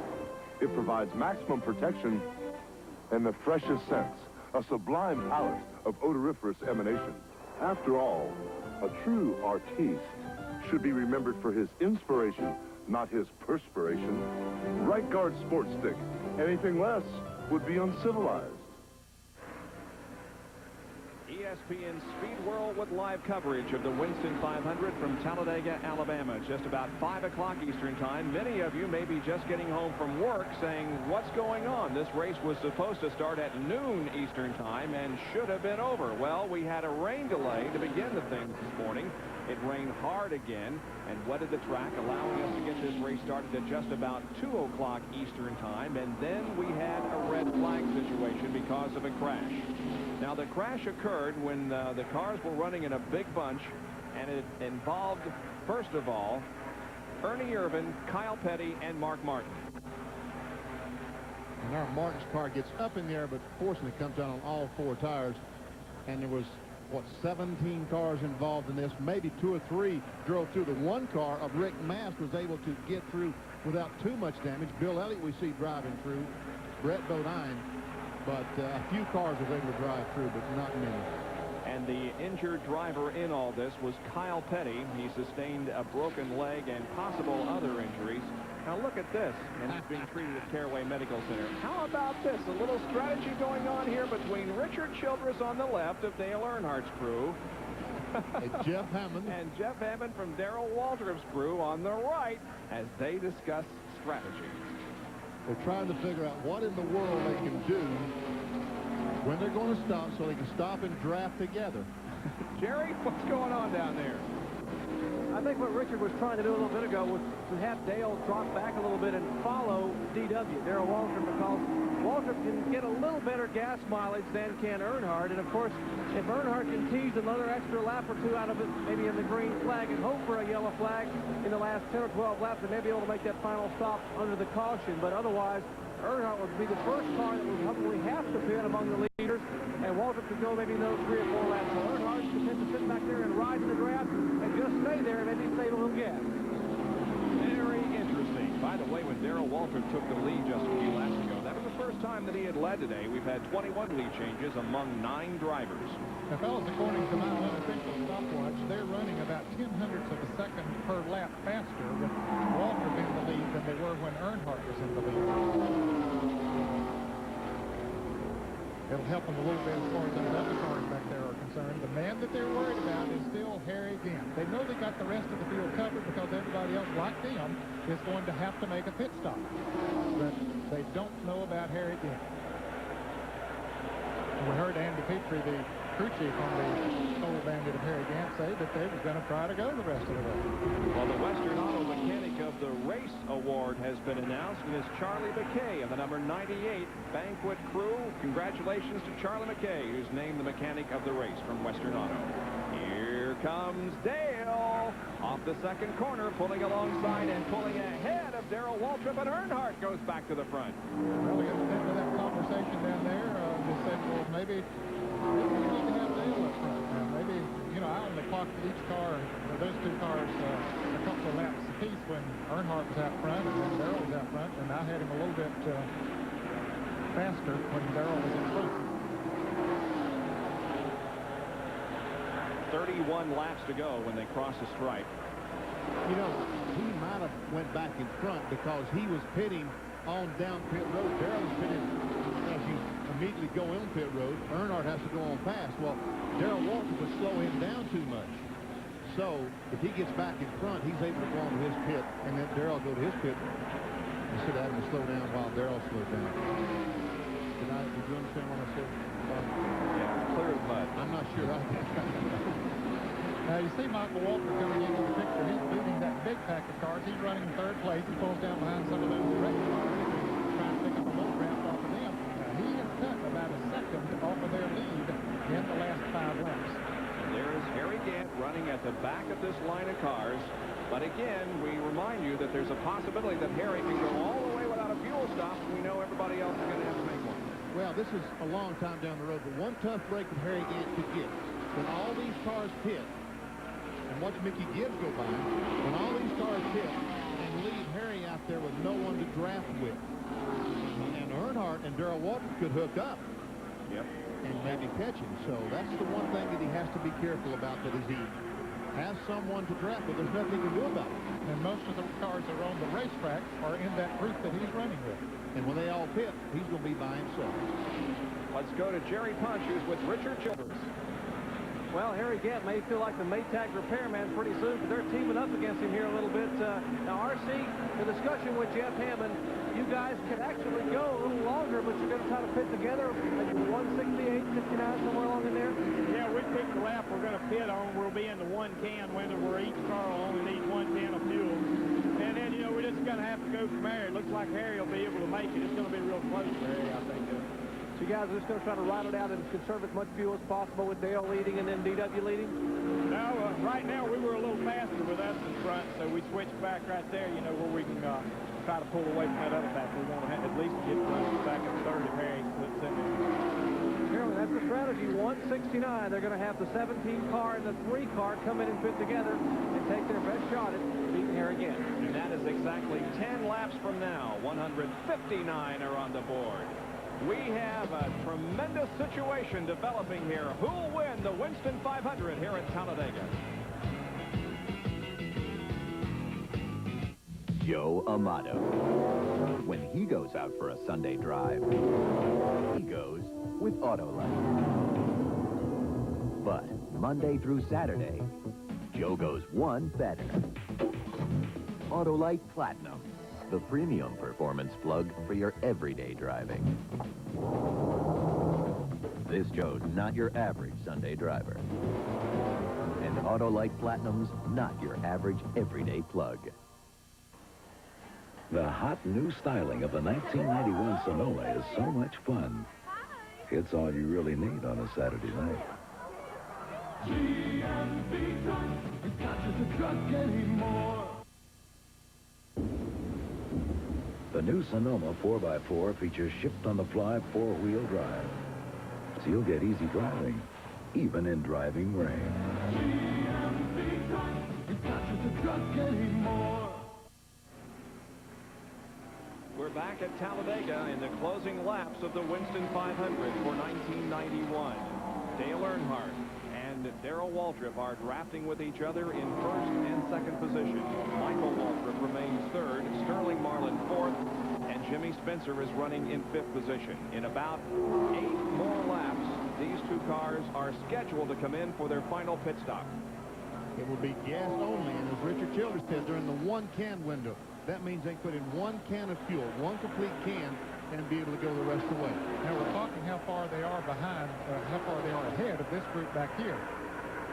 That's Harry Gant. They're 7.7 seconds in front of Harry Gant. Now, when I said a moment ago that Michael Waltrip and them had closed in about a second on them, since then, Earnhardt and Darrell Waltrip have opened it up and got 2 seconds from what they were. So they've moved away from that pack a little bit once Earnhardt got back in front.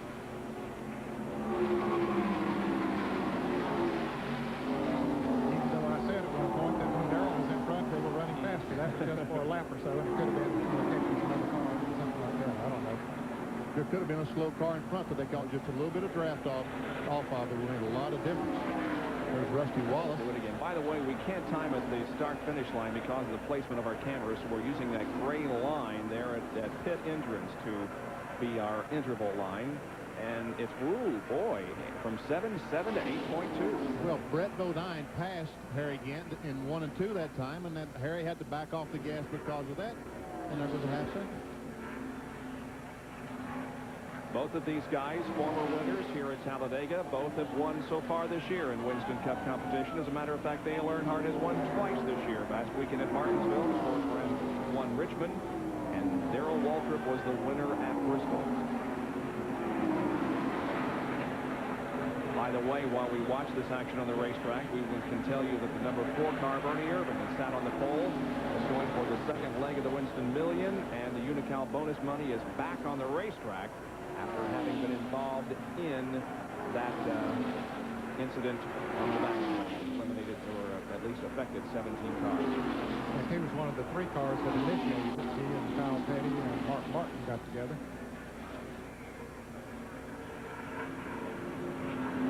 Nothing has changed. Earnhardt and Darrell Waltrip running first and second. Meanwhile, Michael Waltrip was running third a moment ago, still is. And we talked about Darrell a lot, but Michael deserves his credit too because he is running third. Right behind him is a 22 car of Sterling Marlin, and it's running fourth.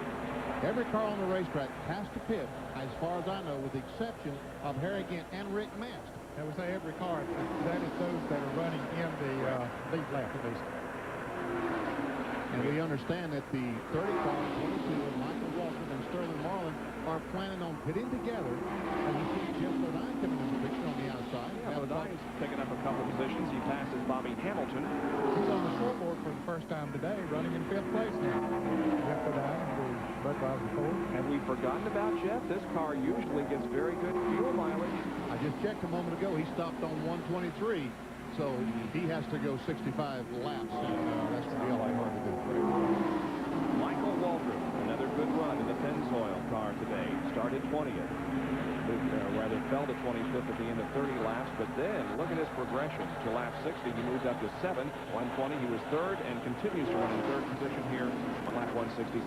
Well, he got to third spot, and he got behind Earnhardt and Waltrip, and that's just as far as he could go because those two guys, Earnhardt and Waltrip right now have the best cars in the field. As good as any, I should say.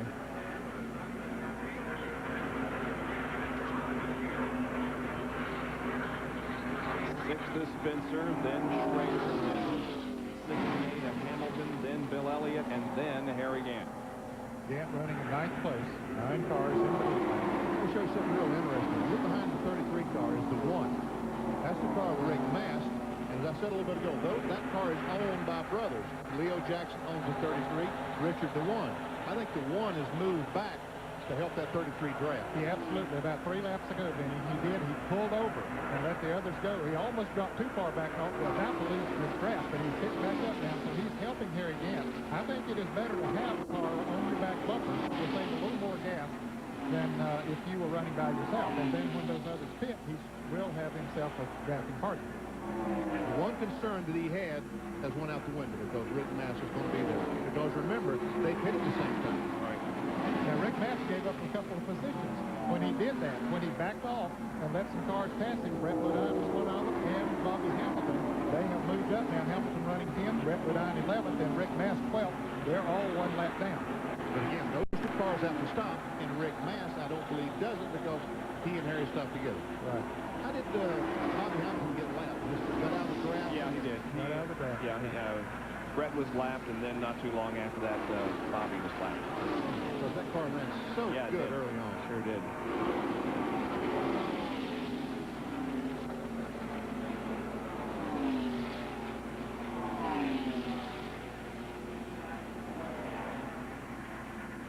Harry's never won at this track. His best finish was a second in 1989.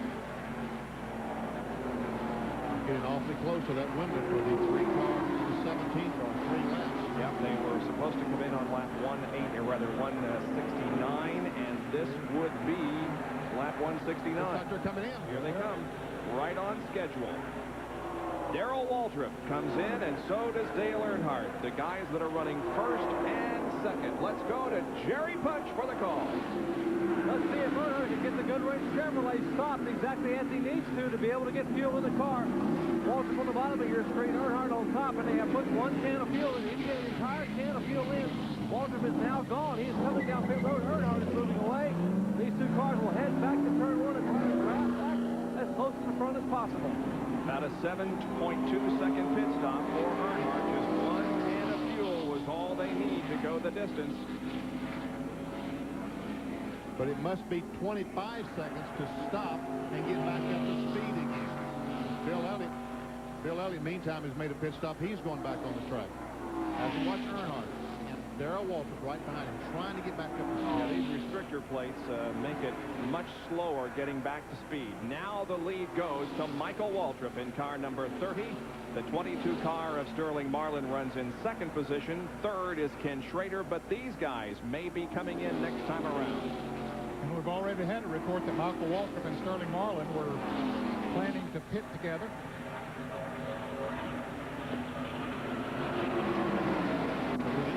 Was in that group just a moment ago. He's made a pit stop. And Jimmy Spencer came in with him, so both those cars.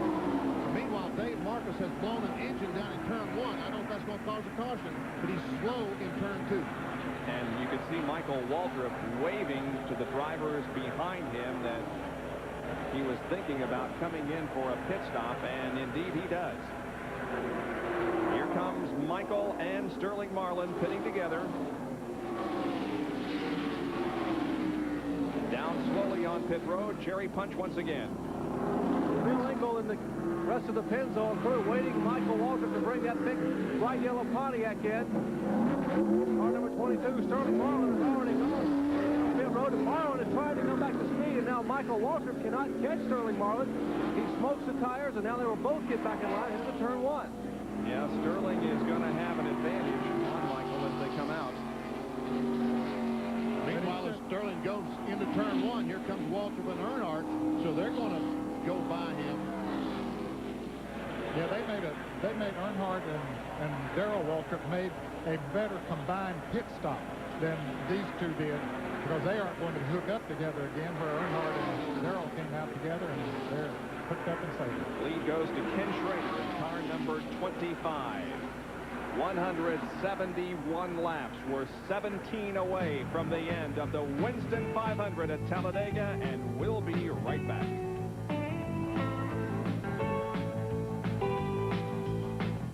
If you think Architectural Digest is an investment to be saved and savored, then you are right. Each spectacular issue brings you the very best in interior design, art, antiques, and travel.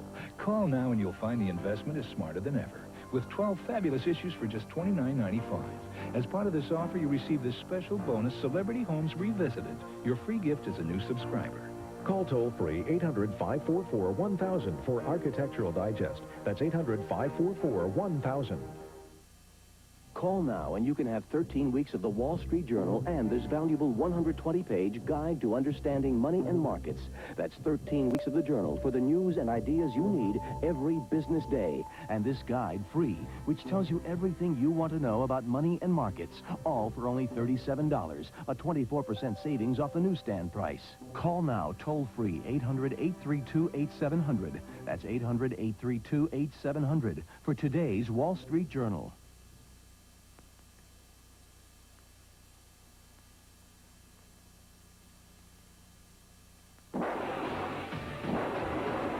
Indy 500 time trials beginning Sunday live on ESPN. Winston Cup Racing, the Winston 500, live from Talladega Superspeedway in Alabama, now with just 14 more laps to go. Our Speed World coverage is being brought to you by Bud Light. Everything else is just a light. By Quaker State, the Big Q is one tough motor oil. And by Buick, the new symbol for quality in America. The leader is Ken Schrader in car number 25. He's drafting on his teammate Ricky Rudd, who remains 2 laps down and has been virtually all race long. There is Harry Gant right behind Ken Schrader, and his teammate Rick Mast runs right behind him. But Ken Schrader and Ricky Rudd are going to have to make pit stops. And Harry Gant and Rick Mast may not. That's true. 5 more laps, we understand, before those Hendry cars come in for a stop. The 17 and the 3 cars remain running together. They are anything but teammates, but they have been hooked up and drafting partners for a long time now. Now, when they came out of the pits, Dale Earnhardt was in the lead by about 5 or 6 car lengths. Darrell caught him and passed him. And Earnhardt has tried to get by Darrell a couple of times, not been able to make that move. What this essentially boils down to is Harry Gant is going to win the race if he doesn't have to stop for fuel. If he does have to stop for fuel, it'll be a contest between these 2 guys. Exactly. It's pretty simple terms, isn't it? That's about the way it is, and we'll know the outcome in, what, 15 laps? 16. 15 and a half. We're on the back. Okay, I agree. 15 and a half.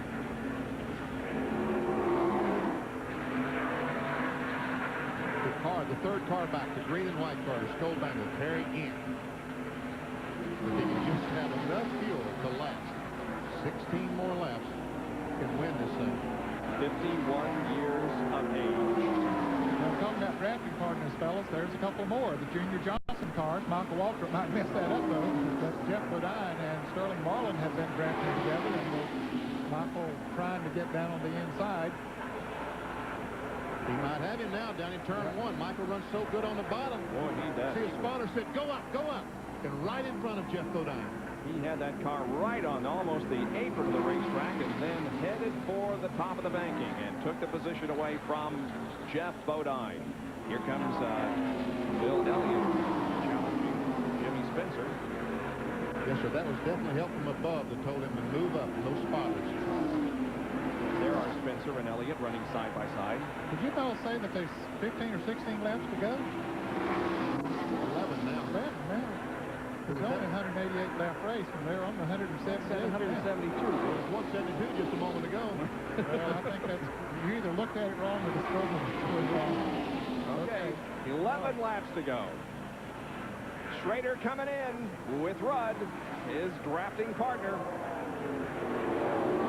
The Hendry cars make their way onto pit road. Now, Ricky, his pit is closer to turn 4.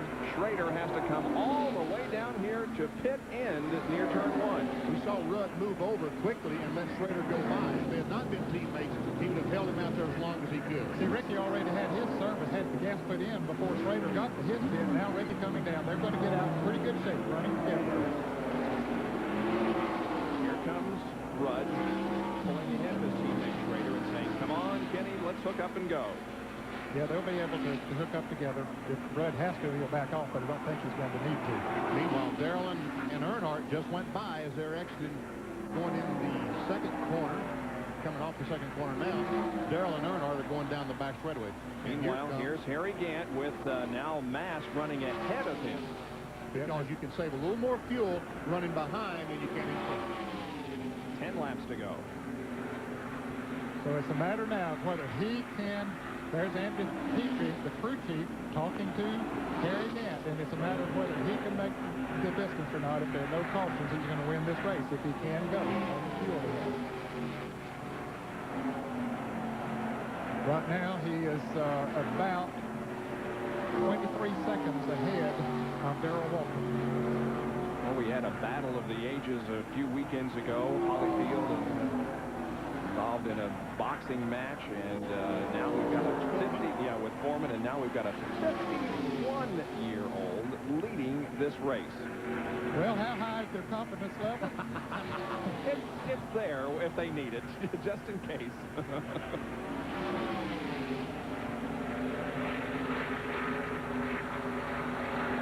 that thing spits, Harry will have no choice but hit the pit road.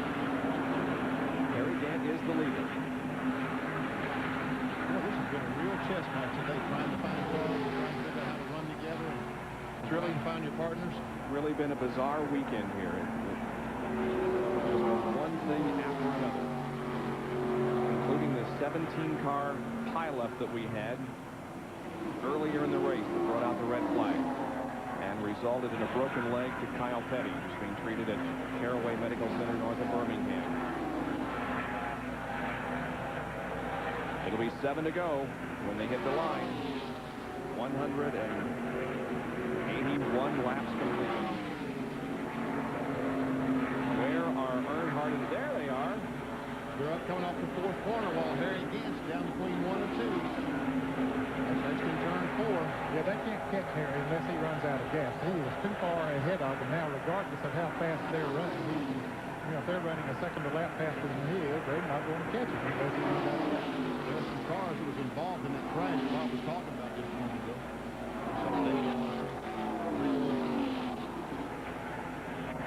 Bernie Irvin did re-enter the race, but has since gone behind the wall once again. 9 cars remain on the lead lap.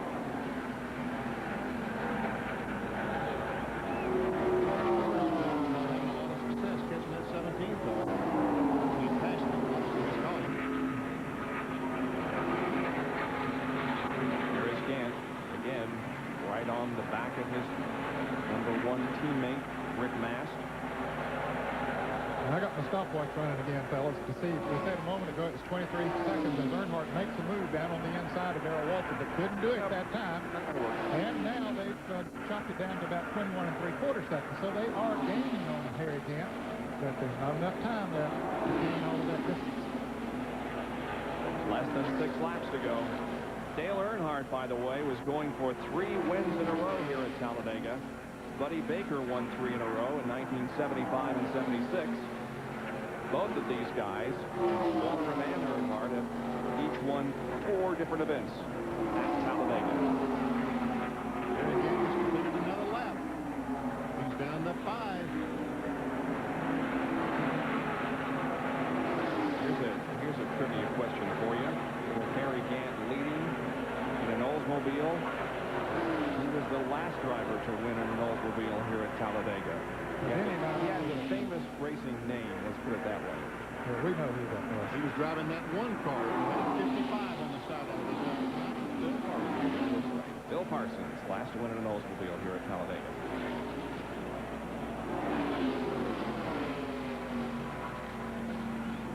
These cars running for position. Yep. Sterling Marlin, Michael Waltrip, and Jeff Godin, 4th, 5th, and 6th. Ricky Rudd is a couple laps down.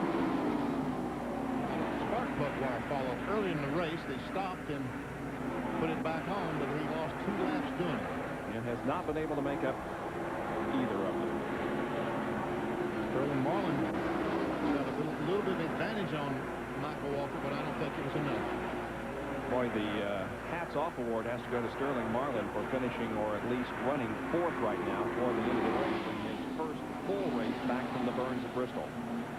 Not too far behind them is the 7th place car of Jimmy Spencer, and then comes Kim Schrader and Bill Elliott. There's Spencer in the red car with yellow uniforms on it. And then Bill Elliott's not too far behind, or Kim Schrader really is right on his bumper, and then Bill Elliott. There again, just went by, guys. 3 more. By the way, Jimmy Spencer would be having his 4th top 10 finish in a row. Jimmy Spencer would be.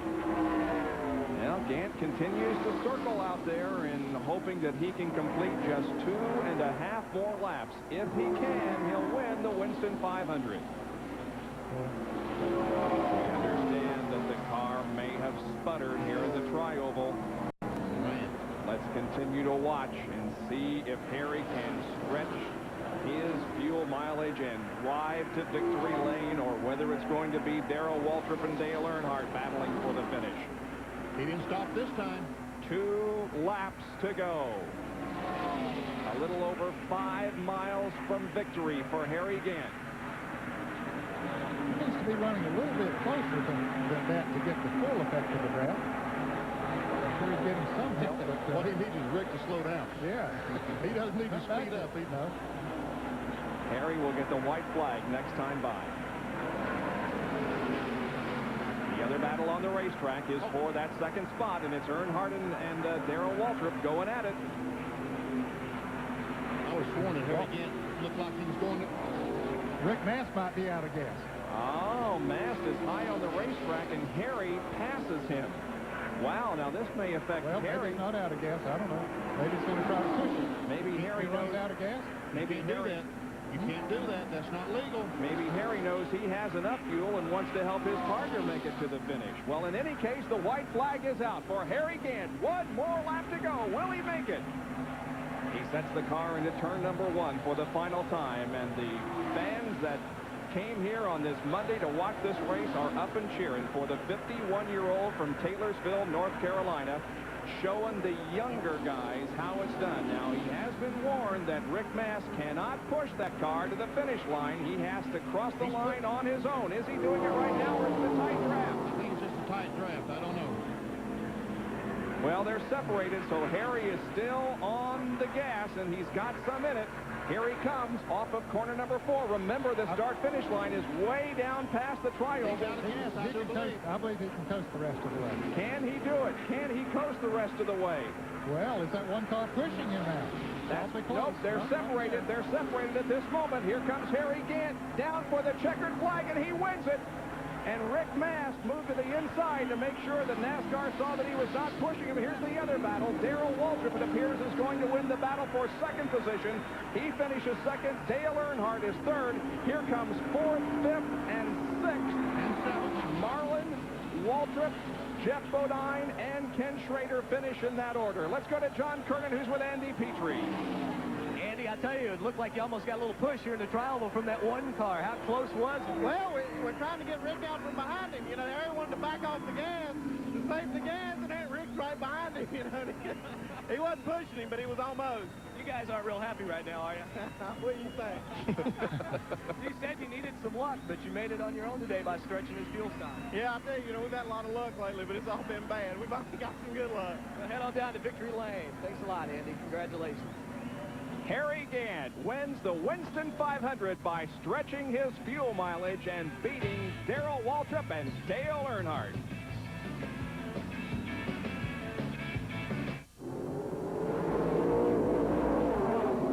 No matter what you drive, no matter where you drive it, or under what conditions,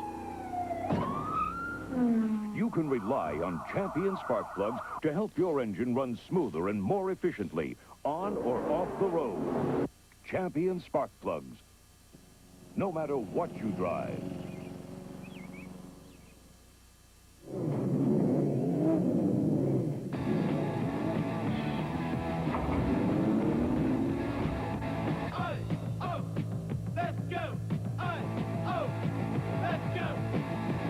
Introducing the Bud Light IMSA Racing Team.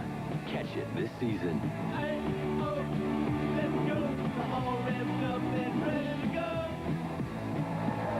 How do we get the truck back? Throw it in reverse. It's tough enough to take you 250,000 miles. Tough enough to take you from Akron to Atlanta, on to Fort Worth and Fargo. It's the Quaker State Guarantee. A guarantee so tough, your new car's engine is protected against oil-related breakdowns for 250,000 miles or 10 years. Hartford to Hollywood. Enroll free at your Quaker State Service Center. You could run out of roads before you run out of Quaker State protection, because Quaker State is one tough motor oil. All the deep-down quality that makes a Buick so enjoyable on a Saturday afternoon is forged in the heat of weekends we spend throughout the year. So while you're considering the ownership of a bright new Buick, rest assured that Buick engineers are out at the nation's racetracks, racing to make your new Buick even better. Buick, the new symbol for quality in America. There is the winner of the Winston 500. Harry Gant from Taylorsville, North Carolina, has a big smile on his face. Here's Jerry Punch. Well, Harry Gant sitting in the car here, and the crew celebrating in the background. Charlie Presley, and we'll let Harry climb out. A well-deserved celebration going on down here. Let's listen a second here. Oh, my goodness. Harry, congratulations on a great effort. Well, thank you. You know, we just try to stay out of trouble and stay at the back, and just getting the gas mileage after we made the stop there. They said we go all the way if we save fuel. And the whole last 40 laps, I just was running like half throttle in that draft, and somebody went by, let them go by because I didn't want to use the fuel, and then it started running out on me. 5 to go, the fuel pressure started fluctuating. But Rick had backed off a lot. He and I both were probably running a little over half throttle there. And so then he pulled over for me to go by, and he had to bump me a lot of times to get me on around the last lap. When did it finally quit? When you know you knew you were going to make it? Coming off a 4, going into, well, it quit a bunch on the backstretch, and Rick gave me a good boot, and it got me going, and then going in 3, it cut off, and he got it's hard for him to get again. All 4 it wasn't running any, and down there it wasn't running any. So he gave me a good push, but they was tolling my seconds out to me and tell me how far I was ahead, you know. And we lost one of the members of the Skull Classic team, Hugo, passed away, and prayers for Hugo, and hope to have our prayers for George Bush that he gets better tomorrow then. And the crew just done a super job here today. Harry Gant wins the Winston 500, and they talk about 40-something with Nolan Ryan and George Foreman. How about 50-something, Bob? There are the results, and by virtue of his third place finish, Dale Earnhardt is back on top of the point standings for Ned Jarrett, Benny Parsons, Dr. Jerry Punch, and John Kernan. Thanks for being with us. This is Bob Jenkins. So long, everyone.